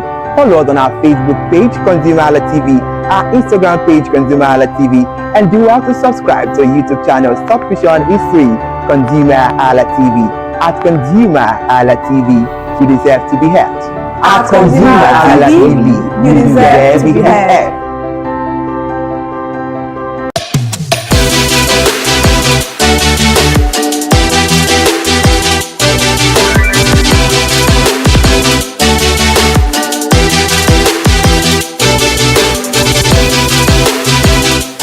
Welcome Welcome back. In case you are just joining us, you are watching Screen Time. And before the break, we had an insightful moment with filmmaker, film producer, director. Oh my God! I mean, a man of many parts, Alan Onyinge. Yeah. And he did justice to that. Yes. You know, talking about documentary, cinematography a little bit. Yeah, I mean, so thank you so much once again for coming. And I mean, this part is one segment that I really enjoy because we try to explore a lot of things on this. So it's time for our top 5 countdown, and I know Kike is always happy when it comes to this. I mean, I'm not. No, I think we already have what we like. You like top 5 countdown. I love movie release updates. You know, whenever it's movie release update time, I'm so excited. And also for the celebrity of the week, I'm very excited for people like I'm just very excited over the moon when it comes to talking about movies. Movies are very beautiful, a lot of lessons to learn, a lot of, what would I say, calling yourself back and put yourself in people's shoes. Like, these people are acting what you are going through. It may not be exactly what you are going through, but it may be similar to you and give you a kind of some sort of comfort. So I really do love movies. So when it comes to movie release update, you know, I really do show off. And this particular movie release update for this week, you're going to enjoy yourself. Like it's hot in the mouth, spicy. Anyway, give it to us the countdown. Yeah, let's explore the world of storytelling through documentary today. So today's top 5 countdown is going to be about documentary. Let's start with the first one, which is Rainmakers. Not first, number 5. Oh my God, number 5. The number 5th one today is Rainmakers. Like I said earlier on, Nollywood space has not really explored documentary, but I think they're trying. I think we have a lot of documentaries that we need to do. Northern part, is it the eastern part, is it the western part? So many topics. Oh my God, so many topics. So let's talk about Rainmakers. It is a documentary produced and directed by filmmaker Ni Akimolayan. It explores how convenient it could be for rainmakers across different states like Edo, Ogun, and Oyo could command rain to obey their will. Oh my God! If you stay in Ota, Ogun State, you would understand this documentary. I think they really need to talk about Ota when it comes to this documentary. Ogun State is part of it, so oh my God! Oh my God! As it's raining here, it may not be raining in that place because I don't know how they do it. I don't know how true this, but I think I have lived in a place where they actually do old rain because they have a lot of parties that goes on in Ota. There are a lot of whatever they do in Ota. So when the rain wants to fall, they have a way. It is so heavy. It is always very, very sad, but these things actually do work. Trust me, they actually do. It's based on fact. Yeah. And so this is a documentary. Yeah. And, so if you want to know more about it. It is a very, very interesting one because how can somebody say, okay, God says it should rain, and then you say, okay, well, let me appease you, the God, and say, God, please hold this rain for me today. People get power. So coming on number 4 spot is Free Men. It is a 7-part docu-series that delves into the Igbo apprenticeship system. Wow, that's beautiful. Very beautiful. The docu-series is directed by Dairo Umaigba and co-produced by Iblis. It features accomplished businessmen like Obi Kubana and Dr. Ann Okeke. Wow, so it's about apprenticeship, and I love the fact that it explores that theme because you know people have different ideas about apprenticeship because at the end of the day, after you've served your boss, sometimes they support you monetarily. I think Igbo people have that. That's what I love about them actually. They don't just leave you. They just leave you. Even there was a video that recently came up online. I think that was just the first day. The boy was done serving his boss is an Igbo guy, and then the boss surprised him with his own shop and everything. So nice. Very beautiful, very beautiful. So Igbo people for that, I really do love them. Coming up at number 3, Where the Heck Is My Period. What's going on there? What period is lost? I mean, this is something that it talks about hormonal disorder in women. Okay. Yeah. So I was thinking, is it somebody that is a teenager? No. It's an hormonal disorder. Hormonal imbalance is real. Trust me. Hormonal imbalance is very real, and it can suck. You can, as a woman and someone that has gone through, I'm still going through hormonal imbalance. You know, I think over the past 3 years, that's been one of my struggles. I don't know. Okay, let me maybe share a little bit of a story here. There was a particular drug I was on for a long time, almost like 2.5 years. Wow. Because of some things, I had to be on that drug, and I started getting, from that drug, I started getting severe headache. That was where my headache started from. Severe headache, what would I call it again? Paranoia. Yes, paranoia, anxiety, insomnia. So those things did happen to me, like legit. These things are very real. And paranoia in the essence that I was scared of crossing the road, any loud noise. It was very intense. And then there was a day I met a girl. I don't know, I think maybe when I see that girl, I'm going to talk about it with you. I met her at Chicken Republic. We were in school then, NIJ. She's an NIJ student. I didn't even know that she was an NIJ student. Wow, I just carried my food. I went to go and meet her on her table. Nothing. I don't know what prompted me to go and do that. So I went to her. I was like, what do you think about death? Really? I'm not joking. Wow. I'm serious.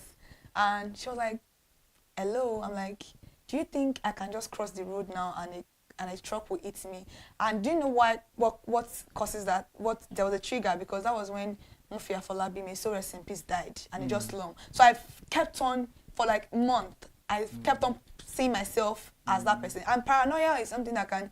So I had to go off this particular tablet for me to get myself. Like it was a lot of issues then. And shout out to Blue Cross Hospital. They really did a lot for me during that time. And my acne, you know, I normally did not have acne. My acne started from that particular drug because of hormonal. Until now, where is my period? I think this is something that I can relate to. And till now, I still have issues with my period, you know, all those kind of stuff, because of the fact that I still battle with hormonal imbalance. And it's not as if you just take drug and this thing would go. It has to come into place. So this particular documentary, I think a lot of young ladies, women of age, need to actually see this documentary, produced by Stephanie Coker and directed by Michael Ama Salmit and Akiro Gunde. It streams on Prime Video. Oh, Prime. No. Prime Video, and explores the lives of 11 Nigerian women living with female hormonal disorder, polycystic ovarian syndrome. PCOS sucks. It sucks so bad. It sucks really, really bad. It's it's a very sad thing to go through. Trust me. I'm not a woman. Yeah, but it's I just sad. could really like feel. You know, this lady came out. Things, this lady came out to talk about PCOS recently. What's her name? Etinosa. She's fighting. She has PCOS, and a lot of her, maybe her body. People just don't know what you go through as a woman, and then they just assume that why you obese? Why are you looking this way? Generally, sometimes. Why can't you give birth? Like, these are things that really do happen to people. And ovarian PCOS is something that is sad. Facial hair, you know, a lot of like masculine voices. These things are the most of the time causes them. Yeah. I mean, my heart goes to every woman out there who is one way or the other battling with this. Yeah. It's not easy. All right. Coming on number 2 spot is Skin. This is a 2019 documentary directed by Daniel Etin Effiong and produced by Devni Naya. It explores the concept of beauty in the African context and focuses on bleaching as its theme. Wow. You know, Skin. I watched Skin, and you know, there was an emotional part for me there, where one of the interviewees was talking about how she bleached her skin, and eventually she regretted the fact that she bleached it. And this documentary won AFVCA that year for best documentary. Bev Naya really explored that part and telling stories, factual stories. People were willing to experience what led them to bleaching and all of this. And you know, in this part of the world, if you are not fair, you're not beautiful. Like beauty standard, especially for camera, which is very absurd. Caramel skin people are very beautiful people that we are trying to look like, even love our skin more than the way we love our skin. And it's produced by one of my two favorite people, Daniel and Beverly Naya. Thank you so much for that beautiful documentary. And coming up at number 1, it is produced by none other than the person that was just here. Yeah. You know, Allen Onyige, and it's documented the lady life of the sunset of Makoko community, which is a unique environment known for its condition of floating houses. Like, come on, Makoko is a very beautiful place. Like, I've been to Makoko before. Yeah. Funny enough, I've been to Makoko before. Quite far, I don't know. Maybe where from where I'm coming from, but it's quite far. I've been there. And you know, I didn't know that it was Makoko that I went to. I was really young, went for a party. All that I used was in front of Makoko. Okay. So the road here is not waterlogged. The road here is waterlogged. So I didn't know that it was Makoko until I started seeing it in some movies, you know, Shanks. When I'm like, oh, this is Makoko. I've been here before. So it's a very beautiful place. The fact that they only have one school, one hospital, one everything on that water. It's very beautiful. And I love the fact that Allen Oyinge really explored that. I mean, so that like he rightly said while he was on the show earlier, that, you know, to explore their happiness and how happiness could be in different forms. These people have their happy lives. They do, they do. They make business, they make their money, they give birth. Yeah, exactly. Go to school. Yeah, I can't wait for somebody from Makoko to be the president of Nigeria. You guys are going to be amazed. Interesting. Now let's move on to celebrity of the week. Who else would it? Who else? Somebody that came here, drove from his house, and it's not just that he came here. He's very talented. Very talented. Very humble. What did he say? He's passionate, he's understanding, and he's a giver. Oh my God. He's not that person than Allen Onyige. Thank you so much for coming. He's a documentary filmmaker, he's into film and television production, he's a movie director, a cinematographer. Executive producer. I mean, he has executive produced Irora, which we talk about, Kadara, Elenini, so many other productions. I wanted to ask him, I forgot. Isn't he Igbo? So he's from Port Harcourt. Yeah, I was meaning to ask okay, sorry. He said some of them are not. Yeah. So he's from Port Harcourt, but he's into movies, I mean. Oh my God. And they said he just moved into Lagos like 2016. I mean, so powerful. Yeah, maybe he has Yoruba related, or maybe he doesn't. I'm just like telling Yoruba stories. Yeah. Now let's move to my favorite part of the program: movie release updates on Screen Time on ConsumerHallaTV. Trust me, if you haven't followed us across all our social media platforms, now is the time for you to do it. How would it be like you enjoy all of these moments? Are you serious? Are you serious? Don't just subscribe, like, comment, do subscribe. You are enjoying premium entertainment and you want to give it to yourself. Premium, please don't do that. Don't do us if they were to pay for the masterclass, this guy, you know how much you're going to be paying, come on now, subscribe, like, share. It's not $5, but still subscribe. Thank you so much. Now let's move away from that to where we are coming right now. Movie release update on ConsumerHallaTV. Let's talk about the first story. Street Babes on Oyin Alex TV, featuring Oyin Alex herself and Sonia Uche. When it comes to Oyin Alex, you know this particular lady. I love her so much. She's so beautiful. She's really, really talented. It may take a lot of time for her to grow on you, but trust me, she knows what she's doing. She knows her craft. This story explores the life of fake life, basically.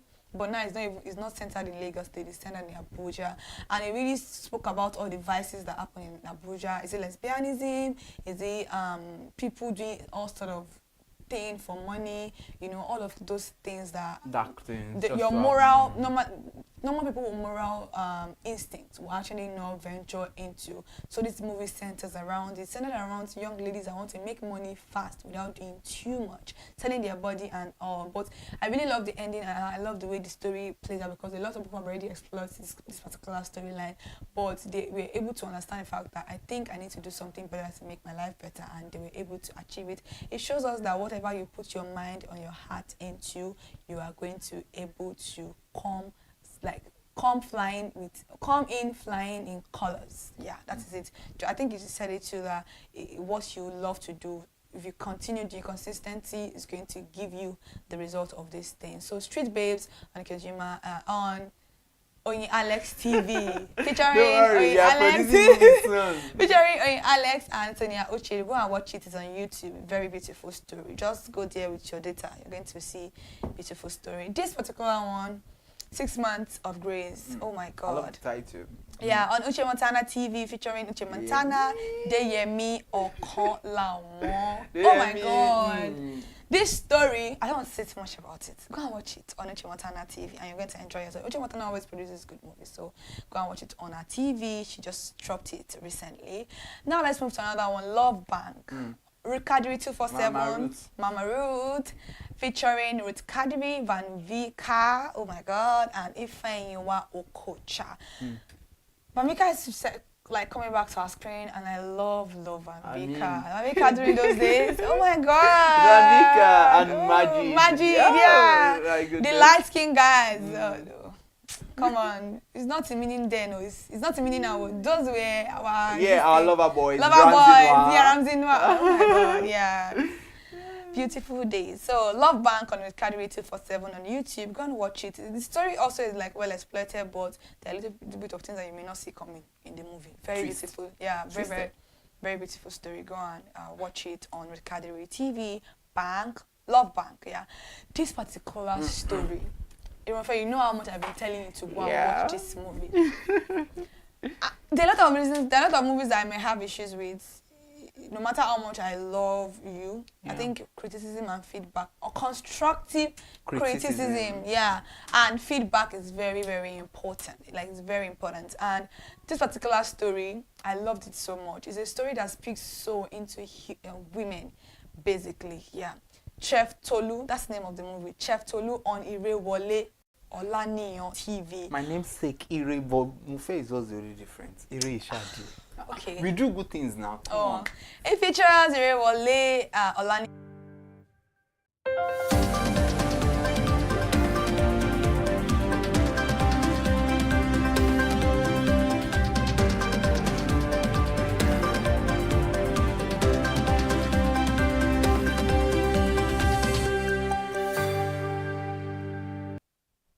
Alright, good evening and welcome to News Highlight on ConsumerHallaTV. I'm Kikelomo Ajibola.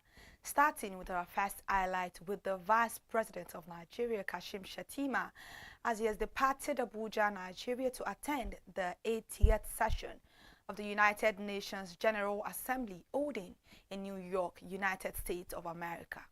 Moving away from that, the federal government, through the Ministry of Solid Minerals Development, has announced additional revocation of not less than 1,263 mineral licenses. On another report, the Nigeria's e-commerce market could surpass $16 billion by the year 2030, according to a recent news report from the Lagos Business School. Fresh report today is indicating that the recent decision by Dangote refineries to sell fuel directly to retailers may be paying off. The monitored news developments on TVC showed that bulk fuel consumers and filling stations are dumping their middlemen suppliers for Dangote's free delivery following the recent launch of its direct fuel distribution scheme. Now to Ondo State, the Ondo State Governor, Dr. Lucky Ayedatiwa, has cemented its administration's commitment to supporting initiatives that promote access to quality education. Moving away from that, the federal government has unveiled a new large language model, an atlas designed to process Nigeria's major languages, Yoruba, Hausa, Igbo, and Nigerian accented English. The Minister of Communications, Innovation and Digital Economy, Dr. Bosun Tijani, announced the launch in New York on the sidelines of the 80th United Nations General Assembly. Another highlight today is Nigeria's crude oil production spiked in August of 2025, with the Nigerian Upstream Petroleum Regulatory Commission reporting that the country met 96% of its OPEC quota, despite a decline in condensate output. And lastly, Nigeria's Minister of Foreign Affairs, Ambassador Yusuf Tugar, has declared that it is only natural for Nigeria to secure a permanent seat on the United Nations Security Council, citing the nation's size, history, and peacemaking record.